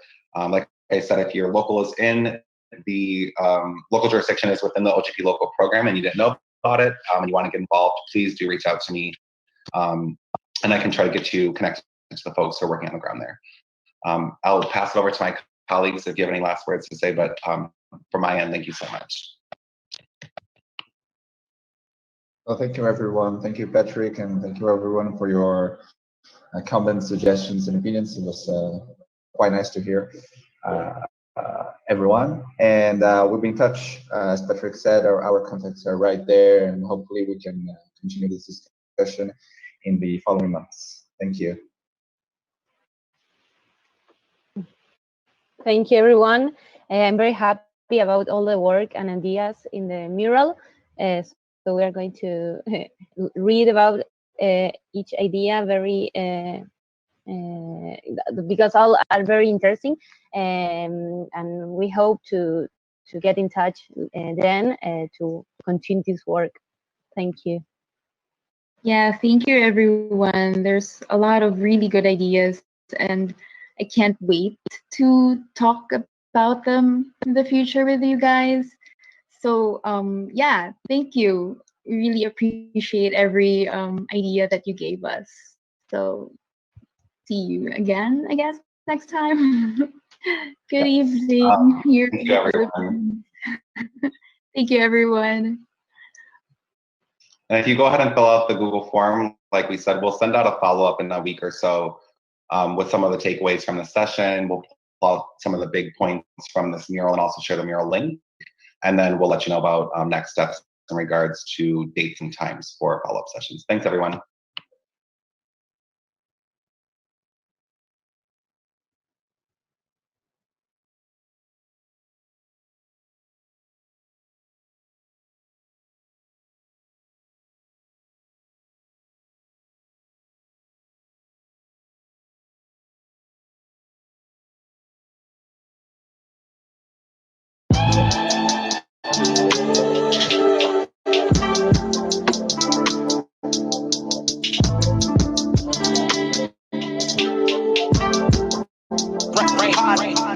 They're relegating the women, the children doing the killing. Your superhero today will tomorrow become your villain. I mean the one that you voted in will never do your bidding. My federation is sick and I guess we all want the healing. I guess we all want the healing. Guess we all want the healing. You know, I could just turn Ray Charles to the movement, but my decision. You know,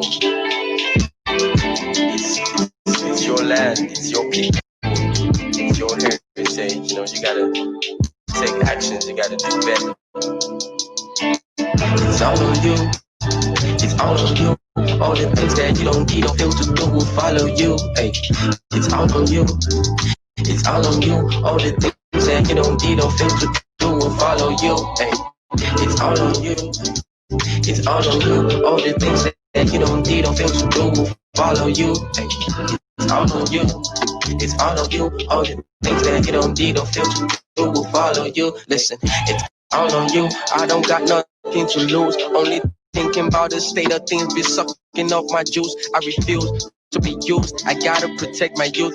Officer, no saying I got no cash, please do not shoot. It's a cold world. We're living out here, I mean, oh, don't believe in ourselves. They place their guns right here for you to place your thumb right there. And then when you don't, you stand here to get a bag of rice for 4 years.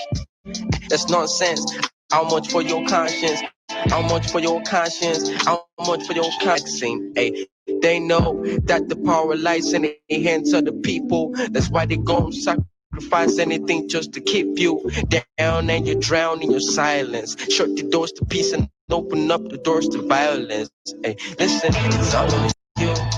It's all on you. All the things that you don't feel to do will follow you. Hey, it's all on you. It's all on you. All the things that you don't feel to do will follow you. Hey, it's all on you. It's all on you. All the things that you don't feel to do will follow you. It's all on you. It's all on you. All the things that you don't feel to do will follow you. Hey, which feels more painful, death or life? Hey, I just hope it ain't too late before we got them realize that the chain that we all sit can sit and ride before our eyes. We all gotta pay the price, put the money, the land in our plans, protect the land at all costs, our heritage, our pride. Our system has failed us, but we can't keep looking outside. I'm that rebel on the rise, millions of kids on the death row before the age of 5. How we all gonna stay alive?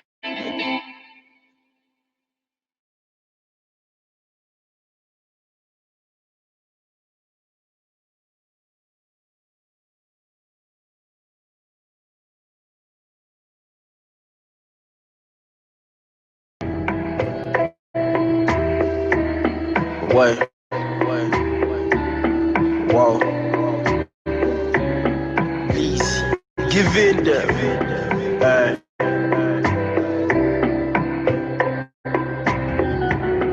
Please, give in there.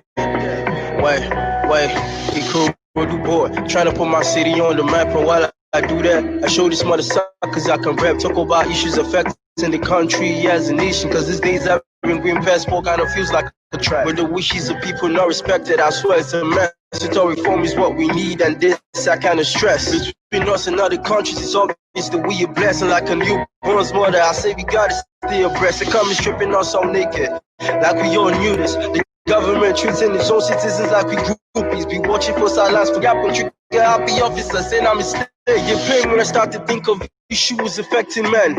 Education's nothing wonders free, it's close to what less than. Spent a good number of years just trying to get a degree, and when you don't, you gotta hustle like you never got a degree. Other places in this country that's never had light or clean air, but when it's time for election, ballot box our rights go reach there. I already seen the proud to give us steady powers to fly, but they don't. Cause all you know, they all still trying to self-first surrender us. How every time it's time for election, we focus on just the party, second candidates like an infection. And if we the youths are the leaders of tomorrow, guess it's the day since my dad was born and never see tomorrow. We much dead in our own land doesn't mean we have to give up. I hope and pray that each and every person gets to speak up and fight for what's right. Cause this country's our teacup. You my brother, you my sister, we only got ourselves to lead. No all is a case study. Let's take Mr. A for example. One wife and 4 kids, and 2 of them are nice. So go to sun doing the gap here. I wondered on the uni how we take minimum wage to support them all, you feel me? Case study. Let's take Mr. A for example. One wife and 4 kids, and 2 of them are nice. So go to sun doing the gap here. I wondered on uni how we take minimum wage to support them all, you feel me? Wait, don't get me started on the budget. It took about 4 months into the year for them to drop it. They acting up like insecure females, the way they prepared it. Cause we treat all in the government office like it's for profit. And what about the tax fees? What's up with all our money? They see no water, clean water, it's no longer funny. Yeah, your kids can pick if they want a Benz or a Bentley on this same bad road that's prone to accidents. Come on, you dummy.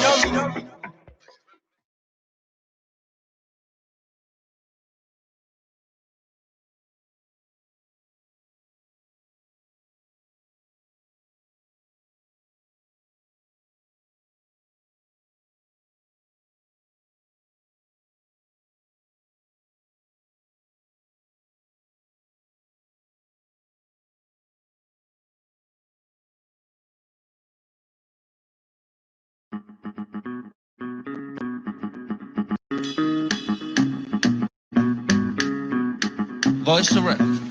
I don't need to be president to be government. The voice is my platform. The silence is golden till your conscience gets frozen. You know that is Mission Boy Raise the Man. Let's get it.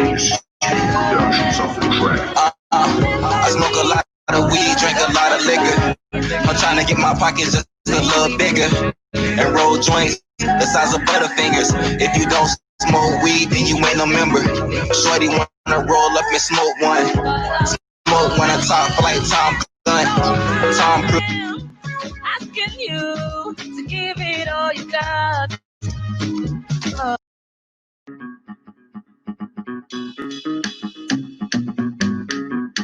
Voice direct. I don't need to be president to be part of my government. The voice is my platform. The goal is to reform. Silence is golden till your conscience gets frozen. Government for the people, no be people for the government.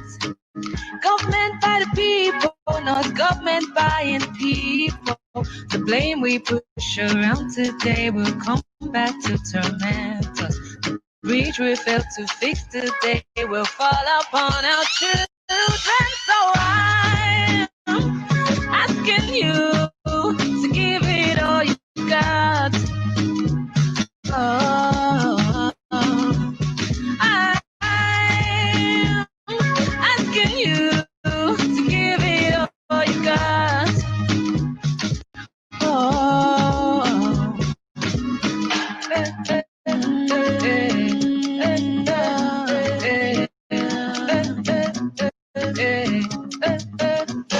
we study talk, we dey analyze, yet we fail to realize the power of doing right with conscience and foresight. Corruption day, our blood is taking over like a flood. What's meant for the people should go to the people.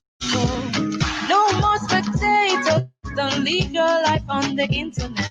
The blame we push around today will come back to torment. The brings you fail to fix today will fall upon your children. So I'm asking you to give me all you got, to give me all you got. Lawmakers, judiciary, executive, political parties. Now all of us, social groups, you and I, CSO and the media. So take your place in government. I'm asking you to give me all you got. All of us become so I'm asking you to give it all you got. Take your place in government. I'm asking you to give it all you got. All of us become I'm asking you to give it all you got. So take your place.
Okay. Hi, everybody. I think we're ready to go. We're going to start right on time because, as you know, these sessions are 45 minutes and we want to talk about as much as we can, so we don't have that much time. Welcome. My name is Blair Glencourse. I am the Executive Director of the Accountability Lab, one of the co-organizers of this amazing summit, and also a steering committee member of the Open Government Partnership. So this is of particular interest to me, and I'm just thrilled to be here with all of you, and it's amazing to see so many of you from all over the world. You may have been in some of the other sessions this morning, but feel free to reintroduce yourselves in the chat, which should be on the right-hand side of your screen if you're on a computer. We'd love to know who you are, where you're from, and what you're doing. And feel free to join this chat on social media as well. We've been sharing with the hashtags Digital Youth Summit and Youth Power and OpenGov. And you can find us at the Account Lab, at Restless Dev, and OpenGov Part. So we're very excited about this session, which is entitled "What Can Open Government Do for the Economy During COVID-19 and Beyond?" And we're joined by some amazing women from all over the world today to talk about this issue. I don't think I really need to explain why it's important. During COVID, the global economy has obviously crashed. This is the biggest depression or recession since World War II. Millions and millions of people are unemployed. I was reading last night that just in the last few months, COVID has pushed 120 million people into poverty. Inequality is rising rapidly everywhere. So there's no more critical issue at the moment. And I think sometimes with the open government agenda, we rely too much perhaps on the kind of altruistic arguments. We say the government should be open because it's important for citizens, and it's good for human rights and it's good for all of us, and that is absolutely true. But I think there is another very compelling argument, which is open government is good for the economy. It's good for growth, and that's good for jobs, and that's good for all of us, and for governments too. The Open Government Partnership has been running a really interesting campaign called Open Response, Open Recovery, in which they've been crowdsourcing hundreds of ideas around the pandemic response, many of which relate to the economy, including tools that relate to reducing corruption, open contracting, improving efficiency of fiscal stimulus spending, including inclusivity of responses, all of these sorts of things. It's on the Open Government Partnership website. I'd encourage you to check it out. So there's a lot of ideas bubbling up here. And of course, there are lots of different aspects of this. There's the economic crash itself, but then there's also things like skills and knowledge creation. How will we create economies in the future if young people at this point in time are not able to access education in the same ways as they were previously? There's lots of issues related to gender around all of this, and inequality and exclusion in all sorts of different ways. So we have some amazing panelists today to help us think through all of this. I'll let them briefly introduce themselves.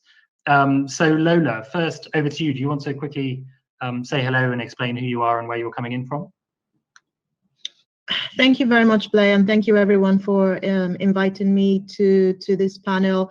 My name is Lola Dekanye. I am a program officer at the Center for International Private Enterprise, and I oversee the anti-corruption and governance programs across sub-Saharan Africa, currently running programs in 12 countries in Africa. And I'm really excited to talk about the impact of COVID-19 and the prospects of recovery, considering the governance challenges and corruption issues that we have across Africa.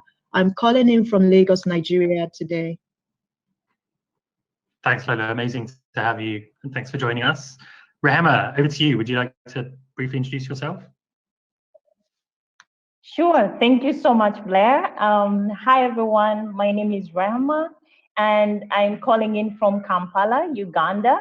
And I currently work with an organization I founded in 2016 called Reignite Africa. Reignite Africa is a young adults focused organization that's tackling unemployment in Uganda. I'm very passionate about issues regarding young people and youth participation in key decision-making processes and women's rights. And I'm very excited to be part of this conversation because at Reignite Africa, we work to skill young people for 21st century jobs and the workforce in general. Thank you. Amazing, thank you, Rehema. And Fernanda, would you like to quickly introduce yourself? Thank you, Blair. Yes. Hello, good morning, everyone. I am very happy to be in the Open Government Digital Youth Summit. I appreciate the invitation to our great ally and part of our board of advisors, Blair. I am very happy to share this space with Lola and Rehema, who have done a wonderful job in anti-corruption in their countries and regions. And I am Fernanda, Director and founder of Mejírase, a feminist civil society organization that works on sustainable development issues with innovation and concretion methodologies.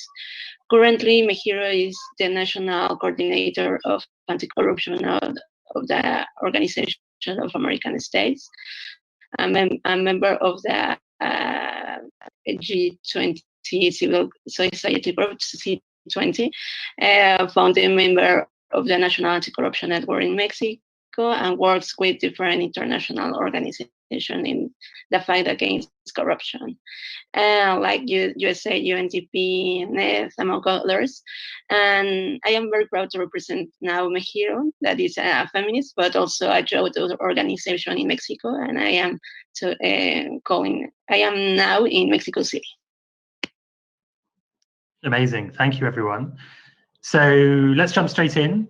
I wanted to remind people listening, so please, if you have questions or comments, feel free to put those in the chat box as we go along. And to remind you that this is being simultaneously translated into French and Spanish. I think Fernanda might speak in Spanish a bit later, so make sure you have the Interprefy link downloaded, or you're on the app so that you can hear what she's going to say. But let me start with you, Lola. You're in Nigeria, as you mentioned, where obviously there is a big youth-led movement called the EndSARS movement ongoing. Tell us a bit more about how things are in Nigeria, what all of this means for young people, and the situation in terms of the economy, COVID-19, and open government where you are. Thank you very much, Blair. I think this is a very interesting time to actually have this conversation because just today is 1 week since there was the report of shooting at unarmed protesters in Lagos, right, just a few blocks down from where I live here. And I think what's interesting is you see the restlessness of the young people across Africa. Demanding better governance. You find that there's one common thread, whether it's in Zambia, it's in Cameroon, it's in Malawi, has been in Kenya, and probably still is, and now in Nigeria, the common thread is corruption. And, the interesting thing is with COVID-19, corruption, the problems of corruption have really come to the fore. We've talked about the fact that, when you are faced with a crisis, the weakness in your governance systems really are stretched and are really obvious. And we've seen that happen in Kenya. There's the investigation happening now with KEMSA involving procurements that, that the private sector is embroiled in. In Nigeria, the aftermath of the EndSARS protests was really a raid on a lot of the warehouses, huge stash of palliatives that was contributed by the private sector COVID coalition to the government to distribute to the masses that never really got distributed on time or at all.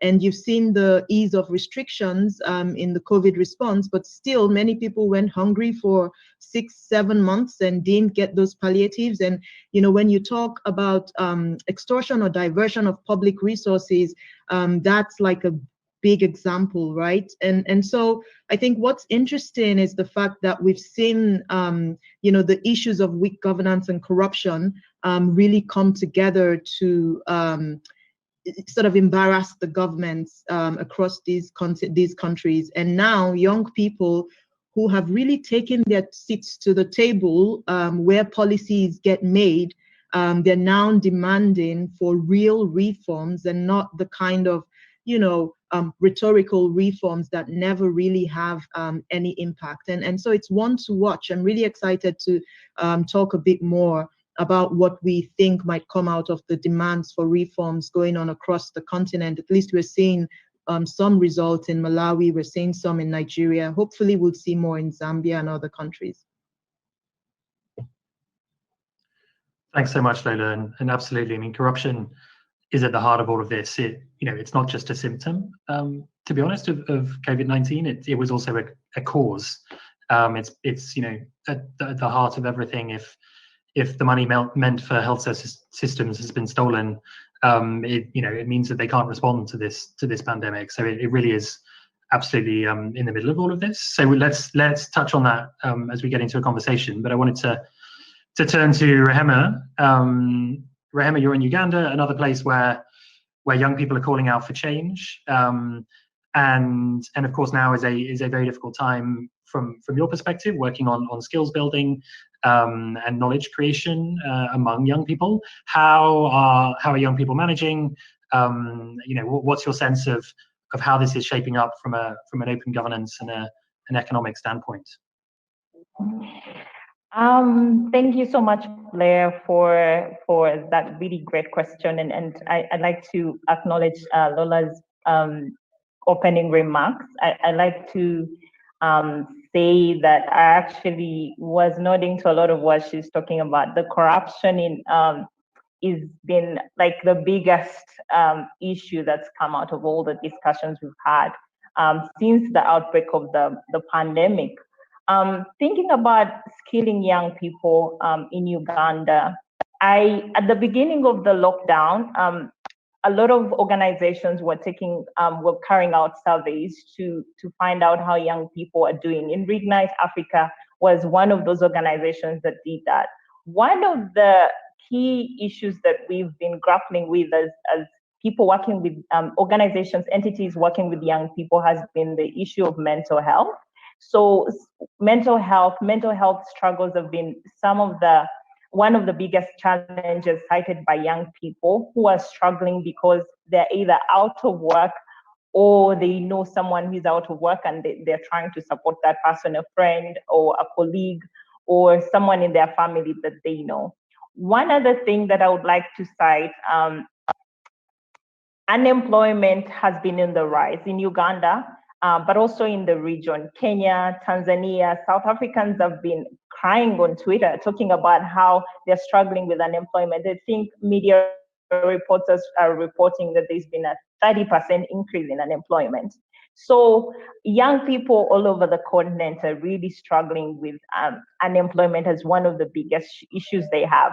But also I like to point out that it's been a bit of a tough space that key actors are finding themselves in. At Reignite Africa, we like to say we want to work with the most marginalized youth, but COVID-19 put us in a situation where we couldn't get to the ground of, connecting with young people who are struggling, the most vulnerable, disadvantaged, living in rural areas, youth who are in refugee camps, young people who are migrants who are doing domestic work abroad. There are human rights abuses for young women who are up in Middle East. All these issues are issues we are trying to grapple with, because as much as we want to talk about the fact that we value the skills that young people need for 21st century workforces, we are acknowledging that actually the problems at hand are actually way bigger than what we can grapple with at the moment. And so it's an ongoing conversation we need to be having. And I like to hear what other people on this call have to share. Thank you. Thank you, Rehema, and some really, really key points in there. You're absolutely right. Many of these conversations are exclusive, and many of the responses to COVID-19 are exclusive. They're leaving a lot of people behind, particularly young people of all kinds. And we need to do better, and we need to find ways to make all of this more inclusive. I thought your point about mental health was also really, really important. Such a misunderstood and neglected issue in many cases, and something that we need to focus on and think much harder about in every possible way. You also mentioned gender, and so I want to turn to Fernanda, who works a lot on anti-corruption and gender in particular. A quick reminder to everyone listening: please do put comments or thoughts in the box, and check into the Interprefy app if you haven't already, because I think Fernanda is going to speak in Spanish. So over to you, Fernanda. How are things in Mexico? How is corruption during the COVID response undermining the economy and the desires and hopes of young people and women in particular? And what can we do about it?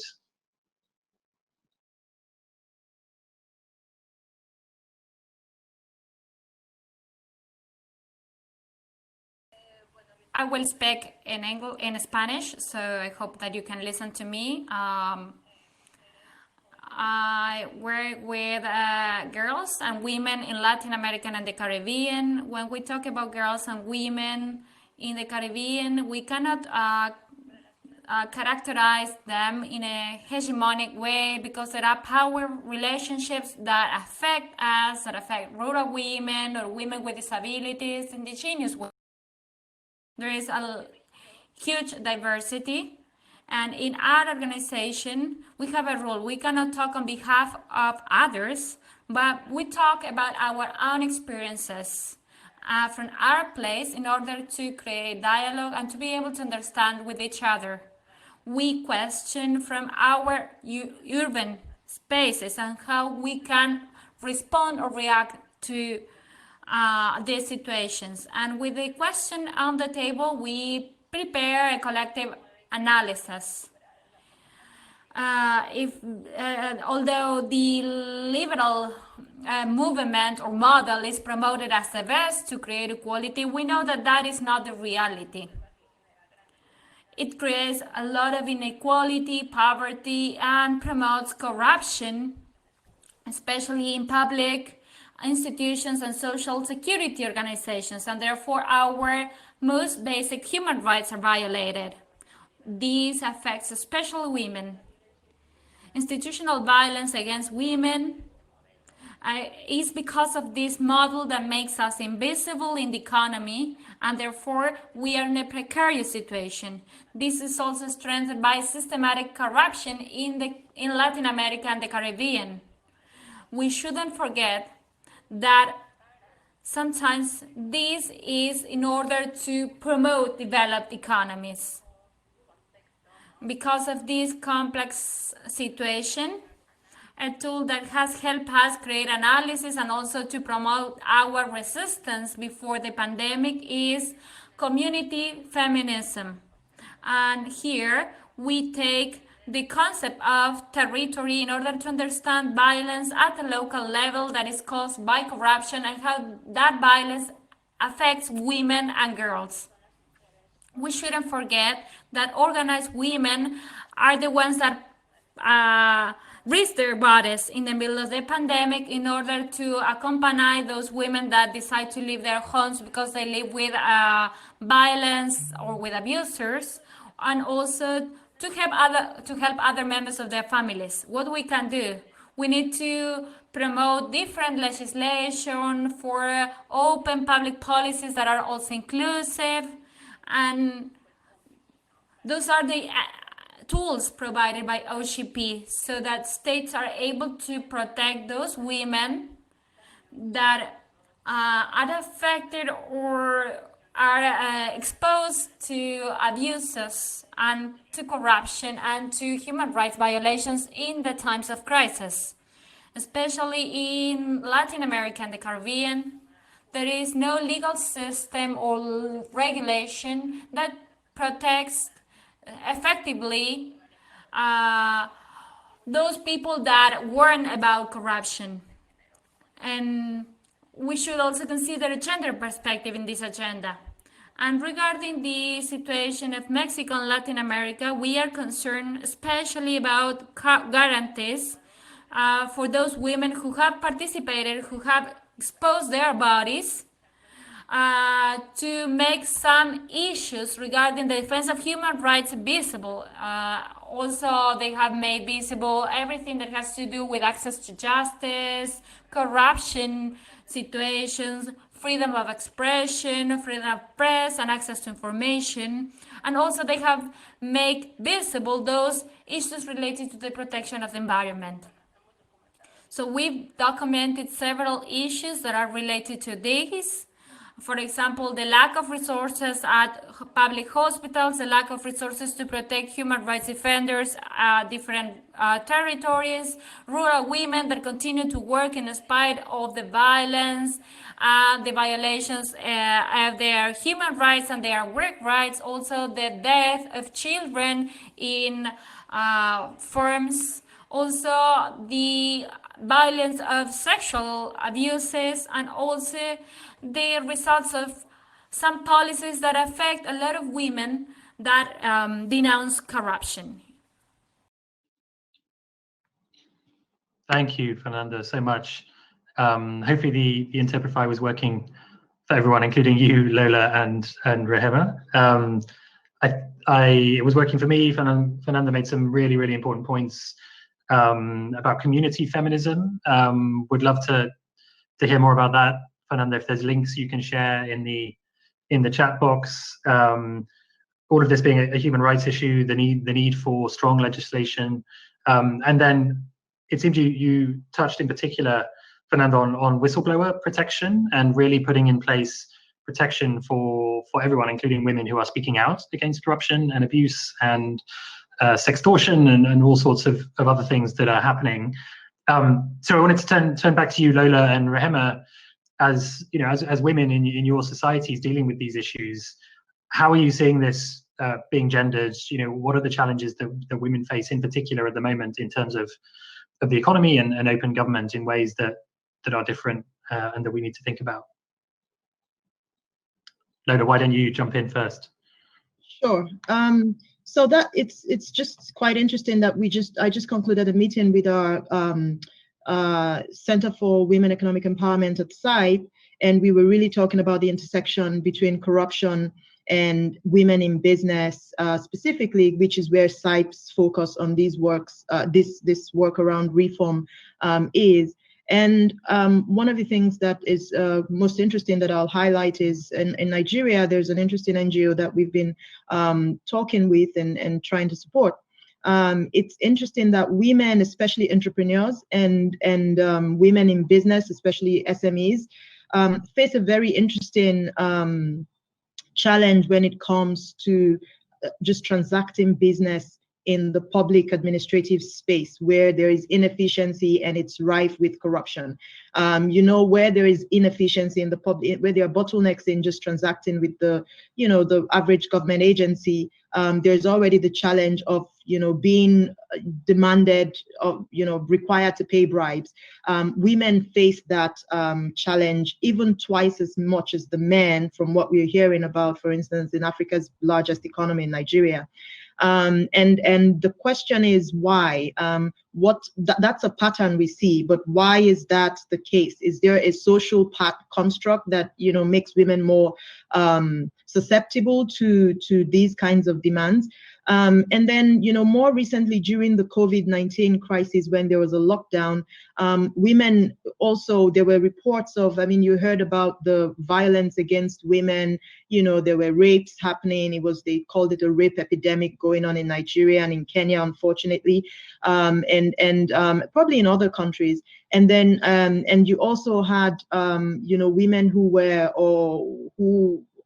in the healthcare sector, or were in the businesses that were considered exempt so they could move around. You had them being harassed more often than the men, and even required to pay bribes in kind to get to their jobs, even women who were in the healthcare space. And unfortunately, because there's not so much of a social justice system, there's very little recourse for everybody, but more so for women. There's very little recourse in terms of who you can report to. And that's also the case with rape cases for women. At least most laws that I know of in Africa recognizes rape against women alone. So we have a lot of data about that for now. And you have women who are involved in those kinds of unfortunate incidents, being faced with the difficult questions about how to collect evidence, what witnesses there were, and so you have those kinds of social justice issues that haven't been addressed. However, coming back to the economic empowerment front, which is where, for instance, in Nigeria, SIPE supports the largest coalition of women in business. One of the very interesting things that we're seeing coming out of women coming together to demand or require specific reforms is the fact that once they articulate their reform positions, it's not as if women require any special treatment other than, what's ideal, what should be, for instance, simple things to happen. For example, a woman tries to open a business, the process should be clear. The fees should be clear, and that's the case for for other businesses and entrepreneurs in the country. You talk about access to finance. Women are also get, unfortunately, hit on with the kinds of questions around send me a message is how I've heard it being put in Nigeria, right?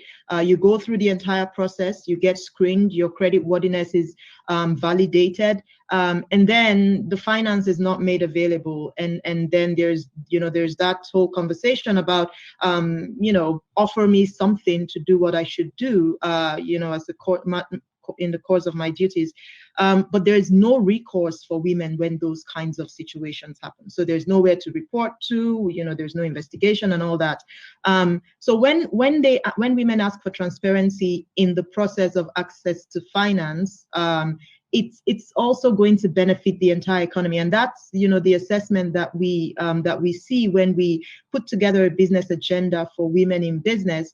It's not asking for a different standard for women in business, for instance. It's asking for the same standard, except that the social justice system, disadvantages women a whole lot more, just because the recourse is not available to women who are often in the minority. So I think, Fernanda hit on a lot of great points about the kinds of challenges that women face, and to a large extent, there is, the changes or the solutions would be legislative, most likely. Would the reforms would need to touch on legislative changes, but there's also a social element to it, which is where community leaders come in, business membership organizations come in, civil society organizations come in, because that extra element is around the culture. The extra element that needs to change or evolve is around the culture, around the narrative about the role of women in a society, and the protection of women's rights in the society. Thank you, Lola. Some really, really important points in there. Rehema, I saw you nodding. Would you like to add anything? I think you're on mute. I think I was muted. Sorry about that. I am very passionate about the topic, so I hope you don't mind my facial expressions and the nodding.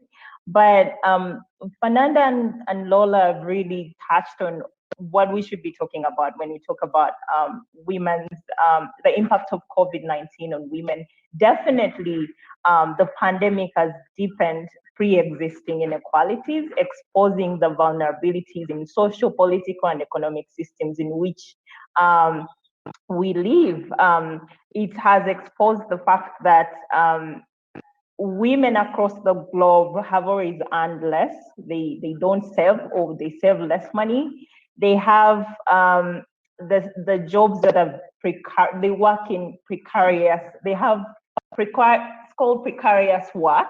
The nature of the work they do is very unsafe and very insecure work, and they're most likely to be employed in the informal sector. Just touching on this, because I know we've touched a lot about issues of injustices that women face, and one thing that we haven't highlighted is been the fact that before I get to that point, I think I need to share this example. Recently in Uganda, I think like a week ago, there's a case of a woman who was testifying on national TV about a police officer who, because she was traveling past curfew time, the police officer actually demands her to actually lie down, and he rapes her.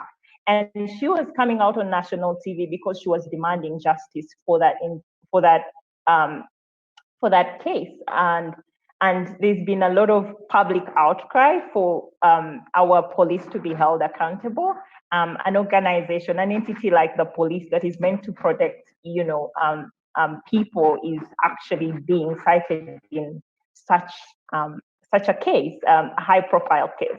So going back to the point I was making, if we are talking about being serious about handling some of these issues, I think we should be moving away from just engaging in the conversations and actually asking our leaders of the tough questions. Why is it that we are not seeing change?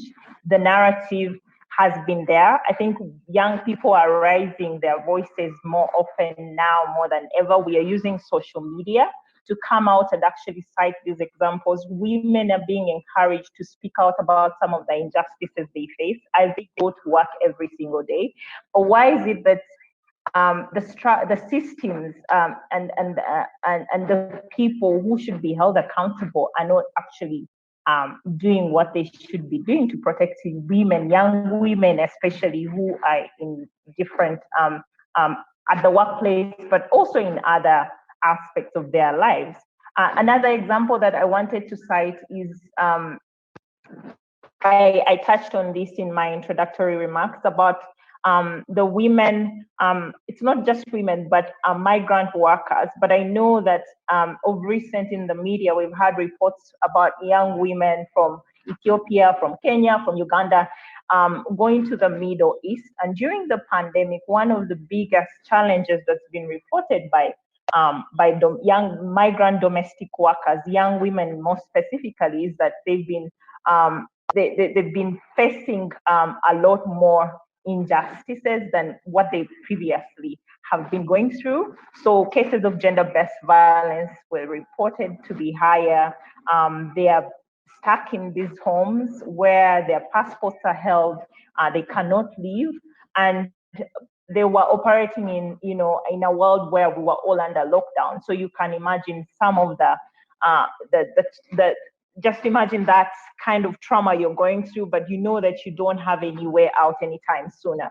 So I think for me, for this discussion, for all the great points that have been raised, we should be pushing ourselves to actually challenge ourselves to demand better and push better, I guess, for our governments and especially our leaders who are meant to be protecting us and actually upholding these laws and policies. For some governments that already have the laws, why is it that we are not seeing any substantive change for all these injustices that women have been facing all these centuries?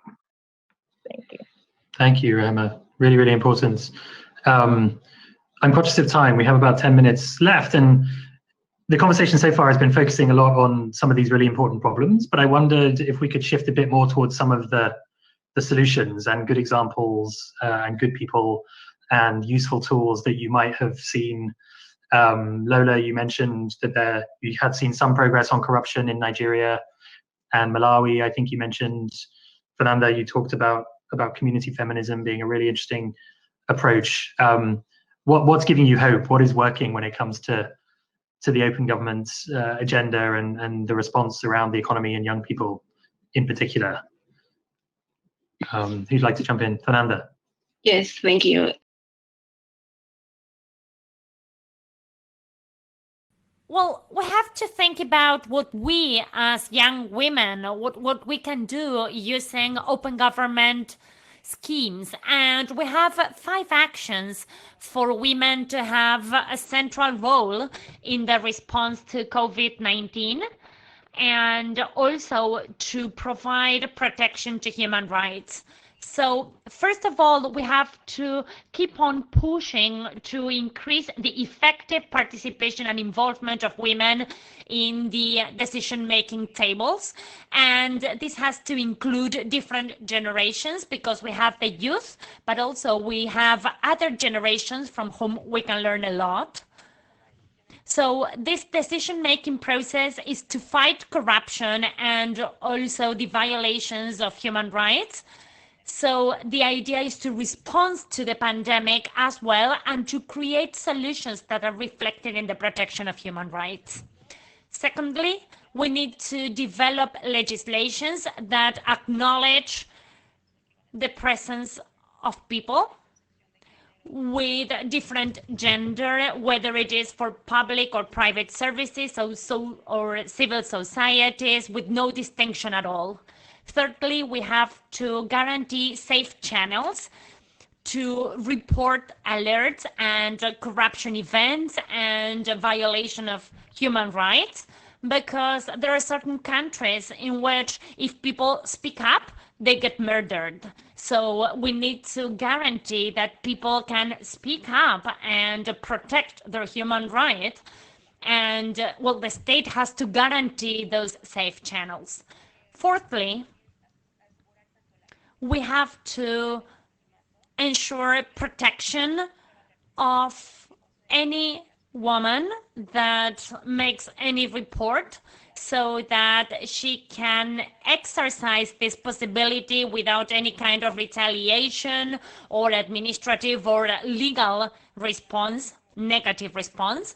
And lastly, we have to keep on promoting transparency and accountability in all women based on independent audits and with the participation of the civil society. So these are just 5 things to consider for youth and also for women. Thank you, Fernanda. 5 really solid, concrete ideas there that that I completely agree with. All make absolute sense. Lola, over to you. Are there examples of good things happening and success in this respect? And this is, yes, I mean, thank you, Blair. I think this is me being the most optimistic I can be when I call these successes, but they are successes, 2 of them. One is when it comes to corruption. I mean, for many years, you've seen efforts to tackle corruption around the world, really driven by international institutions, and I'm thinking about it, you know, in the context of Africa, the global South. International institutions like the United Nations, you know, with the UNCAC. In Africa, you have the AUCPCC. They have really come together to say, oh, we need to tackle corruption. It's really affecting our economies or development of the world's poorer countries. The World Bank and many other organizations have come together. And a lot of that resource has gone to the public sector. It has gone to and strengthening law enforcement capacity. To some extent, you know, it's gone to civil society organizations or really civil society organizations have really just tried their best to get into that space and galvanize opinion and efforts against corruption. But a lot of the help, a lot of the you know, interventions have really targeted the public sector. And the unfortunate thing is, without bringing the private sector into that dialogue, we continue to run around in circles, because especially across Africa, you find that the private sector really is a facilitator, an enabler, to a large extent a benefactor of corruption. If you look through the history of many African countries, where a lot of the public officers have really just, you know, gone from being military dictators to civilians who invested a lot in the countries, and when they became civilians, they were private sector investors to a large extent, right? And so you find that if you're tackling corruption and you're not getting the private sector to be a major actor, really the supply side of corruption really is the private sector, you will hardly get very far. And in the last 3 years, actually back up to about 7 years, last 7, 8 years, SIPE has been working on, tackling corruption from the private sector perspective. We have in Thailand a very interesting private sector collective action project that has seen more than 60% of the listed companies on the stock exchange in Thailand listed in a business collective action group that really is tackling corruption. And if you know how complex of a problem corruption is in Thailand, this is such an interesting breakthrough, because with these business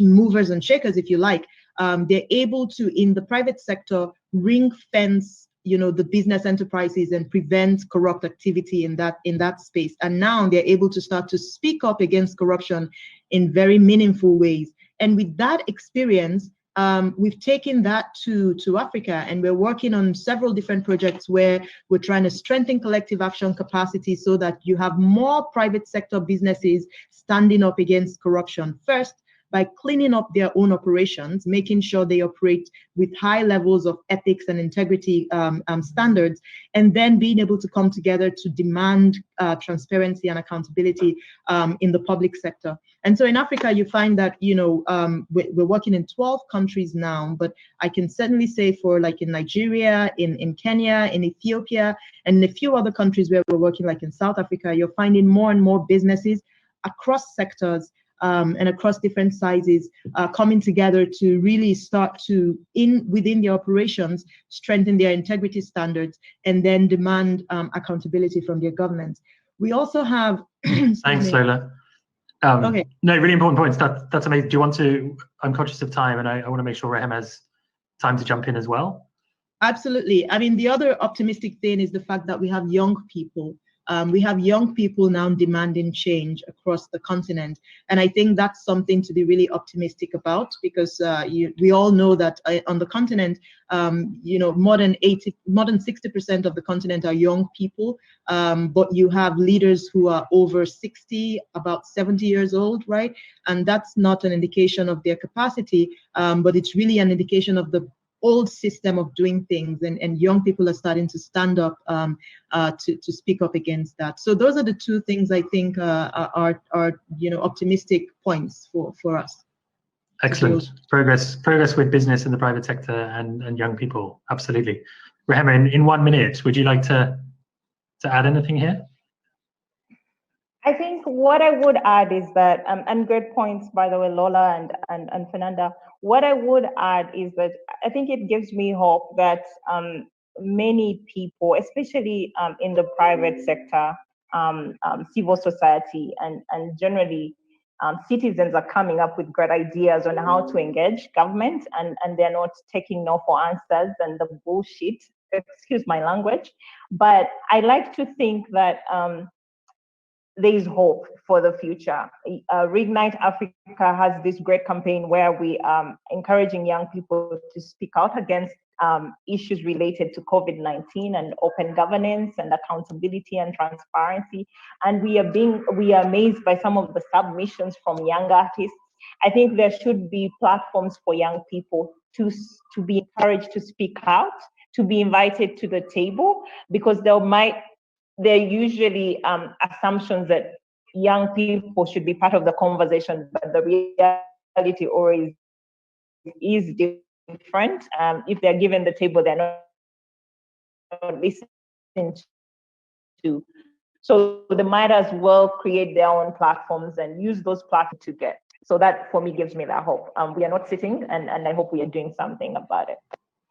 Thank you, Rehema. I think that's a great place to end. We're out of time, I'm afraid. So many good questions now coming in the chat box. Maybe our panelists, if they're able to stay for a minute or two, can answer some of those in the chat. Yeah, great questions about Mexico, about the military personnel in business, often a big issue, and so on. We've only just touched the surface, but thank you, everyone. We have a slide, I think, with contact details for all of our speakers, feel free to reach out to them. I'm sure they'd be happy to engage by email or by Twitter and share some of these ideas and continue the conversation after the summit. This is just the beginning, of course, and so we want to continue this conversation over time. There are those contact details, and stay with us. We're going to take a 15-minute break. We'll let you get some tea or some food, and come back for the next session, which will start right at the top of the hour. So thank you, Fernanda. Thank you, Lola. Thank you, Rehema. Really, really interesting discussion, and we'll keep this going as things continue. Thank you, everybody.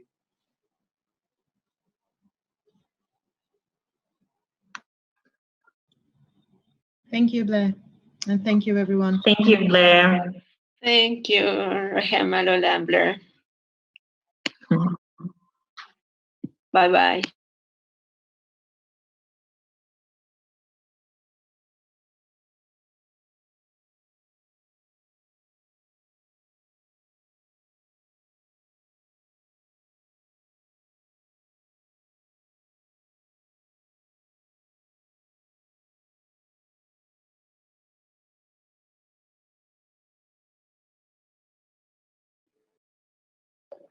Hi, Fernanda. Hi, Rehema. Now we trying are to look through the questions. Yes.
Cuando participé de Feedback Labs en Washington, para mí fue un descubrimiento inmenso porque nuestra escuela tiene prácticas democráticas. Sin embargo, tuve un encuentro con la realidad de que aunque sí recogíamos todo el insumo de los estudiantes y ejecutábamos en colectivo todas las acciones recomendadas, nunca regresábamos a informar el progreso de esas acciones.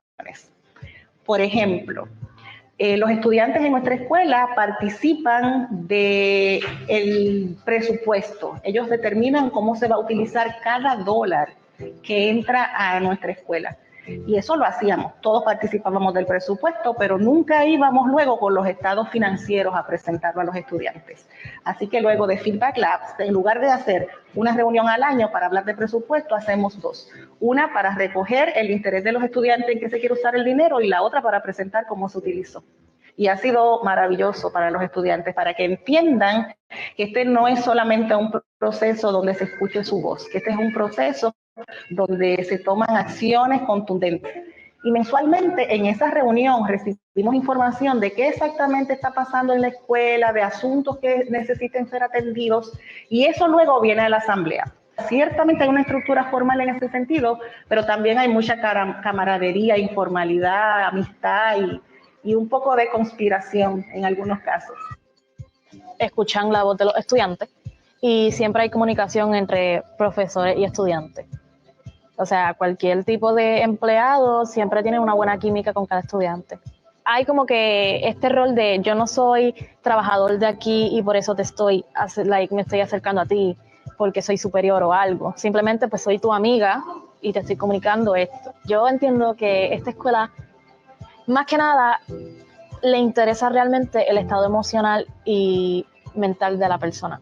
Se preocupa realmente por lo que siente, por lo que está pasando y por lo que quiere lograr, ¿verdad? Entonces, en otras escuelas, como que, un ejemplo, proyecto regular, toma las clases, te ven llorando, ve a oficina. Aquí, si ven eso, te intervienen contigo y llegan un momento donde hablan contigo, llegan a una solución. O sea, no es como que yo tomo las decisiones sola y yo manejo todo sola. No, somos un equipo. Lo más importante para que esta escuela funcione, yo entiendo que es la comunicación. Lo que hemos estado haciendo en nuestra escuela es conversando y poniendo sobre la mesa que lo más importante aquí es el bienestar común, no necesariamente la necesidad individual.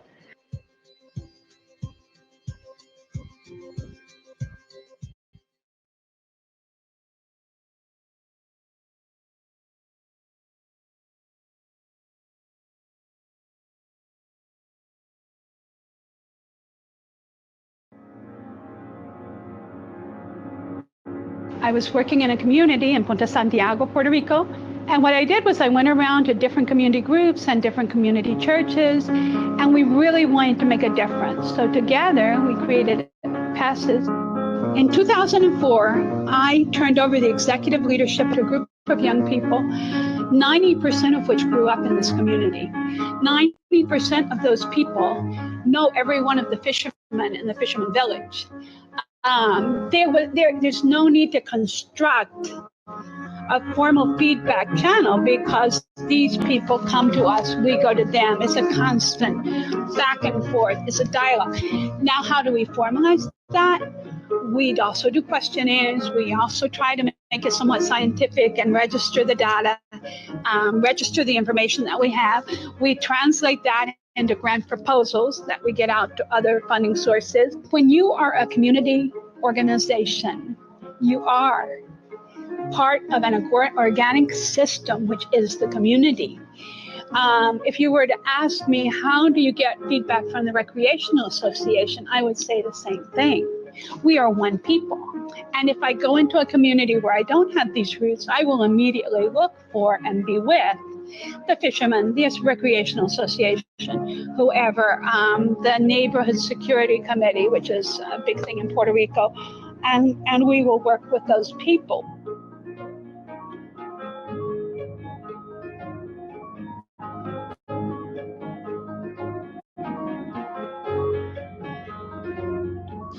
But this block didn't have any power at all, no light poles at all. So from the Catholic Charities Human Development Foundation, they gave us a donation so that we can provide solar power to some of the areas in the community. Well, basically the feedback the first months after Maria were simply, we need food and water.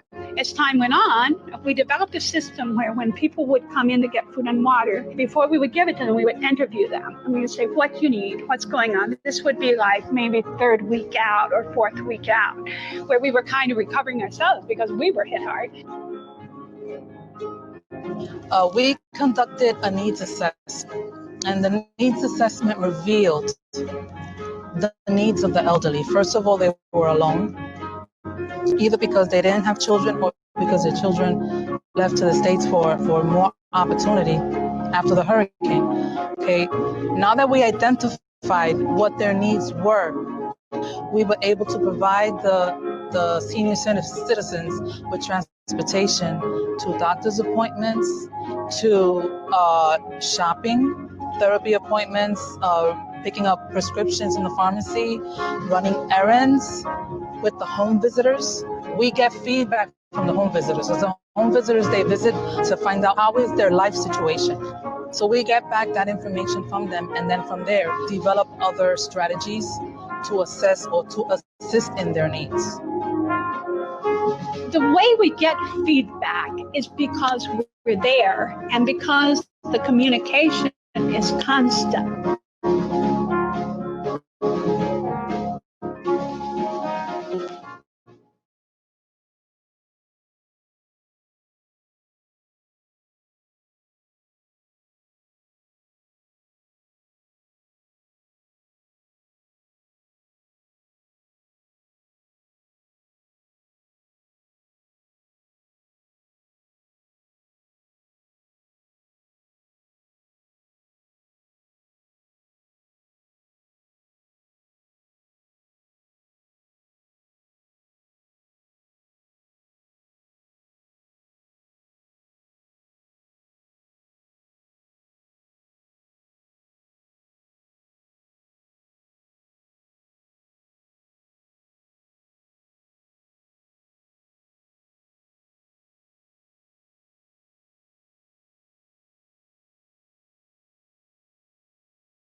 Good afternoon, everyone. Welcome to this panel titled Ecosystems of Open Government for the Use of Public Information in Latin America.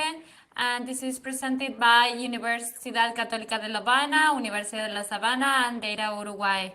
There are some participation rules that have been included on the chat, and also some instructions to access French, Spanish, and English simultaneous interpretation. To start, this is the first panel in Spanish, and it's an honor to be here. I will present the panelists later on, and I welcome all of you to this session, and I hope that after this session you're ready to change things in your sectors. This session will be divided into two parts. In the first part, I will present the results of a research that I made during my master's together with two other universities. And the second part, we will have a panel of experts in open government from Latin American countries, and we will discuss key factors that affect public information projects, and we will present some recommendations to promote open government in Latin America. Next slide, please. To start, the topic of my dissertation was this: creation of public value with the from open government, and it was done together with these universities, Tallinn University, Labina University, and Munster University. And we want to analyze here the use of data by government. But first, I would like to ask you, the participants of this session, what is open government for you?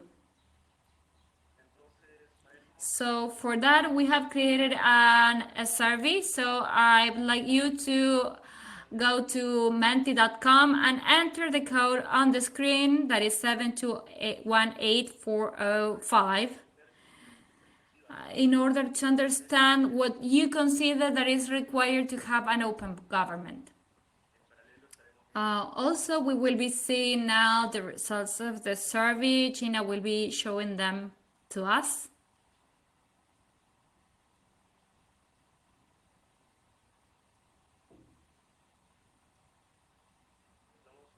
So we will give you a minute so that you can answer the survey.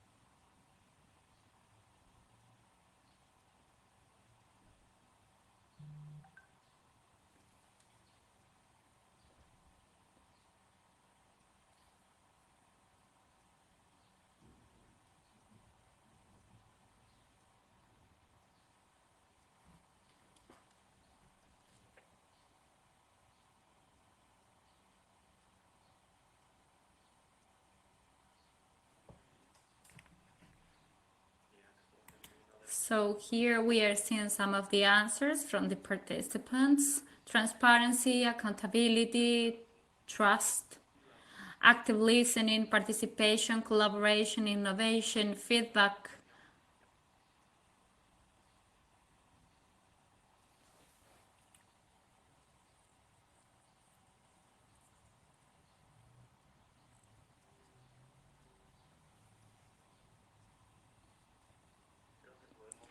I think that we can continue with the next slide. And effectively, what you were mentioning is that you need transparency, collaboration, participation, or engagement. This is a model developed by the European Commission that is based on 3 pillars: transparency, participation, and collaboration. That is achieved through open data for decision-making processes and for the creation of services. Next slide, please. Gina, are you there? So this is another model developed by Millard that takes into consideration transparency, accountability is added, and instead of collaboration, co-creation and innovation within government is added.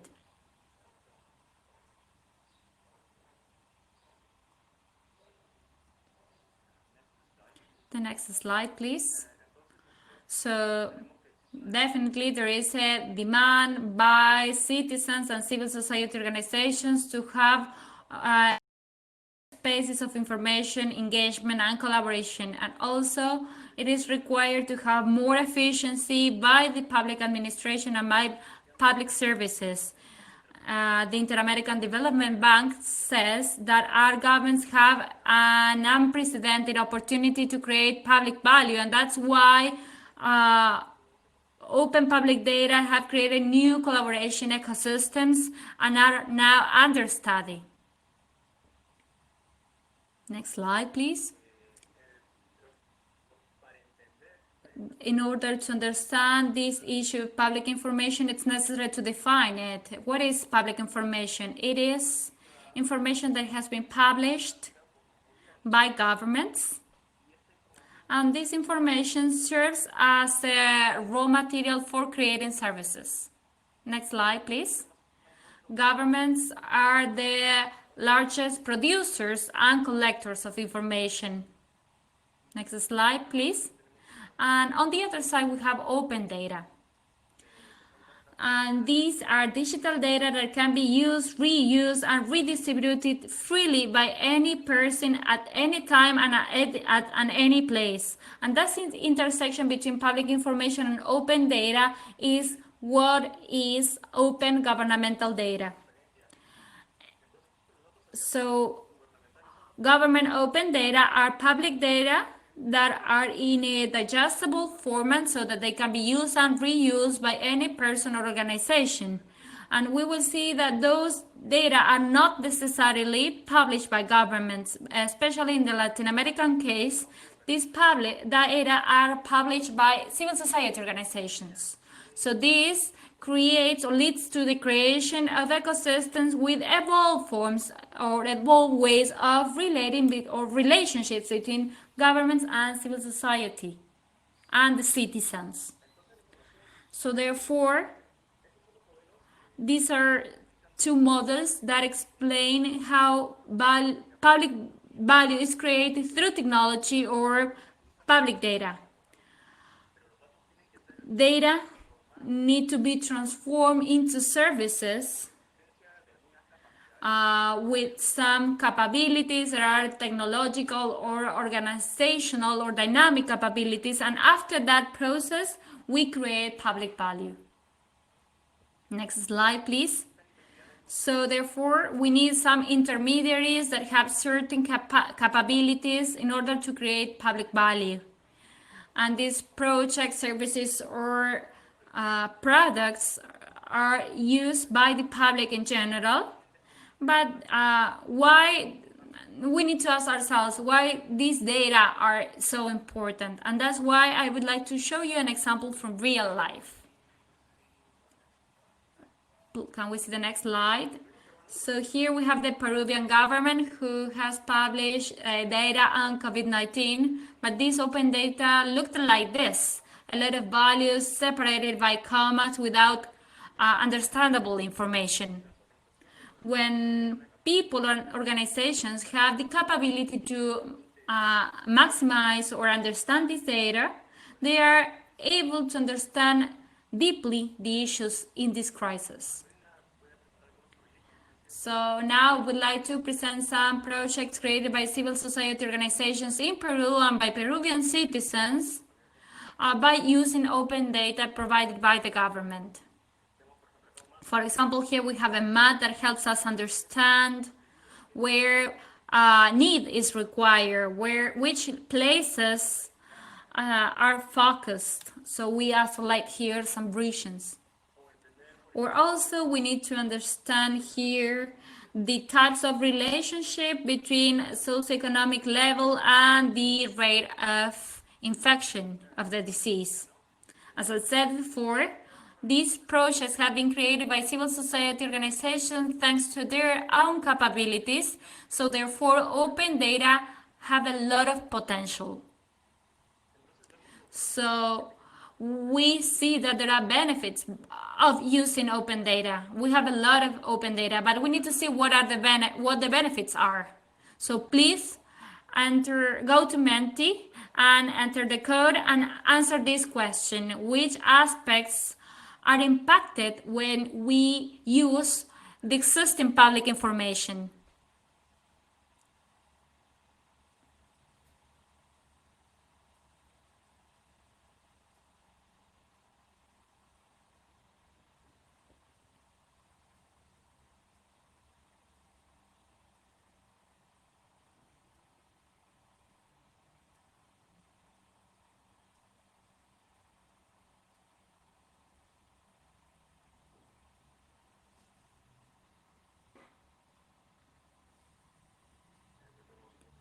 So we will give you some minutes to think and where we can impact by using open data, for example, transparency, accountability, innovation,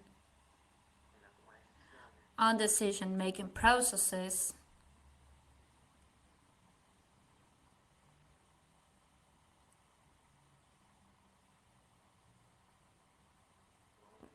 So here we see some of the results of the survey.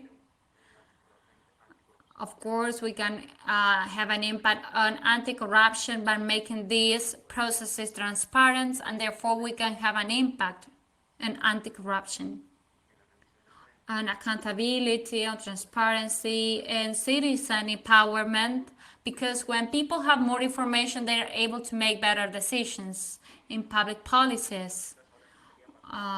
These public policies are now based on evidence and not on ideologies or not on the whim of a politician. So we can have an impact on health, security, education, human rights, innovation, and of course, we can also have an impact on credibility. When governments use data and when governments publish data, they promote credibility. And also they promote credibility in the relationship between citizens and governments. Gina, can you go back to the presentation?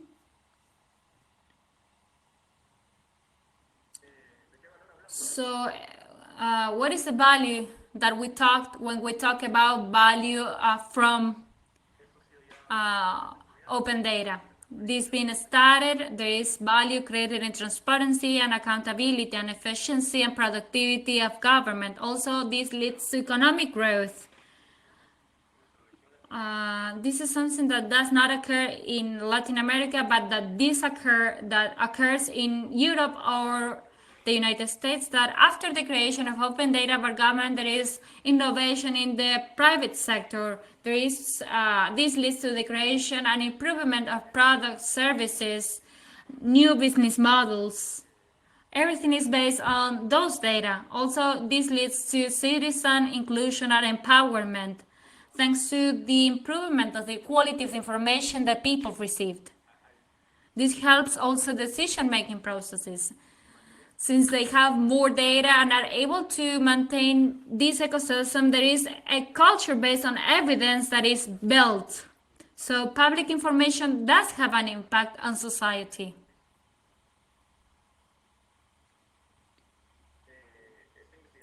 This research was carried out in 4 countries, in 4 study cases, one in Daza Sketch in Colombia, then there was a violence observatory in Guatemala, then Quién es quién Wiki in Mexico, and Elijo Estudiar in Uruguay.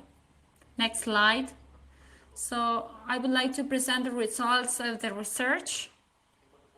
Regarding policies and legal frameworks, 80% of the countries of the region have a midterm strategy. 75% have a national plan that includes open data portals. Also, Latin America has the larger number of countries that have adopted the Open Data American Charter. So there is a political will by countries in the region to implement open data policies. Countries like Colombia, Mexico, Brazil, Uruguay, Argentina are among the top 20 countries in the world.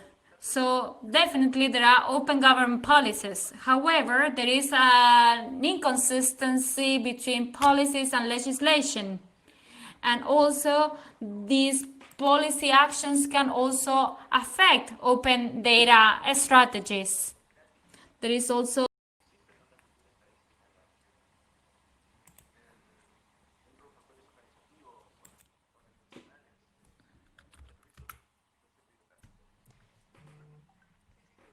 So we can say that actually there is no complete openness by public services, and this depends on their mindset and their level of readiness, their perceptions, and their skills. And also, the role of these champions should be highlighted, because these are people that work on the government, public officers, that understand the role of the civil society and that facilitate the coordination. That is to say, they facilitate cooperation not only as part of the government, but also with external parties. And also, we do have the financial resources. So projects based on open data are limited, and they depend on financial subsidies to guarantee their sustainability. There are economic resources to start the projects, but sometimes there are not enough to maintain the projects, and that is why some of them are not kept long term. In fact, certain speakers have projects that have been maintained long term, and these are success cases. And we see that this can create new sources of knowledge. And in the case of technology and infrastructure, well, all of the countries have open data portals, but in different development levels. A very interesting case is Guatemala, for example, because there is an open data portal, but the number of data sets is 0. So yeah, they do comply with the policy, but in practice, this is not completely executed. So paradoxically, the main data sources for these projects have been the Access to Public Information Act, and this is not in open source, so the quality of data here is low, and these data have to be cleaned and systematized. And also something that's good here is that these projects have contributed to our open data system. So they work under open government paradigms, for example, and they use public information in raw format and then transform that into open data, and they share their projects and information in platforms such as GitHub and other web portals. Next one, please.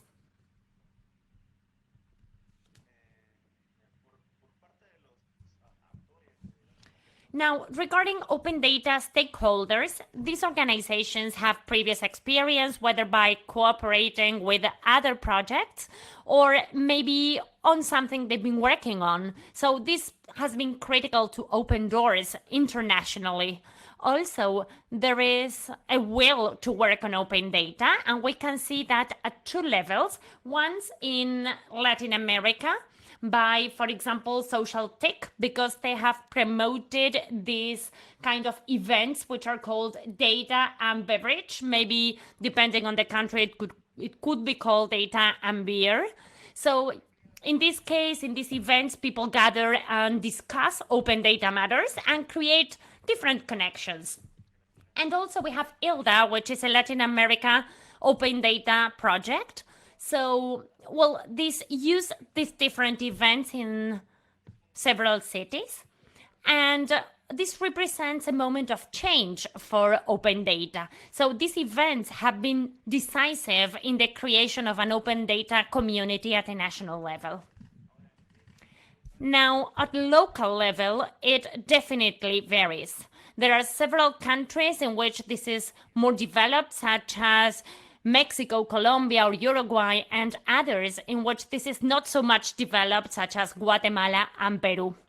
Also, regarding alliances or partnerships, there are several associations that participate, but the private sector is not so strong in spite of the opportunity that they have. In Europe, for example, or the US, the private sector is much more active and they can tap into this kind of data economically. So these alliances have to be always aligned under the same ethical perspective.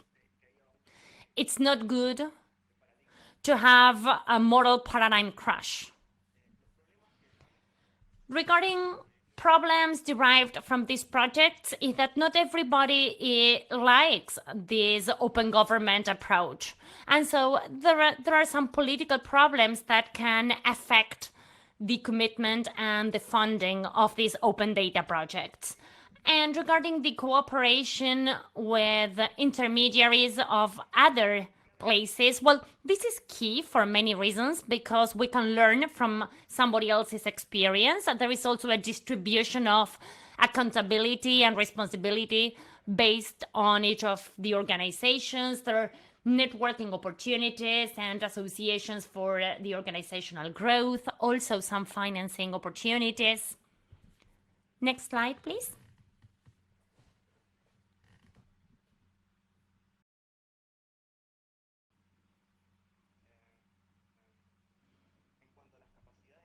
Now, regarding technological and non-technological necessary skills to develop all projects, all of the projects have had a multidisciplinary team with and without technological capacities. So we need both kinds of capacities or skills. For example, data science or full stack development, if we talk about technological skills. And regarding non-technological skills, what's important is dynamic skills related to cooperation, innovation, user-based design, and the open government paradigm also, which is key. Now, regarding service monitoring, the platforms have been assessed based on the number of visits and comments made.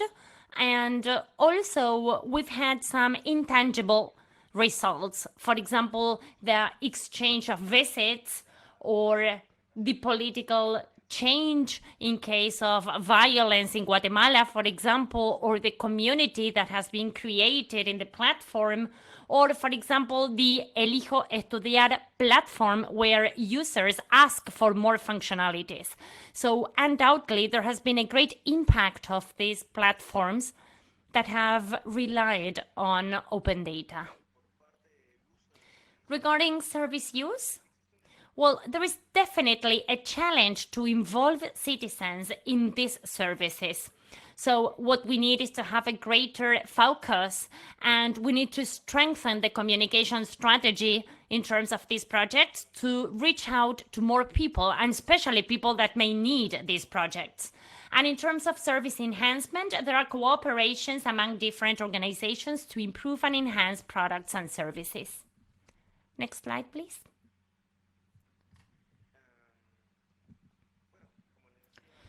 So, as I said, we have been able to position open data in the public and political agenda. New data have been created, and this methodology has been replicated in other countries. So the countries go beyond their countries, the projects go beyond the countries of origin, and we've had unexpected results, as you can see on the slide. But I don't want to use any more time, so I'd like to keep with the following slide, please. So this is a model that I have developed in Wika. So this is the public information shared by the government used by the intermediaries. It becomes open data, and based on this open data, different organizations co-create services which are used by the citizens. Next slide, please.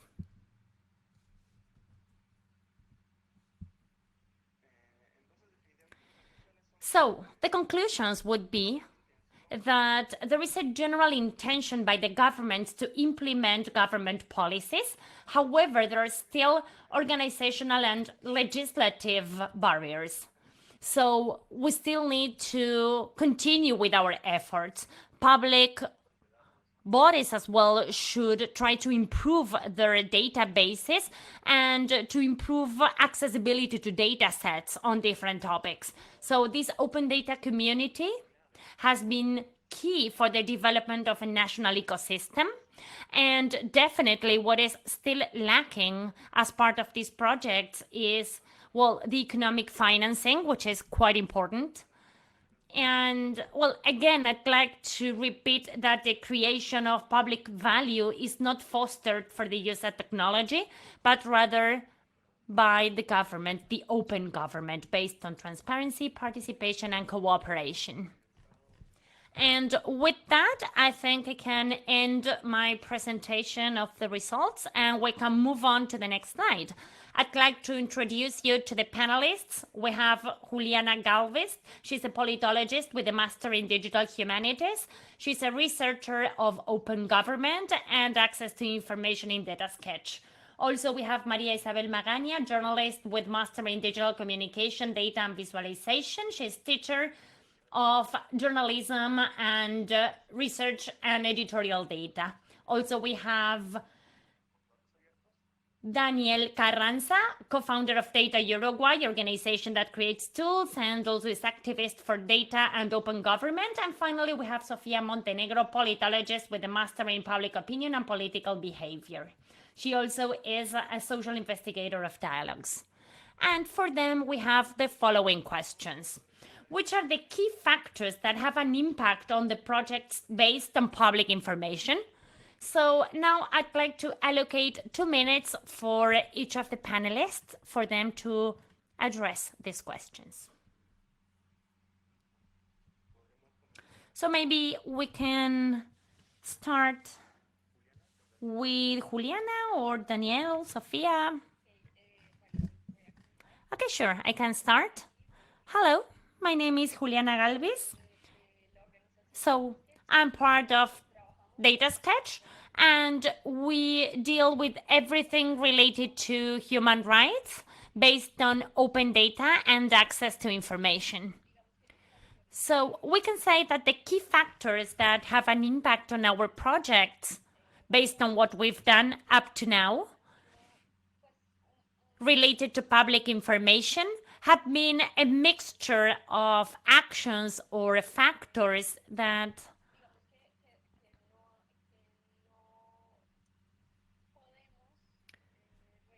maybe we cannot regulate ourselves and which are part of public policies related to access to public information.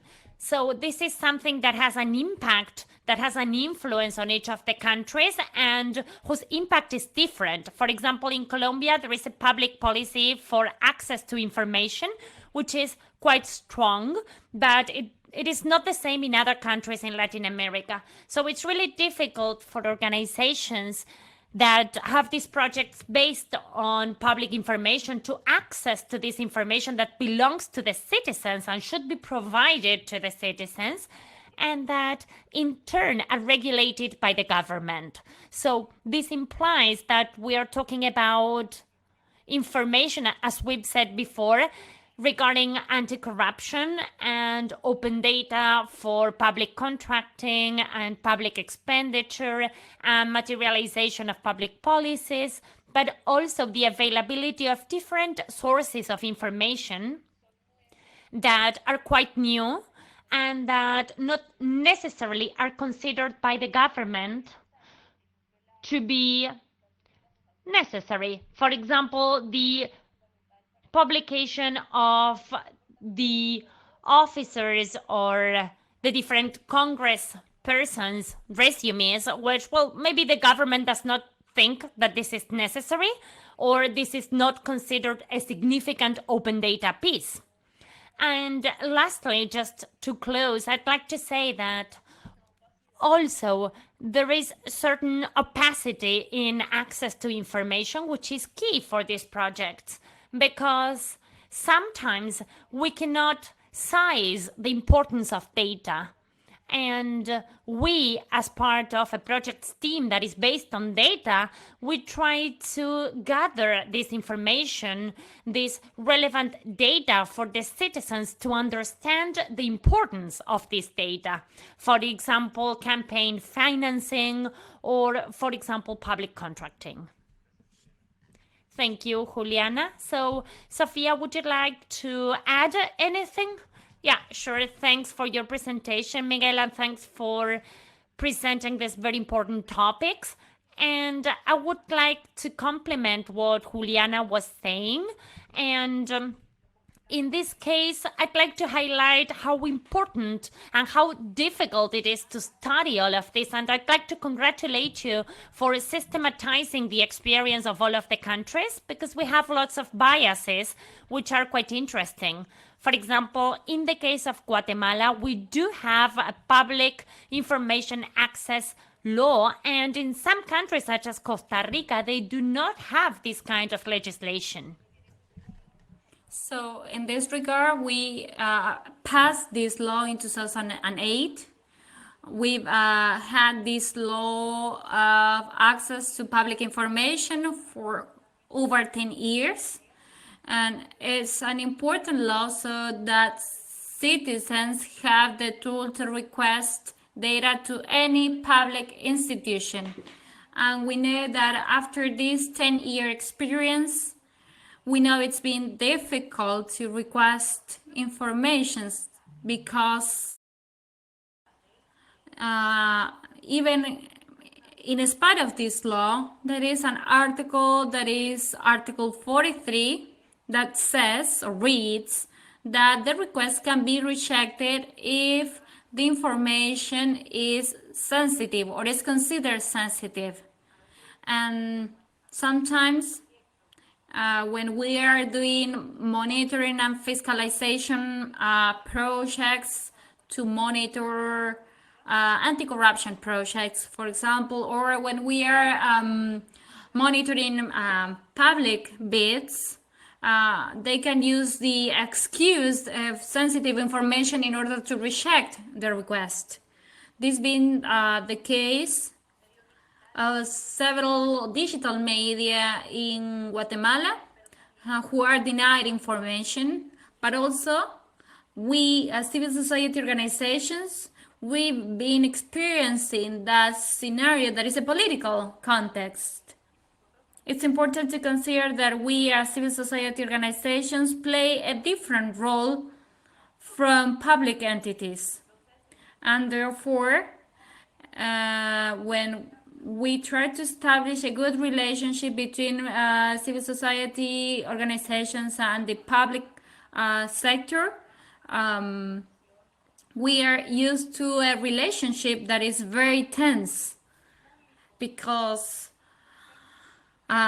technical jobs are connected to a public administration that is not stable, that is inefficient, and that is full of corruption practices.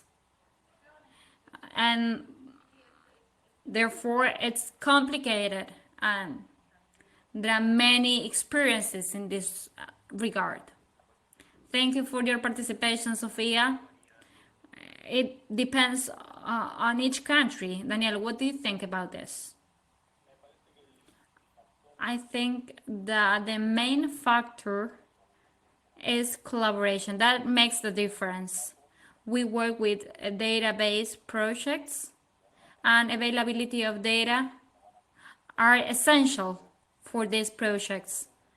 But for those projects to be sustainable in the long term and to further deep changes, it's important that different actors or stakeholders cooperate or collaborate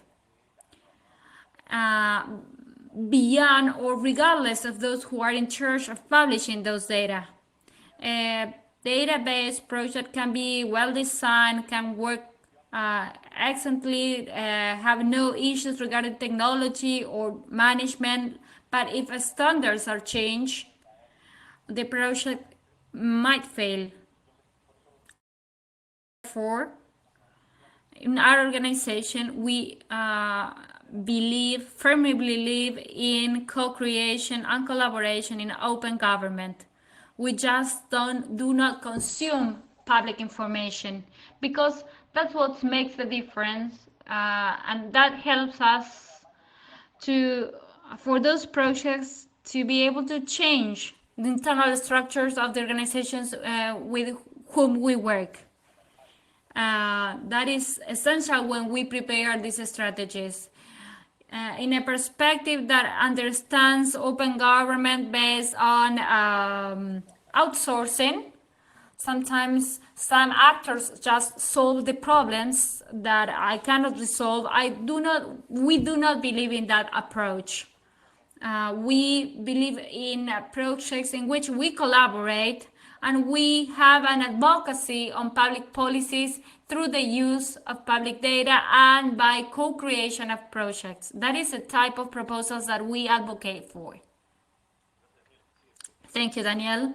Definitely, in order to be sustainable, for those projects to be sustainable, you require political will by the government, and also that they uphold implementation of these open data policies so that companies and civil society organizations are able to use those data. Gina, can we see the next slide,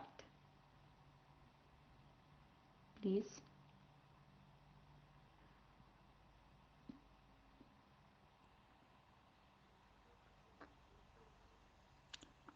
I can ask you the next question. In the meantime, how do you think that these open government ecosystems could be powered or could be improved in Latin America? Juliana, what do you think? We could talk about the experience of Data Sketch. Mainly what we did is to develop projects that promote the use of open data and public information by citizens. Through journalism projects or database research, we have, for example, a project that questions or collects information regarding corruption cases in the country and uses a platform that helps make data visible, and citizens can explore that platform at different times. But we've created some mechanisms in order to have an effect on open government.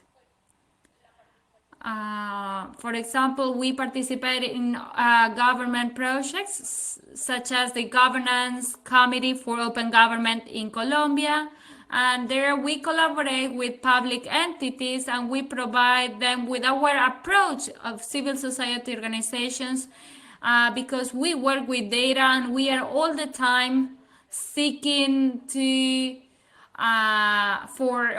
for this right of access to information.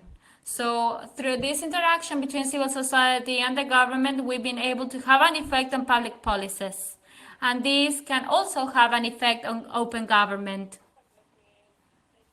Also, what Sophia and Daniel were mentioning regarding collaboration with governments and with other organizations in Latin America and in Colombia in particular, that is fundamental here in order to have an effect on open government practices.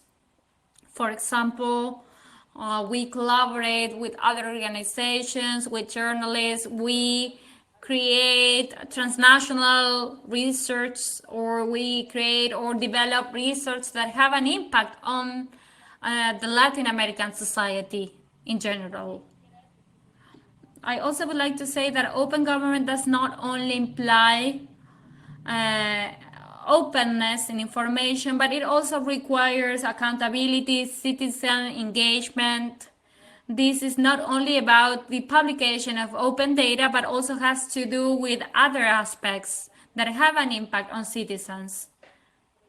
And this is also related to algorithms, and those algorithms that are used to make decisions automatic within governments. I think this is fundamental because governments are using these algorithms, and therefore we need transparency in these mechanisms. Thank you, Juliana. Definitely, now that we are using AI in governments, I think it's important to know how these algorithms work. Sophia, what would you like to say? Well, I would like to say that when we talk about ecosystem, it's interesting to see how ecosystems in Latin America, especially open data ecosystems, have led to the creation of a community of organizations that are far apart, but we know each other. We've been working together in dialogues, in sessions, especially in 2018 and 2019. We worked together with Data Sketch. We are fans or followers of the work that Colombia is doing, or that Data Sketch is doing in Colombia. And this had to do with the development of views and the campaigns that they do. And I could talk about different organizations that in different communities are working, like Abelatam, or also there are other spaces in which we have shared ideas and experiences, and we are more and more connected. And from the viewpoint of this change of generation, because here we are talking also about this, because we're seeing that organizations of different types, media outlets, civil society organizations, or also we see that there are also organizations that work together with public institutions, and we are seeing a change in generations, and that's very important. So I do believe that we have the benefit of knowing each other more now, and technology that facilitates this exchange of ideas. As Juliana said, these are projects that go beyond borders. We are able to research with a regional perspective. For example, the PATA network that is investigating and researching about what is happening in different countries of Latin America at the same time. And we can apply this to the ecosystems of each country. In my organization, we have incorporated different networks of journalists and also networks with other civil society organizations in order to increase our level of advocacy and in order to create open data, which is a need. And in order to conclude, I think that it's important that we understand that open data involve several stages, several formats, because we have several formats. What Daniel was saying is very important. We need for entities and both for those who are creating information to be trained, to have the expertise. And that's why the idea of co-creation or having an effect on public policies, and not only just request data, it's important to create together with those people that are responsible for those tasks or for those efforts. It's important to co-create, to work together.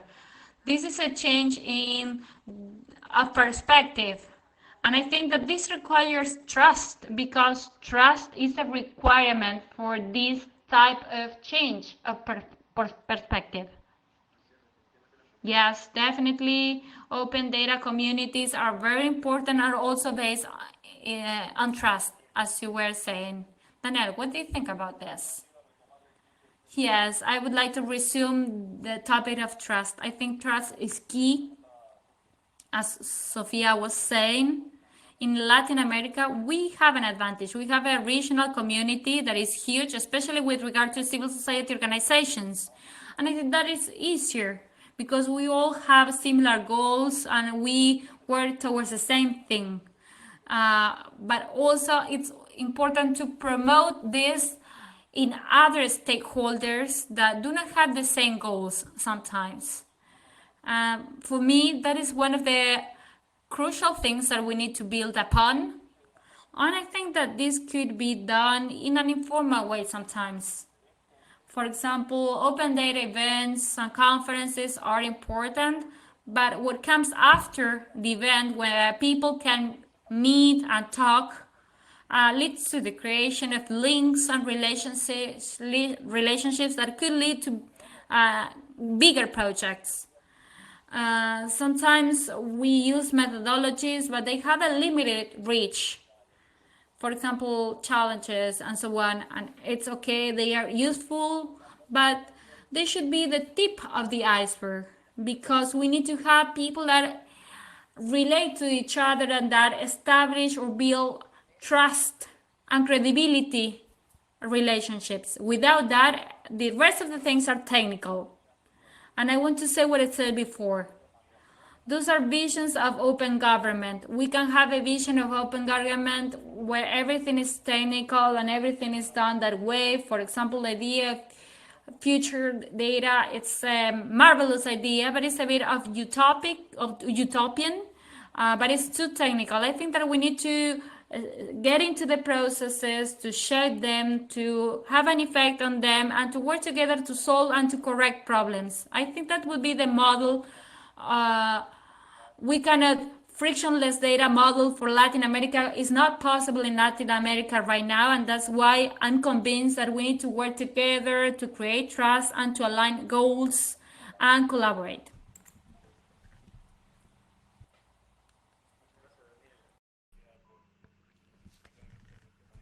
Thanks, Daniel, Julian, and Sofia for your participation in this panel. And we do have a question, which is how to propose open data government in countries that are just initiating their digital conversion. And I think that, well, this has to be based on trust, to have influence on public spaces, and to generate open government practices, which are related not only to civil societies, but also to the government and the private sector. I believe that that will be key. Well, so I'd like to thank the panelists. It's been really great to have you all here. Thank you, Karen. And well, see you later. Thank you.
recordar el gran misterio.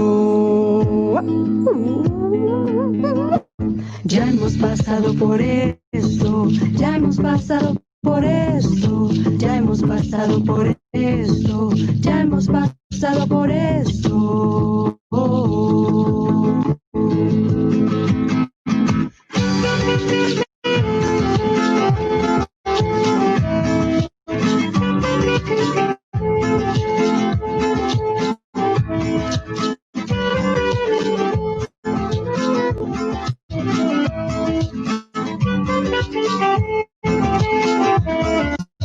Ya hemos pasado por eso, ya hemos pasado por eso, ya hemos pasado por eso, ya hemos pasado por eso. Raíz sagrada, raíz fuerte es la raíz sagrada, la tierra. Raíz sagrada, raíz fuerte es la raíz sagrada del viento y el fuego. Y el tiempo, y el fuego, y el fuego, y el tiempo.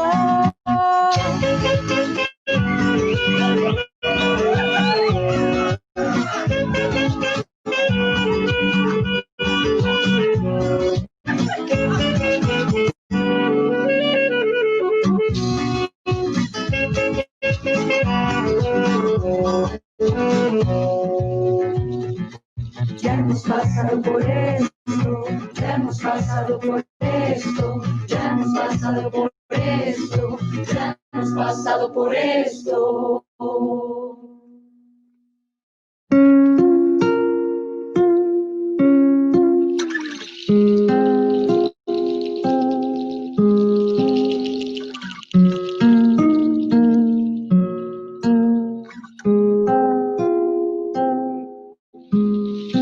Respiro verde tierra, respiro claro azul, respiro y siento la fuerza de mi corazón. De la vereda vengo a la vereda y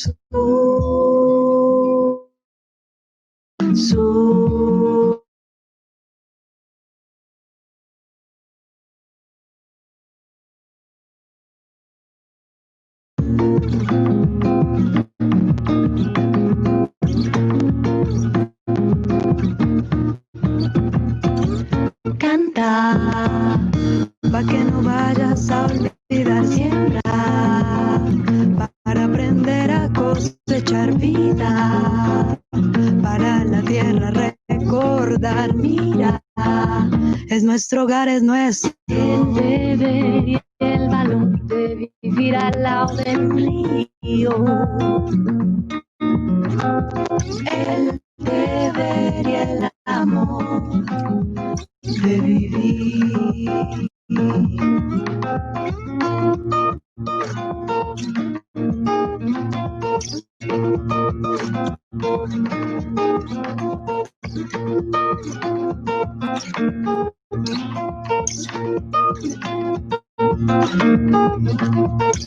Canta, pa' que no vayas a olvidar, siembra, aprender a cosechar vida, para la tierra recordar, mira, es nuestro hogar, es nuestro el deber y el valor de vivir al lado del río. El deber y el amor de vivir. Se escucha una voz, ay, se enciende otra voz, ay, denuncia la voz, ay, callaron la voz, ay, insiste la voz, ay, sin miedo la voz, ay, se escucha tu voz, ay, se encienden mil voces. Fuerte río que me abrazas, no dejes de acompañarnos. Fuerte río que me abrazas, no dejes de acompañarnos. Fuerte río, fuerte río, fuerte río.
Hello, everybody. Good morning, good afternoon, and good evening. Thank you for coming on to be part of a great and important conversation for the youth. We look forward to a meaningful time together.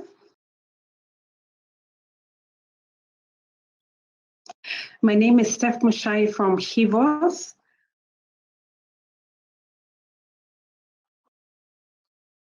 I'm the East Africa lead for our Global Open Contracting Program.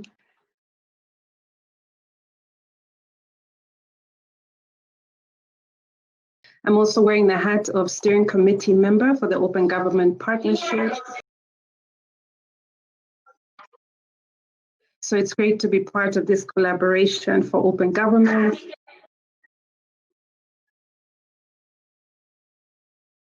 Organized by the Accountability Lab and partners. I invite you to download Interprefy if you haven't already, where we will have French, Spanish, and English interpretation.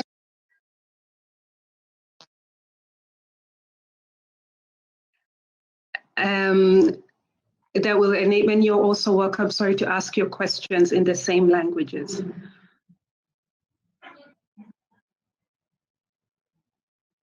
Today we have a short session, 45 minutes to get into this. So I'll ask our speakers to speak to their main points.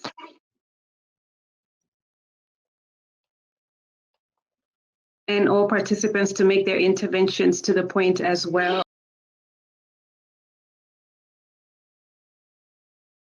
We are looking at COVID-19 youth and open contracting.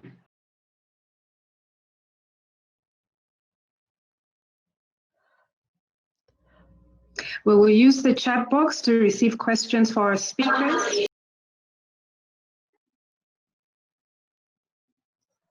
So anytime as we go along, please pop your questions there.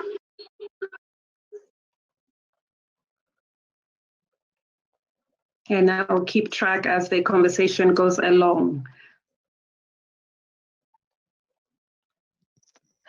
So, well, just from a tech perspective, if you wouldn't mind muting your interpretation, because we're getting a bit of sound feedback, so just that all of the participants can hear you, and then you're welcome to just go along at a regular pace.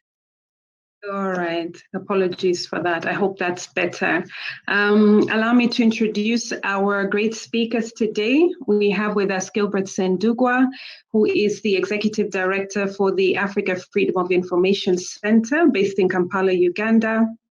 AFIC is a network and resource center that promotes our right to information and open contracting across Africa.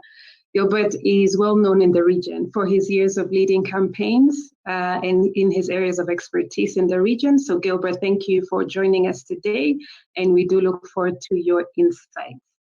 Next, we have Lorena, who is an economist and our resident expert on public finance management. She is with the Global Initiative for Fiscal Transparency. She has great work experience with both government and civil society. And she recently led the development of the Fiscal Data for Emergency Response Guide for COVID-19. So we're in for some great insights from Lorena as well.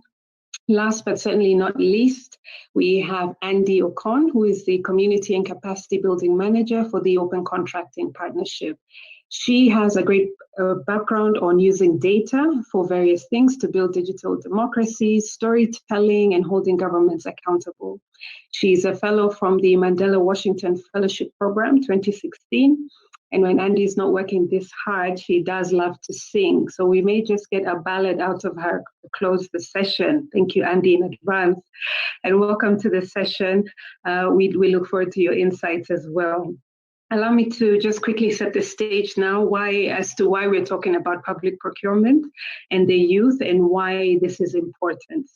I'm sure I'm preaching to the choir when I say that youth are such a crucial group in this generation, and that's for multiple reasons, of course. So much is going into youth mentorship, empowerment, and opportunities at this time. Now, in many countries, public procurement is actually the largest market for business opportunities. And if it's not the largest market, it does involve sums of monies in the millions and trillions of dollars that young entrepreneurs have the opportunity to connect with. Many countries now have affirmative action, not majority, but a number do have affirmative action initiatives around their procurement markets and have laws preserving procurement contracts for the youth. Many of these opportunities, however, are only typically enjoyed by a small number of the youth, and these tend to be those that live in the urban areas and those their rural counterparts not having access or means to engage in this market. There are also a lot of instances of tokenism in these opportunities. There's fraud, there's corruption, there is unfortunately opaqueness in data that would otherwise support youth to be empowered through entrepreneurial opportunities. And now we find ourselves walking through a global pandemic that has hit global and domestic supply chains. It has also shed a spotlight for the need for effective, transparent, and responsive procurement for the delivery of public goods and services to the public. In this session, we could talk a lot about youth and procurement and empowerment opportunities, but in this session, we want to focus on 3 key questions that our speakers will just share their insights on and help us to answer. And we invite your questions as they go along, as they make comments. As I said, if you have a question, please pop it in the chat box and we will keep track. Let me begin by inviting Gilbert to help us consider our first question. Gilbert, please tell us, what are your quick thoughts about whether procurement is a viable means of empowering and creating jobs for young people? Welcome, Gilbert. Thank you very much, Steph. Good evening and good afternoon, everyone. As you've put it, public procurement is a major instrument that can be used to transform societies and more so youth. Speaking about Africa, Africa has a very young population. 60% or more of the population in Africa is young. Which means behind this is innovation, is energy, and interest to take advantage of opportunities that might present themselves. This said, the COVID-19 pandemic has caused serious challenges, economic and social challenges, has pushed many young people, especially those in informal and formal jobs, out of job or employment and economic opportunities. And this has caused lots of challenges, especially in Africa, the group we call hand to mouth, those who live on their income that they earn that very day. But on the positive side, governments in Africa, the World Bank and other government partners have invested a lot, billions of dollars to respond to this crisis. And this has opened up opportunities for young people in Africa and I believe also in other parts of the world, particularly in areas like production and distribution of masks, hand sanitizers, and also in some economies in Africa, relief food distribution to be able to minimize harm, especially on those who have lost income, so that they don't have to die of starvation. Now, I'll highlight very quickly a case study of a young girl called Kathy. She had a startup called Sheen Plus Cosmetics before the pandemic. With the pandemic, her market was destroyed, but she went to a government institute called the Uganda Industrial Research Institute, was skilled, and she turned her business into responding to the COVID-19 pandemic through production and distribution of hand sanitizers. As a consequence, she has employed now 4 youth on full-time and 9 more on part-time across the chain of business. She won a contract to supply hand sanitizers to 3 government entities, including the Ministry of Gender, Labour and Social Development, Makerere University, and Chambogo University, among others, many private also enterprises. So her business, like many, is looking up as a consequence of this. But this is only one case. Behind, there are so many which are not able to pick up because of various challenges, which I would like to highlight.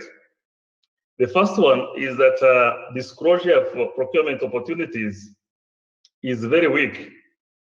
In Uganda, only 7% of required data is being published, which means that many young people are not able to access data and information on available procurement opportunities.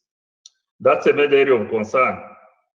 Secondly, skilling and training to participate effectively on emerging opportunities presented by the COVID-19 response is also needed.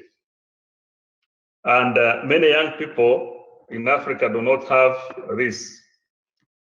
A number of governments already had initiated affirmative action for youth and women, people with disabilities, even before the COVID-19 pandemic. But there is a challenge that, first of all, data is not being captured in a disaggregated manner to know which youth enterprises, what are they getting, what is the proportion of those who are in against those who are out. So this is a major challenge that is needed. Secondly, the policy is, most of these initiatives are not in policy. It's just public announcements, political announcements, but it would be good if this could be institutionalized through a policy framework. Now, the World Bank and IMF in particular have made it an obligation for recipient governments of their support for COVID-19 to publish procurement opportunities. This, to a large extent in Africa, speaking of Ghana, Uganda, and Malawi, for example, has remained on paper. When you go on government procurement portals, on websites, you don't see this information on available procurement opportunities being made possible under support from the World Bank and other areas. And then also, one more minute, Gilbert. Sorry to rush you. Yes, to wrap up. Thank you very much. Thank you. And this is my last, that public access information and monitoring of what is taking place, the commitments, and how they are being implemented or otherwise is very, very critical. And all governments, development partners need to invest in facilitating this and more so asking questions that would allow citizens to provide feedback on how this is going. Thank you very much. Thank you so much, Gilbert, for that food for thought.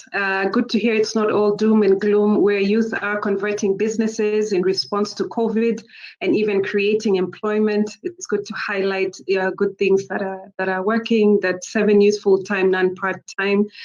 We note weak disclosure for procurement opportunities and that we need data to help us understand the extent to which youth are benefiting.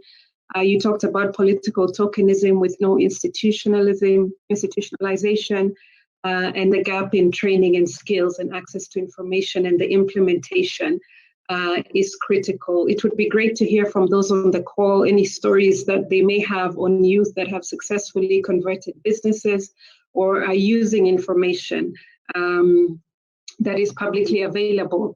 Also, it would be good to hear, do you have challenges? Have you been somebody that is interested in the procurement market but have had challenges accessing information that allows you to get into the market, or somebody that you know? Please do pop your comments in the chat box. Let me now invite Lorena. Lorena, I invite you to just share briefly some helpful insights on how youth-led owned businesses have been affected by COVID-19. Welcome. Thank you, Steph. COVID-19, we were started with this double crisis, right? The health and economic. But then we have the climate crisis, and we have a perfect storm. It's a terrible crisis. And since the beginning of the pandemic, we see that more than 70% of the youth who study or combine study with work have been adversely affected. The closing of schools, universities, training centers, this is already affecting the possibility of business. This is a very interesting study by the International Labor Organization, this survey, and they find that the impact of the pandemic on young people is systematic. Deep and completely disproportionate. So it's much more deeper than with other generations.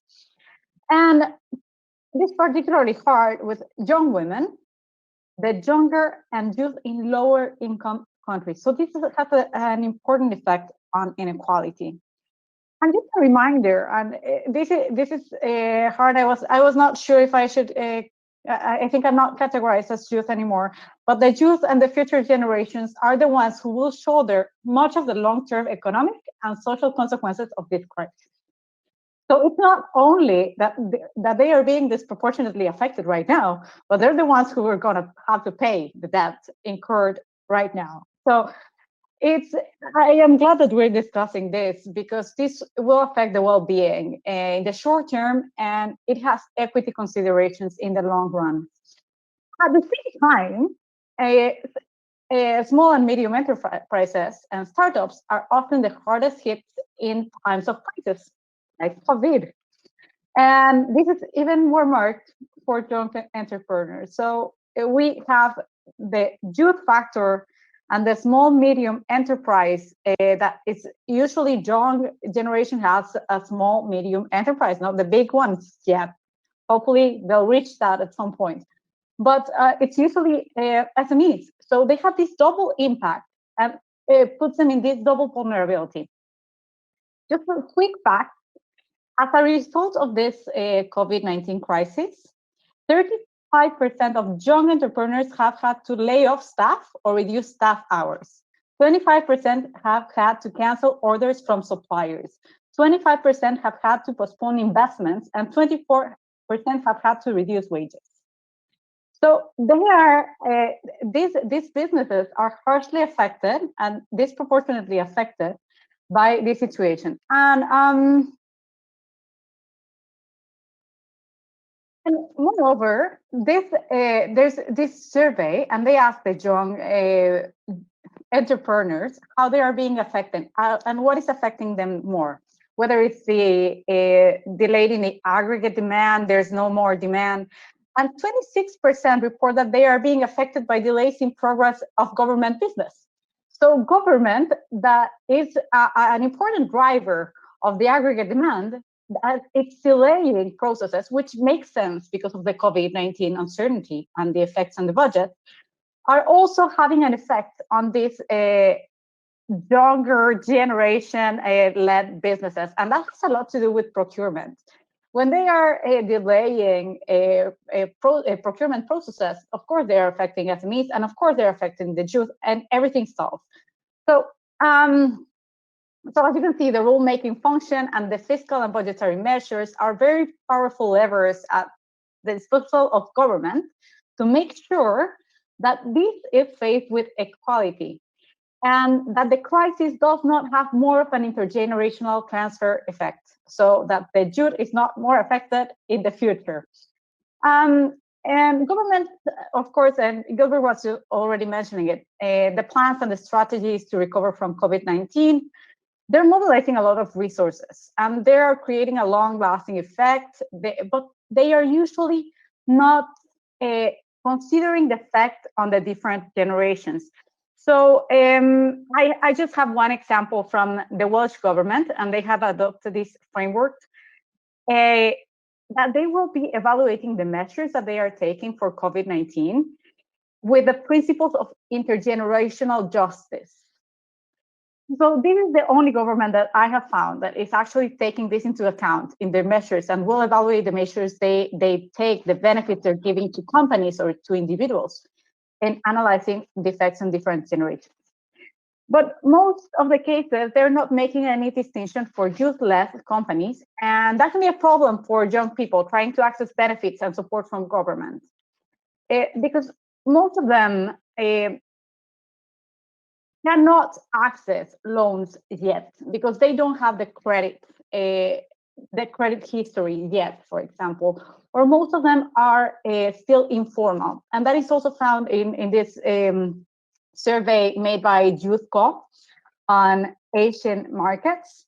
And most of the youth-led companies are still informal. So they can't access these benefits from government. So even though the government is trying to make this happen there. If you don't look at the differentiated effects of young people, then you're leaving them outside, even if you don't want to. So I have some very final conclusions. So government budgets are a powerful driver of aggregate demand, and also set policies to support national economies. So they can benefit or affect the impact of youth-led businesses, for example, through public contracting processes, but also through the stimulus plans. So how are these programs to benefit tax cuts designed? If we don't see a differentiated approach of fiscal, both budgetary and taxing benefits, we won't see the differentiated impact on the younger generation. Government relief measures should be taking into account this intergenerational effect. And finally, just because I can't leave this out, the importance to have transparency on the design of the measures. We need the data to be able to evaluate this effect of the measures. So thank you, Steph. Thank you so much, Lorena, for those great insights. Just to know that the youth are being adversely and disproportionately affected, and that young women are actually the most hit. SMEs and startups being where most youth businesses lie, tending to be the hardest hit in COVID-19. Thank you for the insights on the government levers, such as budgets and tax cuts, and the opportunity for governments there to protect the youth and close the inequality gap. I like what you said about intergenerational justice, and it's unfortunate that there is a large amount of money being mobilized at this time, but it's not considering the youth. And that's one example, only one example where that's happening. And we hope that should happen some more, very much like the proposal in terms of transparency in the design. So thank you so much for those insights, Lorena. Anybody that has any questions or clarity or an example from something Lorena said, please do pop it in the chat box. And when we come to the time of interaction, we will get the comments from there. That will be our main place of interaction. So I welcome you to put your thoughts in the chat box or your comments and questions. Andy, if you would land this for us now, we're interested to hear how young people are finding ways to ensure a more fair and transparent contracting or procurement during COVID-19. Welcome, Andy. All right, thank you very much, Stephanie. So in the line of our work, we've interacted with a number of young people, and we've seen that young people across the world have come up with some of the most innovative ways to ensure fairness and transparency during the pandemic. We've seen many youth-led groups and organizations tracking emergency procurement. In Paraguay, for example, there's a volunteer organization there called Reacción that consists primarily of youths in their early 20s and younger. And they've been working on open contracting reforms with a special focus on contract monitoring for educational infrastructure.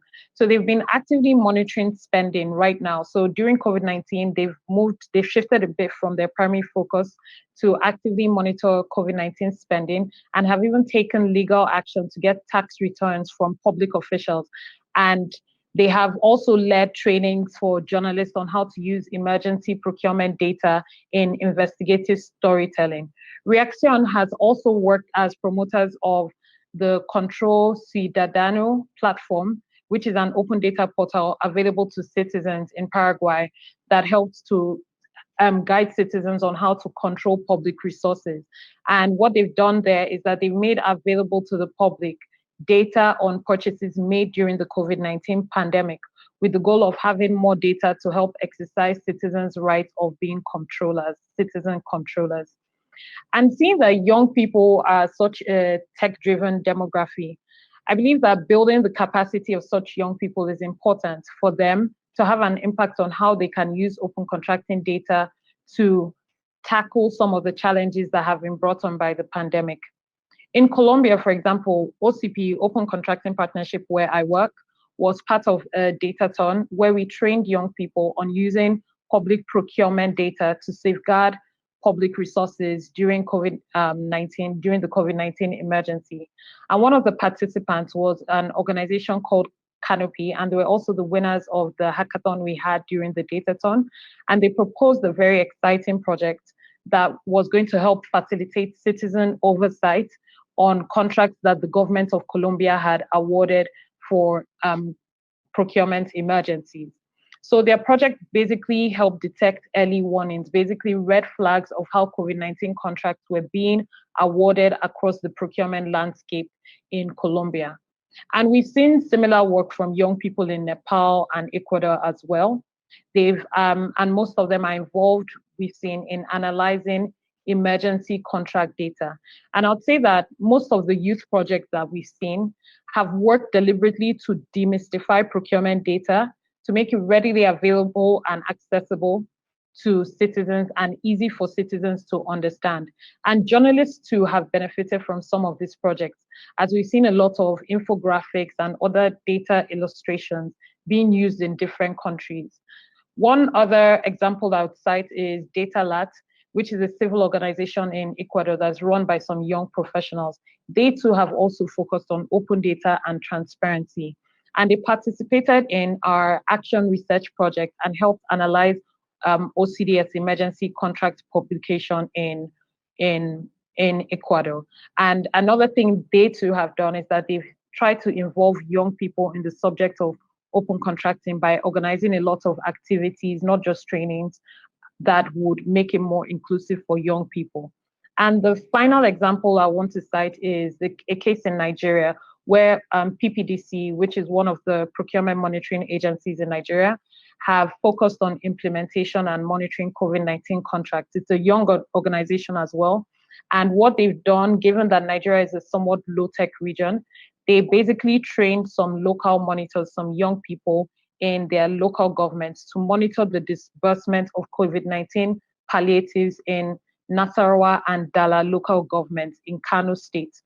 And the reason behind their monitoring was to ensure transparency and accountability on all COVID-19 contracts. And they did make some great findings for us. These young people found that the state government relied so much on promises from the federal government and didn't do enough in their own capacity. So we've seen these different interventions from young people across the world.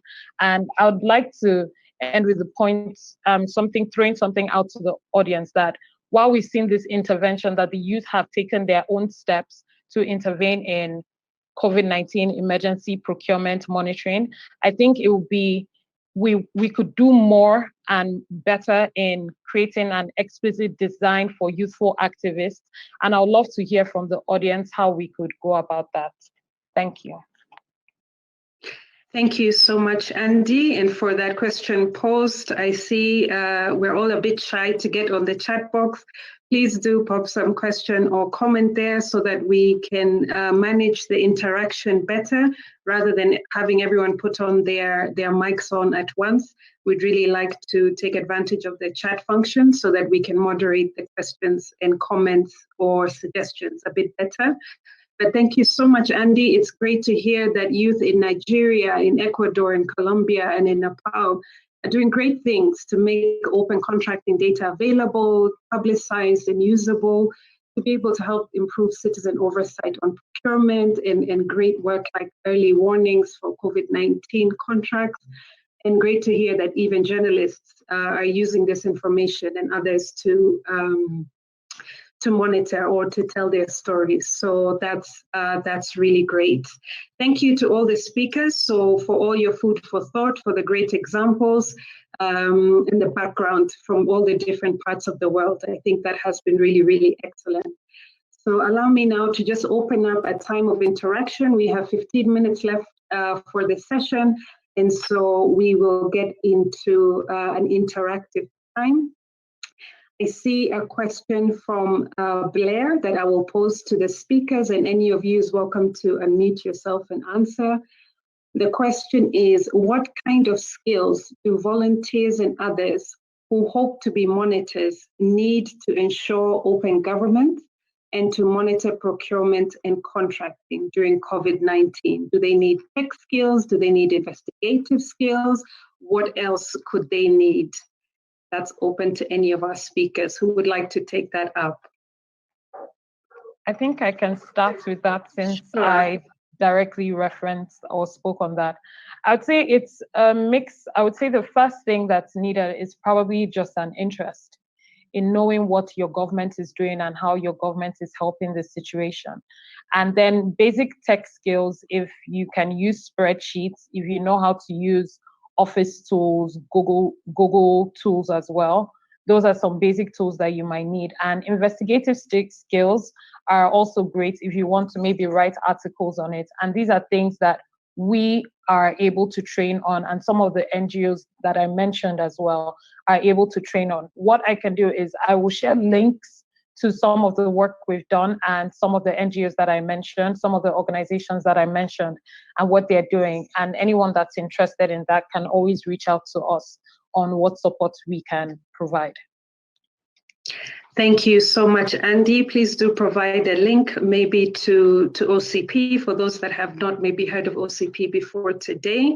And that's a great question. It's good to hear that skills, just like using a spreadsheet, can allow you to interact and you don't need to be overly specialized. I'm a great believer that spreadsheets save lives.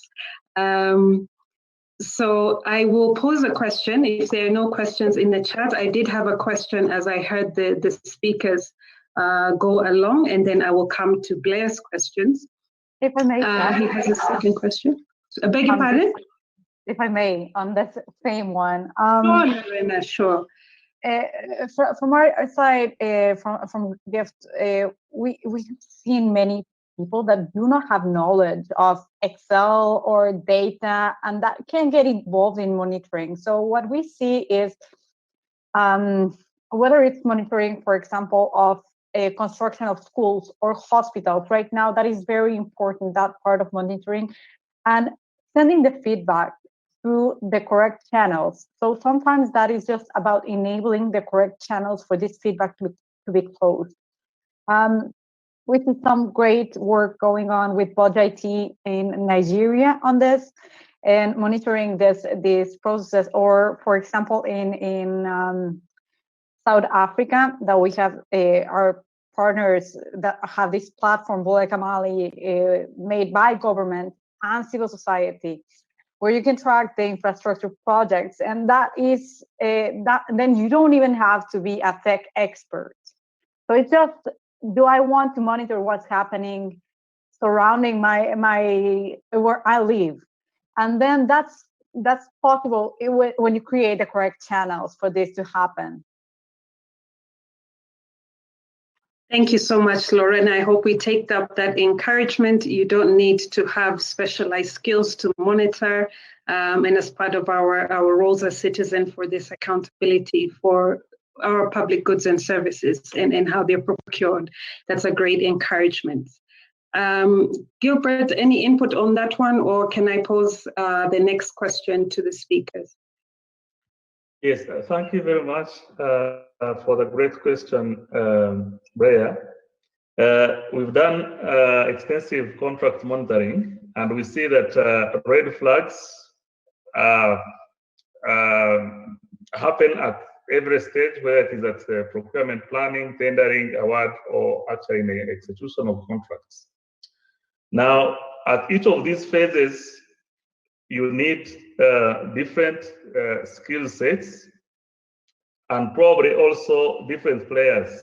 For example, in pre-award process, that is from planning, tendering, and evaluation, you need someone who understands the contracting process, procedures, and the law, so that one confirms whether the law was followed or not, whether procedures were followed or not, or actually understand that there is collusion by looking at, for example, anticipated price in the procurement plan and eventual award price.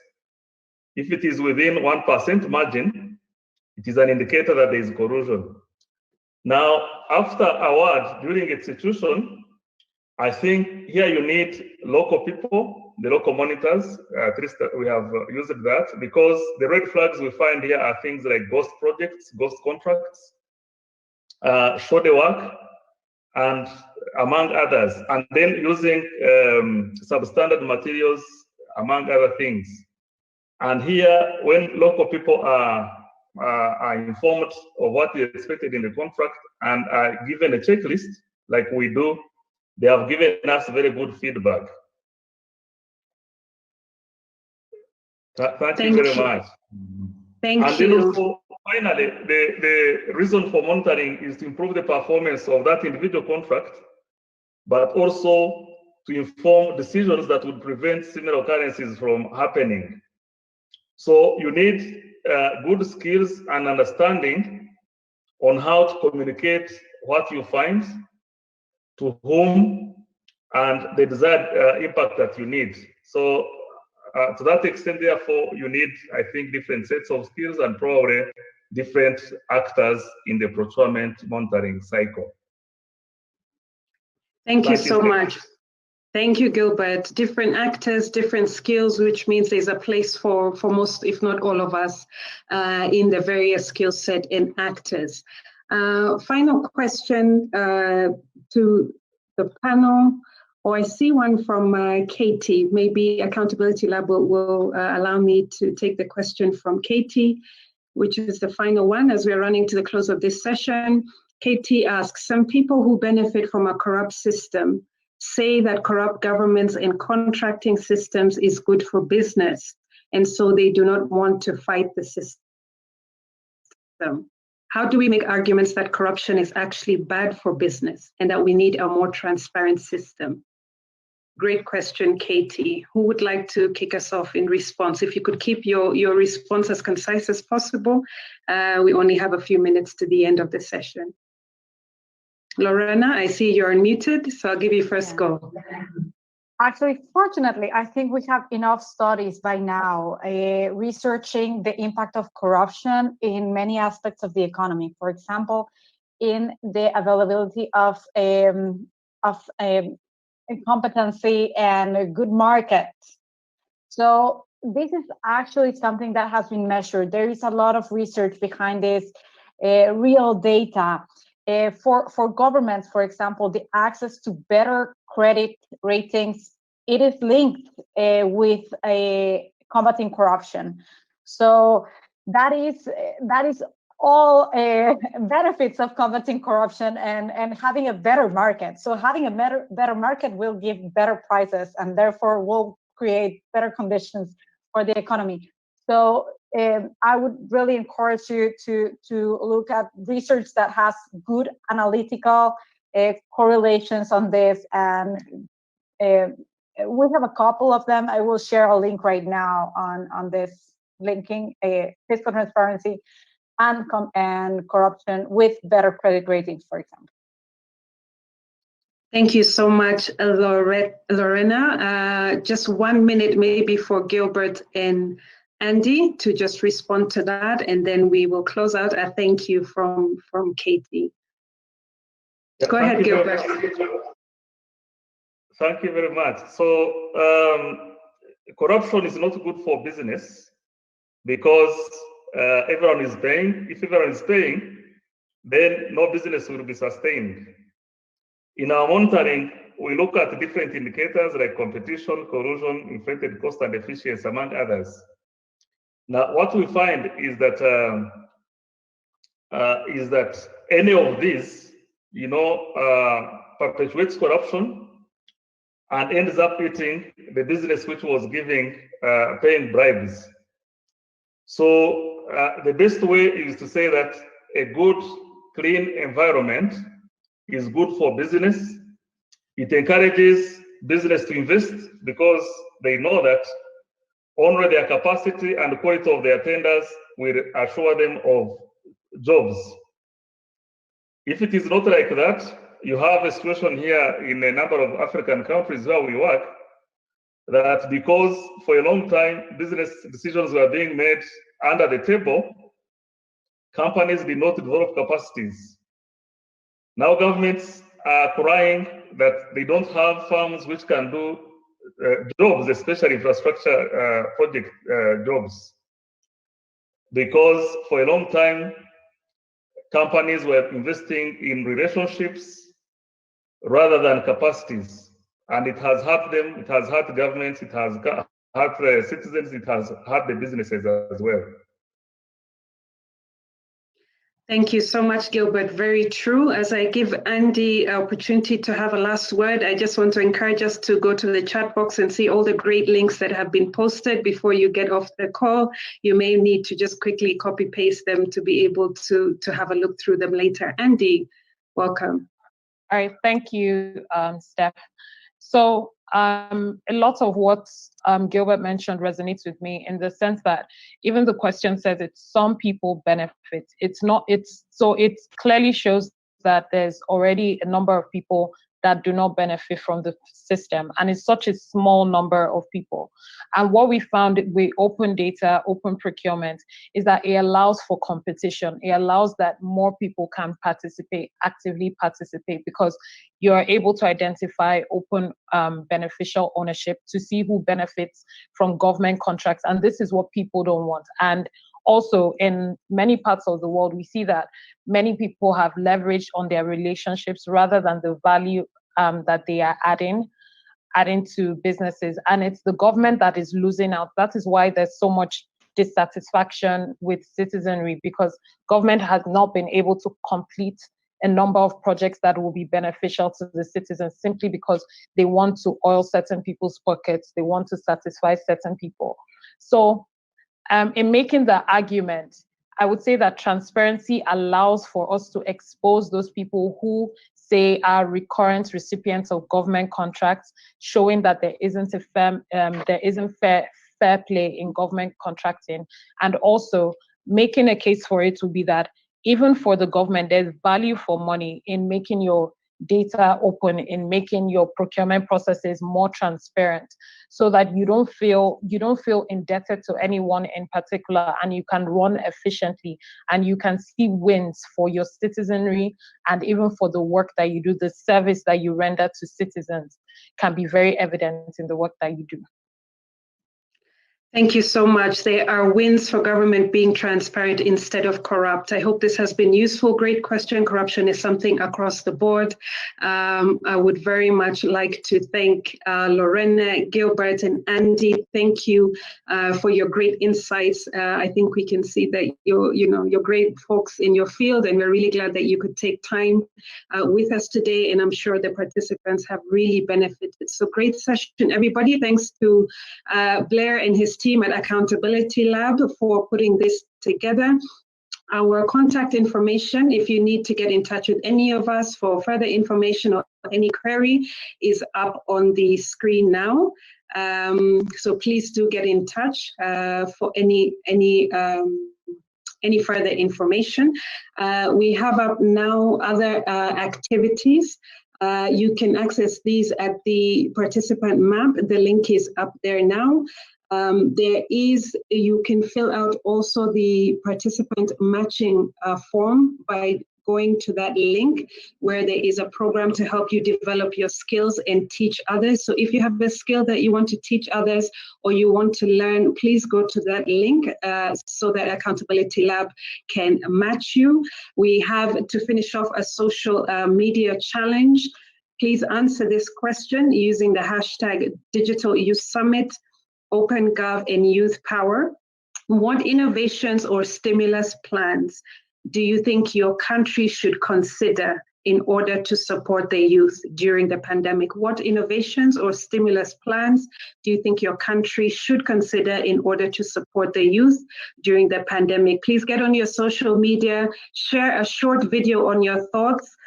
Make a great video, tag Digital Youth Summit, OpenGov, Youth Power, and let's have a great conversation and get the information and conversation outside of this group. Thank you so much again. Have a good morning, good afternoon, or good evening, good night, wherever you are, and see you at the rest of the summit. Thank you, everybody, and bye-bye. Thank you. Thank you all, and bye. Bye-bye. Thank you. Great.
After Maria, we designed and created Imaginación Post Maria, which is a 6-step model that accompanies the human experience of what we believe should be a just recovery. So it pretty much goes from community planning to a process. So for communities to create their own plan for a just recovery, and then a process of election and selection of a social impact project to bring that plan to life and actually bring forward, right, a project that the community has decided and elected on. Siempre se habla de la horizontalidad, siempre se habla de respetar la idiosincrasia local y los intereses de la comunidad, etcétera. En la práctica eso a veces cuesta. Y hemos visto en muchos lugares del mundo proyectos mal hechos, con buenas intenciones, pero mal ejecutadas.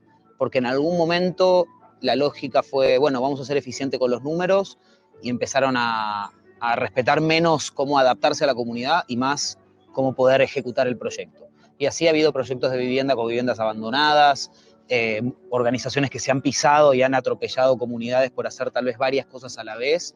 Pienso que en ese sentido la Maraña logra con mucho esfuerzo que la práctica sea igual al discurso y que a pesar de que a veces los tiempos se atrasen, por lo menos saber que no nos olvidamos de que todo el proceso de ejecución tiene que venir de la mano de escuchar y de volver a preguntar y de seguir generando este vínculo comunitario.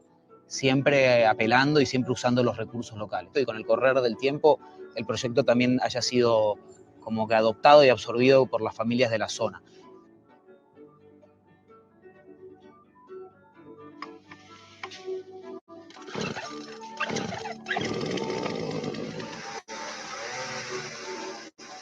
El más importante para que una comunidad pueda de cierta manera desarrollar proyectos es la parte organizativa.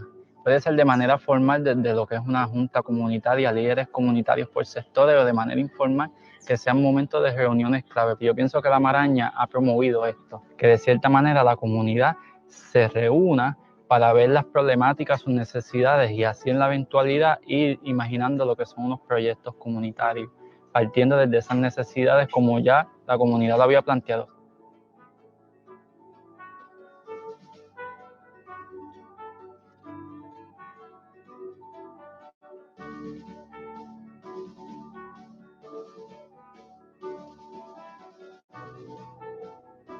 Todo proyecto participativo comunitario, pues las cosas evolucionan y están en constante desarrollo, en constante cambio, pero igual anhelamos, y según proyectado, pues que ahora para finales de diciembre, pues el proyecto de agua para atender pues esta necesidad que es el agua esté marchando y se pueda inaugurar la misma.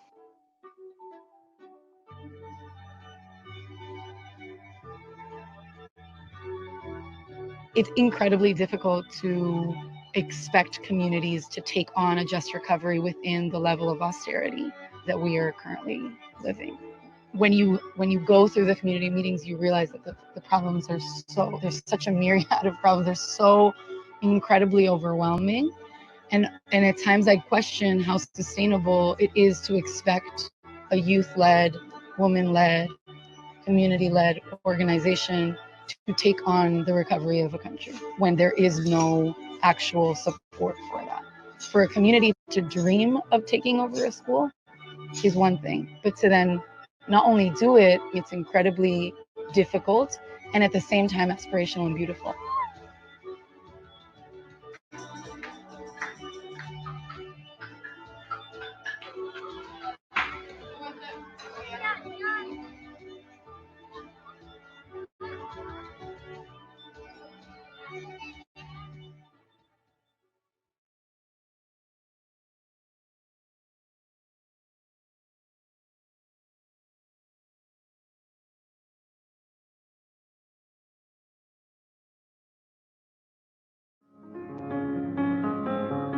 I needed some place that all of the micro entrepreneurships, all of the community gardens, all of the artisans, I need them to put them all together and to be exposed to the public, because all of these community organizations that I'm talking about, they're like hidden.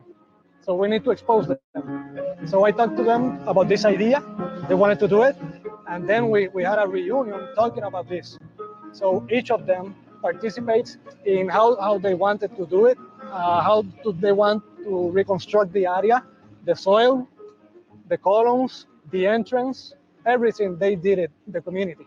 I provoke decisions, but I don't make the decisions. As an example, there's an artisan called Tamara Caraballo. She makes jewelry. So I first started working with her, developing this market from the beginning, because she's one of the daughters of one of our main artisans of the community. Todos los jueves nos reuníamos en las oficinas del proyecto Enlace a dar ideas y a anotar, a buscar todo lo positivo y todo lo negativo que pudiera surgir del mercado para poder ir desarrollándola, pero en realidad fue casi un año. There is a lot of work that we don't see here going on. It's a lot of hours that I can't do it by myself, so we needed a committee. We had some evaluation forms, and we gather, we have reunions after the market, and we discuss. Like the first 4 months, we were only 2, but as many people started believing in the program, they started coming to us. Like the first rule is that you have to participate here, because you have to know all of the things that is going on here. We don't want people suggesting that doesn't do the work. Okay, so we don't have that direction from the top to the bottom. No, it's horizontal. I'm actually from Cabo Rojo, 2.5 hours away from here. So I hesitated at first, but then I started reading up about the project, and I like that the community is very mixed. I became part of the community right away, so then now I have to keep coming. Every month they send you a text message to make sure that you're coming to the market. They prepare a flyer that you can share online, and they actually send it to you on the text message so that you can share with your community. Esto no son ellos solamente, ellos no pueden trabajar solos. Esto es que todos nosotros pongamos un granito de arena. Es mi responsabilidad, es de mi vecino, la secretaria de mi comunidad, de la tesorera, de la presidenta, todos en conjunto. Luego que pasó el huracán, ¿verdad? Teníamos que seguir trabajando. Así que nosotros continuamos yendo calle por calle. Cada vez que hay una actividad, se convoca a los residentes, hacemos asambleas comunitarias y ahí entonces vamos notificando a la gente cómo está la situación del dragado. Y ahí las personas nos presentan qué otras necesidades tienen. Cuando yo comencé nuestras juntas comunitarias, en sus orígenes a veces eran de 5 y 6 miembros, 7 miembros. Al día de hoy tiene juntas comunitarias de 13, 15 miembros. Entonces tú ves ese interés en la gente de participar, tú ves ese interés en la gente de formar grupos. Tú vas viendo cómo se va dando esa transformación de pensamiento en la gente, de reconocerse como ciudadanos con derechos dentro de esta ciudad.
Welcome, everyone. We have a great session ahead. So before we begin, I would like to draw your attention to some information we have to put in the chat. There are a couple of housekeeping points as well as instructions on how to access the English, Spanish, and French interpretation. Please take a look at those as we get started.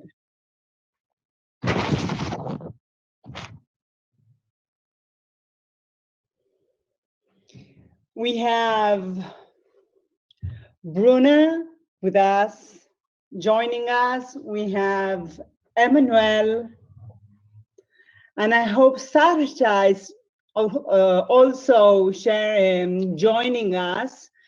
She was having some trouble connecting, but I hope Satya will make it.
So, for our first question, Bruna and Emmanuel, why is accountability so important for achieving the global goals? Also, share with us your lessons learned, your most difficult challenges ahead of setting accountability as a methodology important to achieve our goals. Hi, Martina. Hi, everyone. I'm really happy to be speaking in this panel. Thank you for this opportunity. So first of all, accountability has a very critical role to play in the monitoring process of the 2030 Agenda and the global goals. Because basically, accountability will highlight the gaps and it will prevent backsliding on commitments toward the 2030 Agenda. So whenever we have the robust accountability system in place, it will enable transparency in the commitment process, and it will contribute eventually to sharing best practices. So whenever we talk about the 2030 Agenda, we tend to talk about the 17 SDGs and the 169 targets, but we also tend to overlook the 3 hidden pages of the 2030 Agenda, which are follow-up and review. But basically, those 3 pages are the most important one in this 2030 Agenda, because this is where accountability really lies. And in these 3 pages, we will see the need for policy and institutional reforms and policies, as well as a great resource for commitments to achieve better results, whether at a local level or international level. So the follow-up and review of the 2030 Agenda and the accountability process, it will increase the awareness on a wide range of actions that are underway and all the opportunities for synergies and partnerships on the local and international level. So when we talk about the SDGs, beforehand we have the Millennium Development Goals, the MDGs, and then the SDGs, the 17 Sustainable Development Goals. But this is a political declaration, the 2030 Agenda, that is not legally binding for member states. So there are no defined consequences if countries fail to make serious efforts to meet the global goals by 2030. So despite its voluntary national nature, the 2030 Agenda, it carries a strong moral obligation, or what we call a social contract, on the part of governments to implement it by making ambitious commitments to deliver on a wide range of sustainable development issues on international levels. So yes, we have a lot of international events and conferences and frameworks on accountability specifically. Notably, we have the High-Level Political Forum, the HLPF, that was established back in 2012, where we discussed thematic reviews on this 2030 agenda and cross-cutting issues such as inequality and health. And countries, they present their steps, the steps that they are taking, and discuss their progress and challenges. But this is not enough. So the accountability framework is something that has to be a holistic vision towards accountability. Should be formal processes and informal processes. And I think this is why this session will be important, because we will discuss the role of youth and the role of youth leadership in all those informal processes towards accountability frameworks to deliver on the global goals. Excellent, Bruna. You bring up a lot of key issues, especially I take accountability as a way to break out the administrative and political silos, you know, everyone minding their own business. And an integrated youth strategy requires cutting across every level of government and civil society. Emmanuel, it's getting dark. How are you? What are your thoughts on this?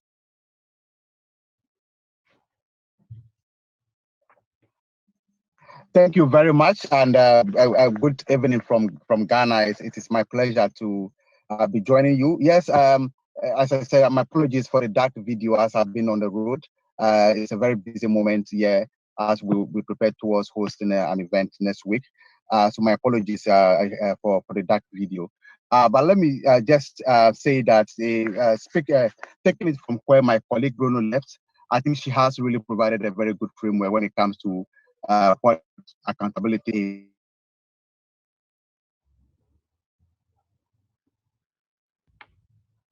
You're cutting off, Emmanuel.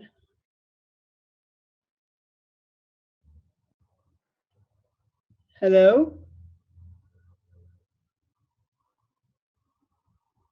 I think Emmanuel is having some technical difficulties.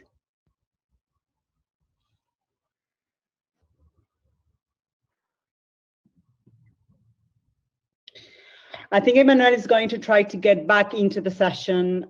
Please feel free, everyone, to start asking your questions in the chat so we keep the conversation going. Bruna, I like what you said about the social contract. It means we need to go back to that considering youth as a right holder of those rights, to be part of the conversation, to be part of a change that we need in society. And I think that it takes a big challenge, not only for you, the youth that is actually trying to make that change, but the people in government that are not young enough to understand that frame of mind. So how do we do to start changing the old minds? How do we work with them in terms of making room for the young people to be an active voice, an active changer of this, of reality? So if you were to give a breakdown on what we're going to call now SDG accountability or global goals accountability, the breakdown will be as follows. So we will start definitely with the government and the government institutions, the UN agency, and all the big players that we know about. But then there are some formal processes, which are the VNR, the voluntary national reviews, all these roundtables, legal reforms, all the mechanisms that are put in place, but also the informal processes. And this is where the youth play a critical role, because under the informal processes comes everything that has to do with awareness raising, outreach, campaigning, and activism. And this is how we basically voice our concerns. Eventually, the informal processes where youth, they voice their concerns, will be transformed into formal processes that are going to be leveled up to the level of governments and UN institutions. So I think this year has been a great year. I call it the virtual year in 2020 because of COVID-19, because we saw a way to basically reach people, an easier way to reach people, an easier way to voice our concerns. The internet is at our disposal right now. Anyone can have a specific goal in mind and specific targets. Knowledge has been democratized as never before. We are being exposed to numerous topics, webinars, courses, just like the one that is being done today. And this is how basically we're going to level up the engagement of our governments by voicing our concerns and by being part of the conversation. But what's even more important is that the youth, they have to step up. They need to take the first step. And this is why we have a lot of organizations such as Restless and other that are giving the youth a platform to basically contribute and give their opinion in order to take them to policy leaders later on. Excellent, Bruna. We have Emmanuel back, and Sata was able to join us as well. So Emmanuel, we hear you now. Hello, can you hear me now? Yes. Oh, great. My apologies for the loss in connection earlier on. So if you can just continue from where I left off. So I was just saying that accountability is very important in the implementation of the SDG. And like Bruno already outlined, some of the global mechanisms that have been put in place to ensure that our national government are able to account for their commitments to the global goals. But most importantly, my point was that if we recall the post-2015 processes, it was a process that involved quite a number of institutions and stakeholders across the world. We have the academia, the national government, we have private sector, society organizations, youth groups, and several other stakeholders contributing their voices to shaping what we now call the global goals. So that means that a lot of commitment, a lot of resources have been committed to the implementation of the global goals, right from the consultation process to what we now have now. What is important is that how do we sustain that kind of involvement?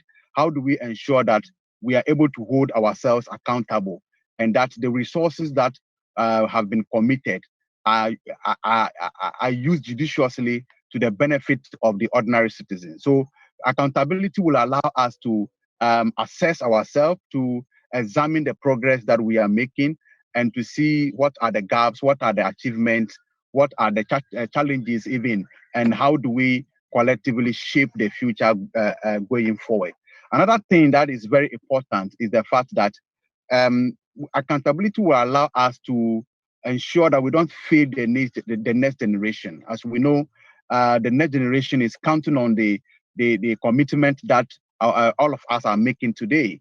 And so if we fail to ensure that by 2030, we deliver on the SDG, it means that the next generation will suffer the consequences for our lack of inaction this time.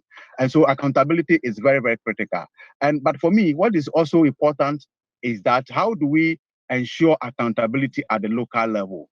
How are communities involved in ensuring that the global goals are implemented and that they really transform lives? You know, if you go to communities where they lack schools, access to energy, access to healthcare system, and really the COVID-19 has exposed some of the difficulties and the gaps that we have in our, not only the health system, but even within our educational system, where schools are closed and students have no access to any learning materials at all. So these are important questions that we need to ask, and they are definitely linked to the outcome of the global goals.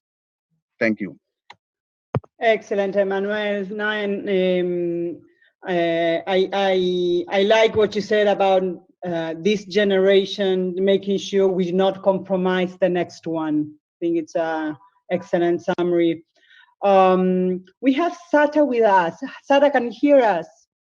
Yes, I can hear you. I'm just like I'm in the middle of like an academic building, so I just came from class. That's why I had to join the session late. My apologies to everyone, but I'm so excited to be.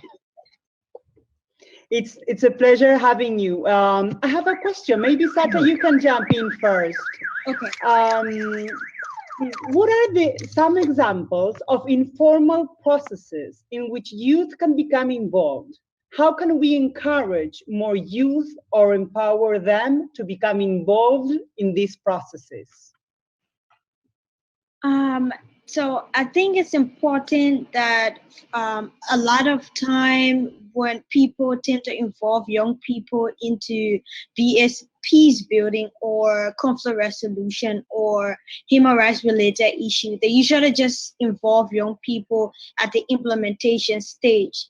And if like informal processes and even formal processes, that's what usually happen in my country.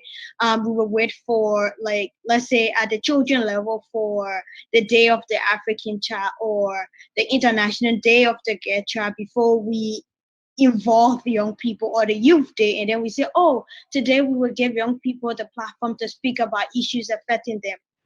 But from the planning stage, if you look at how the developmental agenda of a lot of countries are being like developed, and all these processes, young people need to be involved. So from the blueprint or just coming up with the idea, if we can involve young people from that stage where young people feel part of the process, where they can take ownership of the process, it's more important than just, inviting young people and making sure that they wear t-shirts and attend programs and stuff like that. I think it's important for young people to be at the table from the beginning and are full participants and are partners in the planning of some of these events. We just don't want to be like beneficiaries all the time, but we want to be like people who are there making the decisions and making the change. Excellent, Sata. In Buenos Aires, we just passed a law that we created the Youth Cabinet.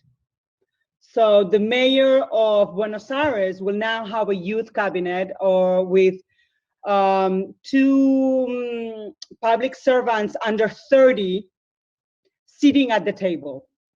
Yeah. And that's one step that is getting us closer to start designing from scratch public policies with a youth perspective, instead of doing the other way around, designing policies and then implement it to that segment. We have lots of questions coming in, but I will gonna move to the second question, which is a little bit more personal, but I think it can shed some light on your each of your personal journeys up to here. What was a clear turning point in your personal or professional journey when you decided to step up and speak out about issues of accountability? Anyone? Bruna, Sata, Emmanuel? Who wants to go first? Miss Emmanuel, maybe I'll go first. I have a bad network, so let me take it first. Great. Did you say you are going first, Emmanuel? Sure. Okay, thank you very much for the question. So personally, when we adopted the SDGs, even prior to the adoption of the SDGs, myself and my organization and several young people, we have been very much involved in the consultation process leading to the adoption of the SDG as we have it. And I think having adopted the SDGs in 2016 and leading 2017, one of the questions that was bothering me was, how do we ensure that we as young people can consolidate our contributions to the SDGs? Because we have been very much active in the consultation. Now the baby has been born. How do we contribute to the development and growth of that baby? So the idea of convening the African Youth SDG Summit was urgent, because for me, it was really a critical point to rally around young people and bringing their voices to the rooms and ensuring that we are able to contribute not only to policy changes, but also taking local actions that will result in tangible solutions within our communities. And within 3 years, I must say that the journey has been very rough, but we have made some significant progress to ensuring that we are bringing the summit and the SDGs, for that matter, closer every day to young people. And we are not only bringing closer, but we are also igniting some conversations around it. Just a few days ago, we launched the SDGs Innovation Challenge, which is critically preparing young people to come out with disruptive solutions that will contribute to the achievement of the SDGs. And we are looking forward to identifying for this year about 25 solutions that we can continue to provide mentorship and coaching and providing resource support to be able to scale up some of these innovations. The idea is that by the year 2030, we'll be able to identify about 10,000 solutions across Africa. And even though we know this is very ambitious, but this has been possible as a result of the journey that we have worked with. I mean, from the beginning of the consultation up to now. So yes, there has been a turning point where we've personally, I feel that yes, this is the time to rise up. This is the time to ensure that we can mobilize our constituents and make sure we influence the achievement of the sustainable development goals, not only at the regional or the global level, but even within our local communities, within our countries, and the very places that we find ourselves. So yes, we have made some journey in Ghana, and I'm very proud that this is also not only in Ghana, but linked to other programs within Africa. Thank you, Emmanuel. Thank you so much. Sata, would you like to go next? Yeah, I mean, there are several like examples of a point where we wanted accountability, from the fight against sexual gender-based violence to the fight for the protection of human rights in Liberia and other issues. Just quite recently, when the COVID-19 crisis started, Liberia started reporting a lot of cases when it comes to sexual gender-based violence.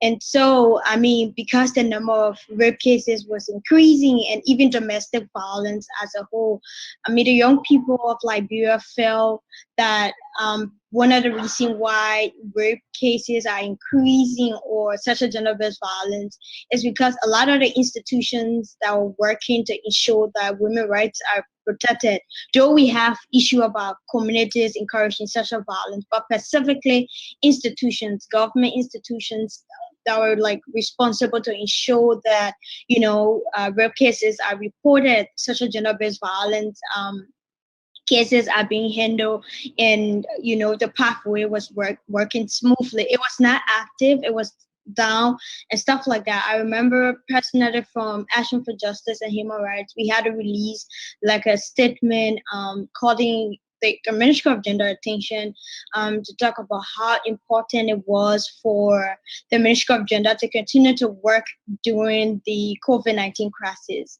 And of course, it was a whole conversation about, oh, we're working and this and that, but just having that service being accessible for women and girls to access in the middle of the pandemic. And so as the pandemic continued, I'm sure a lot of you have heard about what happened in Liberia, where the young people of Liberia decided that enough was enough after too many sexual gender-based violence cases, and we took the street. We wanted accountability, we wanted justice, so we're protesting both online and in person. And after a few days, the president of Liberia called the National Sexual Gender-Based Violence conference. So basically, the conference was intended to look at how Liberia can work to ensure that we continue to fight against sexual gender-based violence as a community. That conference was as a result of the Court of the Young People in Liberia.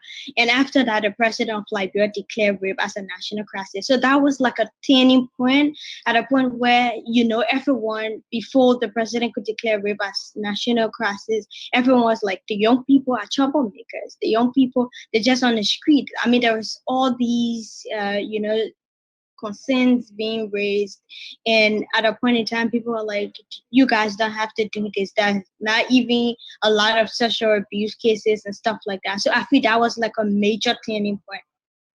And even during my days at the level of the Children's Parliament, I remember a lot of work was being done when Liberia just came from war and stuff like that, with the passage of the Liberian Children's Law, when we started saying there's a need for us to domesticate the United Nations Convention on the Rights of Children in an African chapter.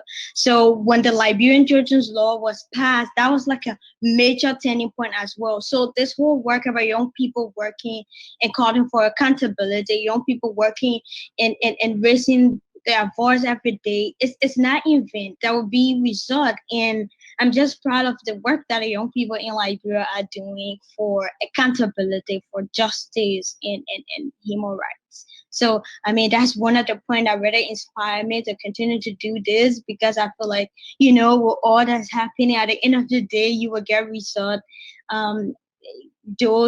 A lot of the effort we take on some time, it become like depressing and stuff like that. But that was a major turning point.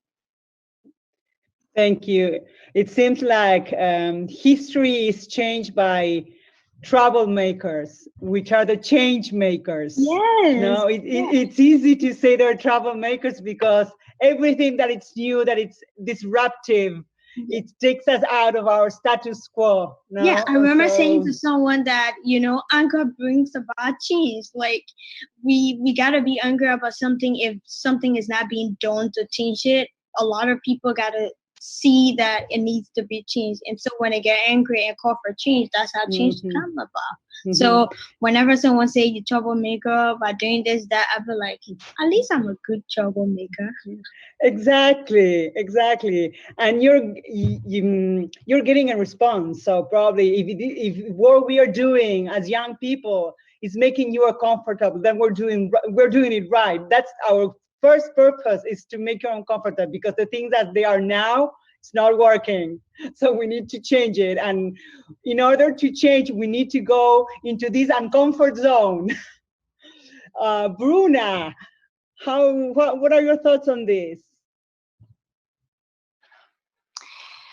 So I think I'm going to answer this question, but I'm also going to answer another question that came through the chat box, which is about working with UN entities.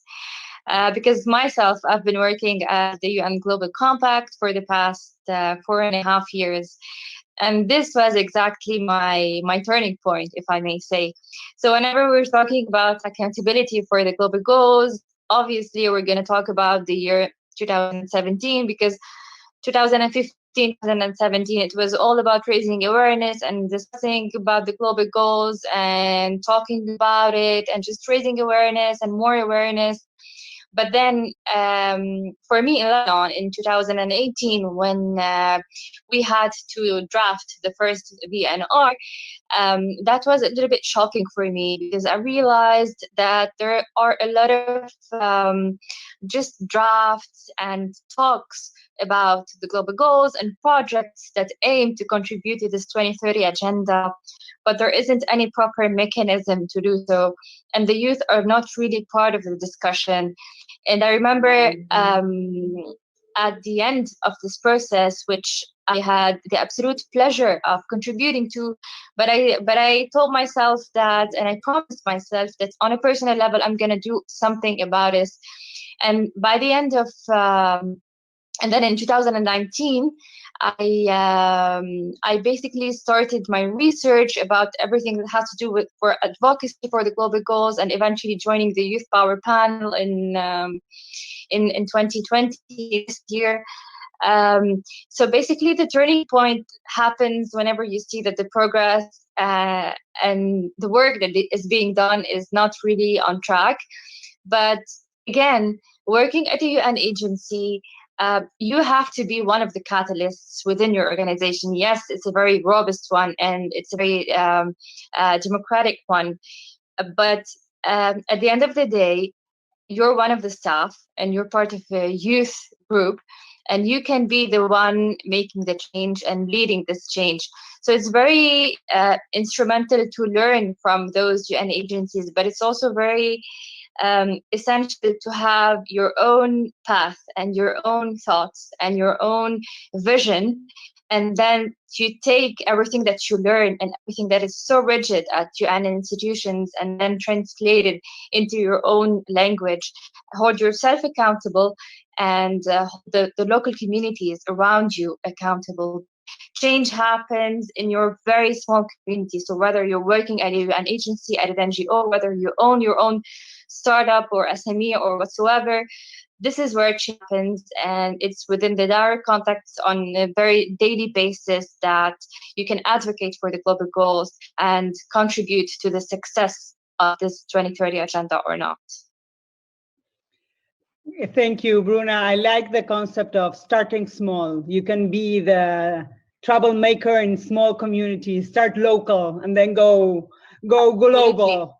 Yeah, I also wanted to mention something about the UN, under the UN Youth Effort, the 17 young leaders of the Sustainable Development Goals. So another turning point quite recently was when I was named as one of the 17 leaders for the Sustainable Development Goals. So I was like, oh my gosh, you know, when you do something for so long, because I've been like, since age 9, been like at local level in my community, and before going at the level of the children's parliament, just seeing that the work that we do at the level of Action for Justice and Human Rights and with all the other youth groups in Liberia is being recognized at the level of the UN. That was like a major turning point. I know it's like for 2 years, a lot of advocacy and a lot of work to do. That was a major turning point, knowing that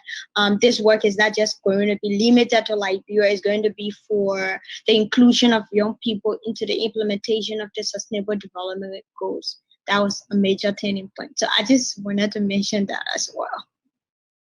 Excellent, Sada. Thanks for sharing. We have a question. How can we deal with the lack of trust in existing institutions and processes? It is a vicious circle, isn't it? Lack of trust, low engagement, lack of consideration from existing institutions that might prefer to deal with already existing and well-established groups of interest. Who would like to give an answer to this question? Who would like to start? Emmanuel? Yeah, Emmanuel is here. Thank you very much. I think this is a very important question that you have asked this evening. It is an important question because one of the challenges or even perhaps lessons that I have learned in my few years in doing the work that I'm doing is that very often institutions that have been established, even for the purpose of engaging young people, are very, very slow and very reluctant in engaging with their own constituents. And so you have a state institution or even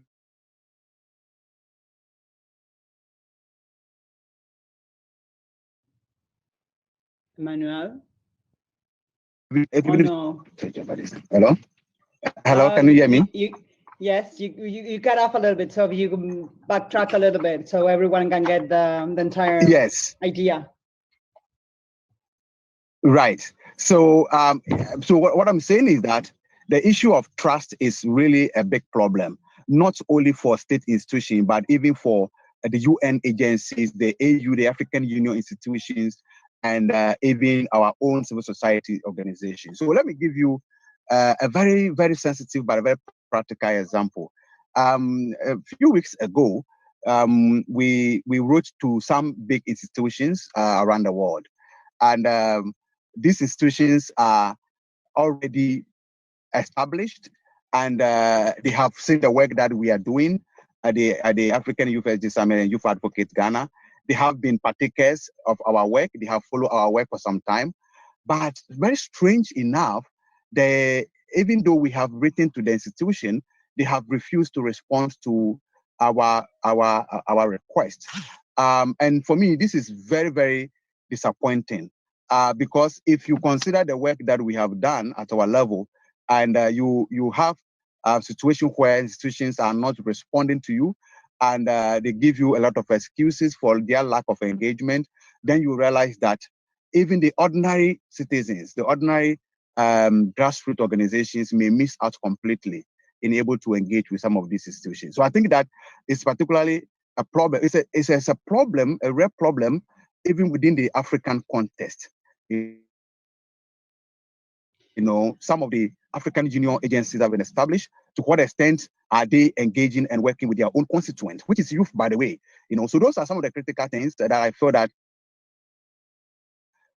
if we are to hold ourselves accountable for the SDGs, we need to examine those structural barriers that have been put in place. You know, we have to be able to ensure that our leaders understand that the world has changed, and we are in the world situation where everybody's voice counts in our development outcomes. Another example that I'll give, and these are very sensitive, and I'm very, very much I share this because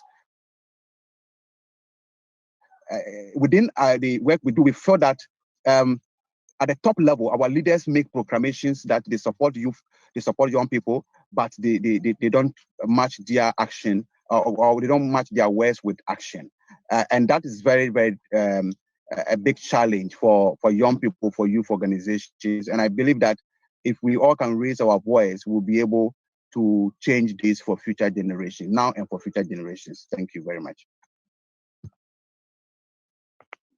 Thank you, Emmanuel. The big challenge of saying and not doing, not accompanying actions with our words.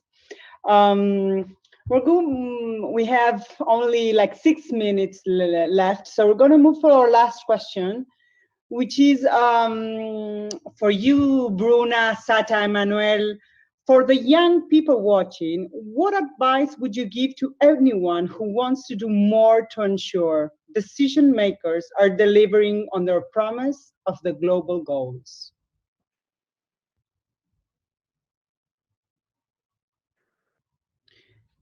Bruna? So, yes, I'm going to go first.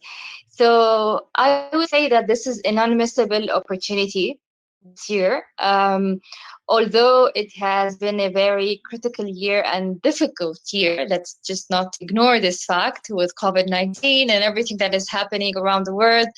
But it's also an opportunity for us to step back a little bit, to think, and to redirect our efforts and our thoughts towards what we care the most about. So let's just be bold in our actions, and let's be very vocal about things that we care about, and causes and goals that we want to achieve in the future. There are a lot of grassroots initiatives, a lot of organizations around the world, a lot of webinars, a lot of tools and resources at the disposal of the youth. So now more than ever, it's easier to educate ourselves on things that we care about, because first we need to educate ourselves, then we need to start the journey as activists. And whenever we start this very long journey, this is where eventually we will come to a certain accountability over the global goals, accountability towards the leaders that are achieving this 2030 agenda, and we will just see ourselves doing even more.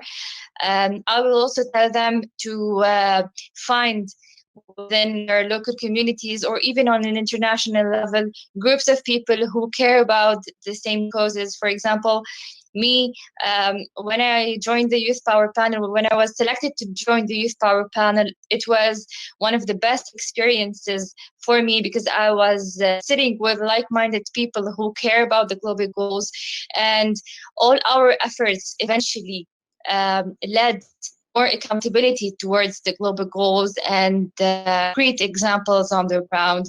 So they have to do their own research, they have to educate themselves, and they just need to be bold and to keep going and not let anything let them down. Thank you, Bruna. Go bold and local. Sata? Yeah, I would say to you, start local, start small, look around you. What is it you want to see change? Get involved. When you get involved, continue to engage both locally and start to create this connection with other people. Collaborate with institutions that are around you is important. Be active in your community. Don't be afraid to speak out and stand up against injustice and sexual gender-based violence. People might say, oh, you are a troublemaker, or you are too young. You are not too young to speak out. Reach out to other people for help when you need it. Like I said, speak out and use your voice. Don't be silent. Don't allow anyone to silent you at this point in time. And just remember this: never underestimate the power of your voice. Use your voice. You can change situation with just by speaking out and being active and continuing to engage. I know we are at the point where everything is changing.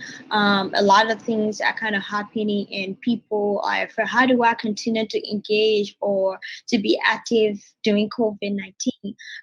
There are a lot of online programs you can attend. There are a lot of protests being held. If you're in Liberia, like where I'm from, there are a lot of events being held, not just protests, but initiatives by different institutions. On Wednesday, we have a protest being held for the Bring Back Our Boys campaign. You can join that one, or you can join some of our human rights seminars to get to know about your rights and how to be like an active citizen in the community. So like I said, never underestimate the power of your voice. Be active, engaged, and you will change the world.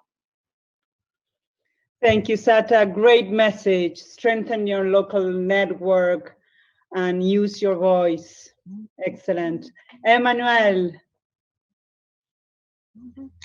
Yeah, thank you very much. I just want to add briefly to what my colleagues said, that alliance building is very critical for local organizations. So if you start, like they have said, start slow, start small, and scale up your work, but also reach out to other organizations that are working within the same platforms. Thank you very much. Thank you, Emmanuel. I would like to add two things. One, it's talk to Generation C. We need to work with them, which is with me. I'm part of that generation. So we can tear those walls down and build bridges so we can work more together. I think there is an area of opportunity there. And another one is a reflection as part of our closing. I'm a huge fan of a philosopher. She's called Hannah Arendt. She's from Germany. She died in 1975 and wrote one of my favorite books. I did my thesis on her, which is The Human Condition. And I love her because she brings together two great concepts: the concepts of the word, speech, and of deed, of our actions. And she said that with word and with deed, we insert ourselves into the human world. And this insertion is like a second birth. To act in its general sense means to take an initiative, means to begin, to set something into motion. So action is the more optimistic and miraculous and revolutionary of our faculty, for it alone gives rise to what hadn't existed before. It is the supreme force of creation. So in acting and speaking, we reveal who we are, our distinct selves. So let's talk, let's act, create new beginnings, create the unexpected. Let's create change together. Thank you so much, Bruna, Sata, and Emmanuel, for this wonderful conversation, and everyone who has joined us. Thank you too. Thank you. So as part of our closing, you have the contact information. So if you like more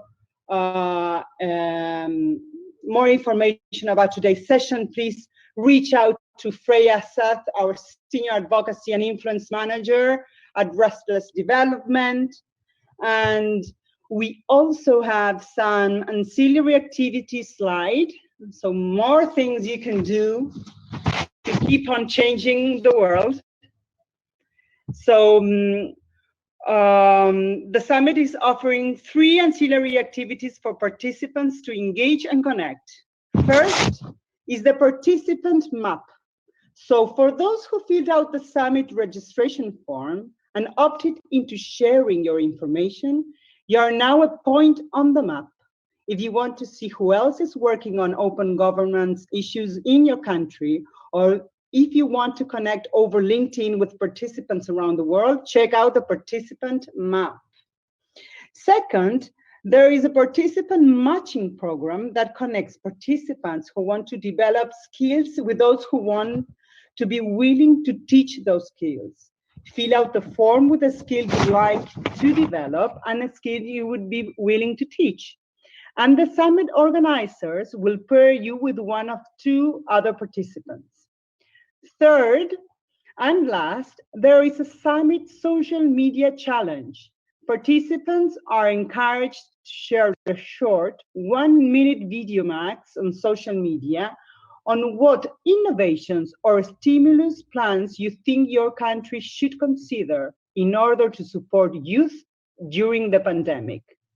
Be sure to use the summit hashtags and tag Accountability Lab, Restless Development, and Open Government Partnership. If you want to possibly have your video featured during the summit. And our last point, next up on the agenda for the summit is a brainstorm session with Development Gateway. So please stay tuned for that session, which will start on the hour. In the meantime, please feel free to bounce off for a bit to take a break or see to other things you need to get done. Or if you'd like to stay on the Zoom link, we have for you a video for you to enjoy. Thank you so much, everyone. Bye.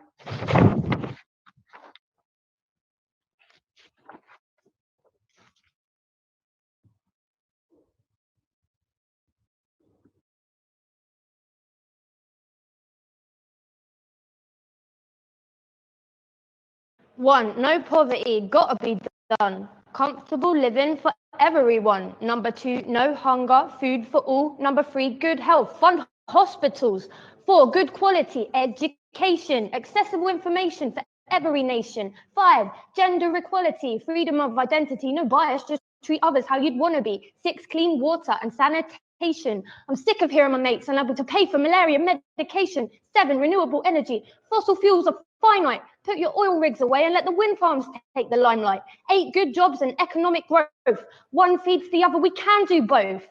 Innovation and infrastructure. Put taxes in the public pot instead of towards corruption. 10 is reduce inequalities. I can't stress enough. Work together to close the gaps. Is that so tough? 11, sustainable cities and communities. Vibrant, healthy hubs with a wealth of opportunities. And number 12, consumption. Just watch out with what you're munching. That packaging, that gasoline, that paper comes from something, which brings me right to 13, climate action, Fukushima, ice caps melting, something's got to happen. 14, life below the water. Did you know that there's an island made of plastic trash and other wasted fodder? Number 15 is life on land, species going extinct. Let's take our heads out of the sand. 16, peace and justice, perhaps the most important of all, because without it, there's no 17, partnership for the goals.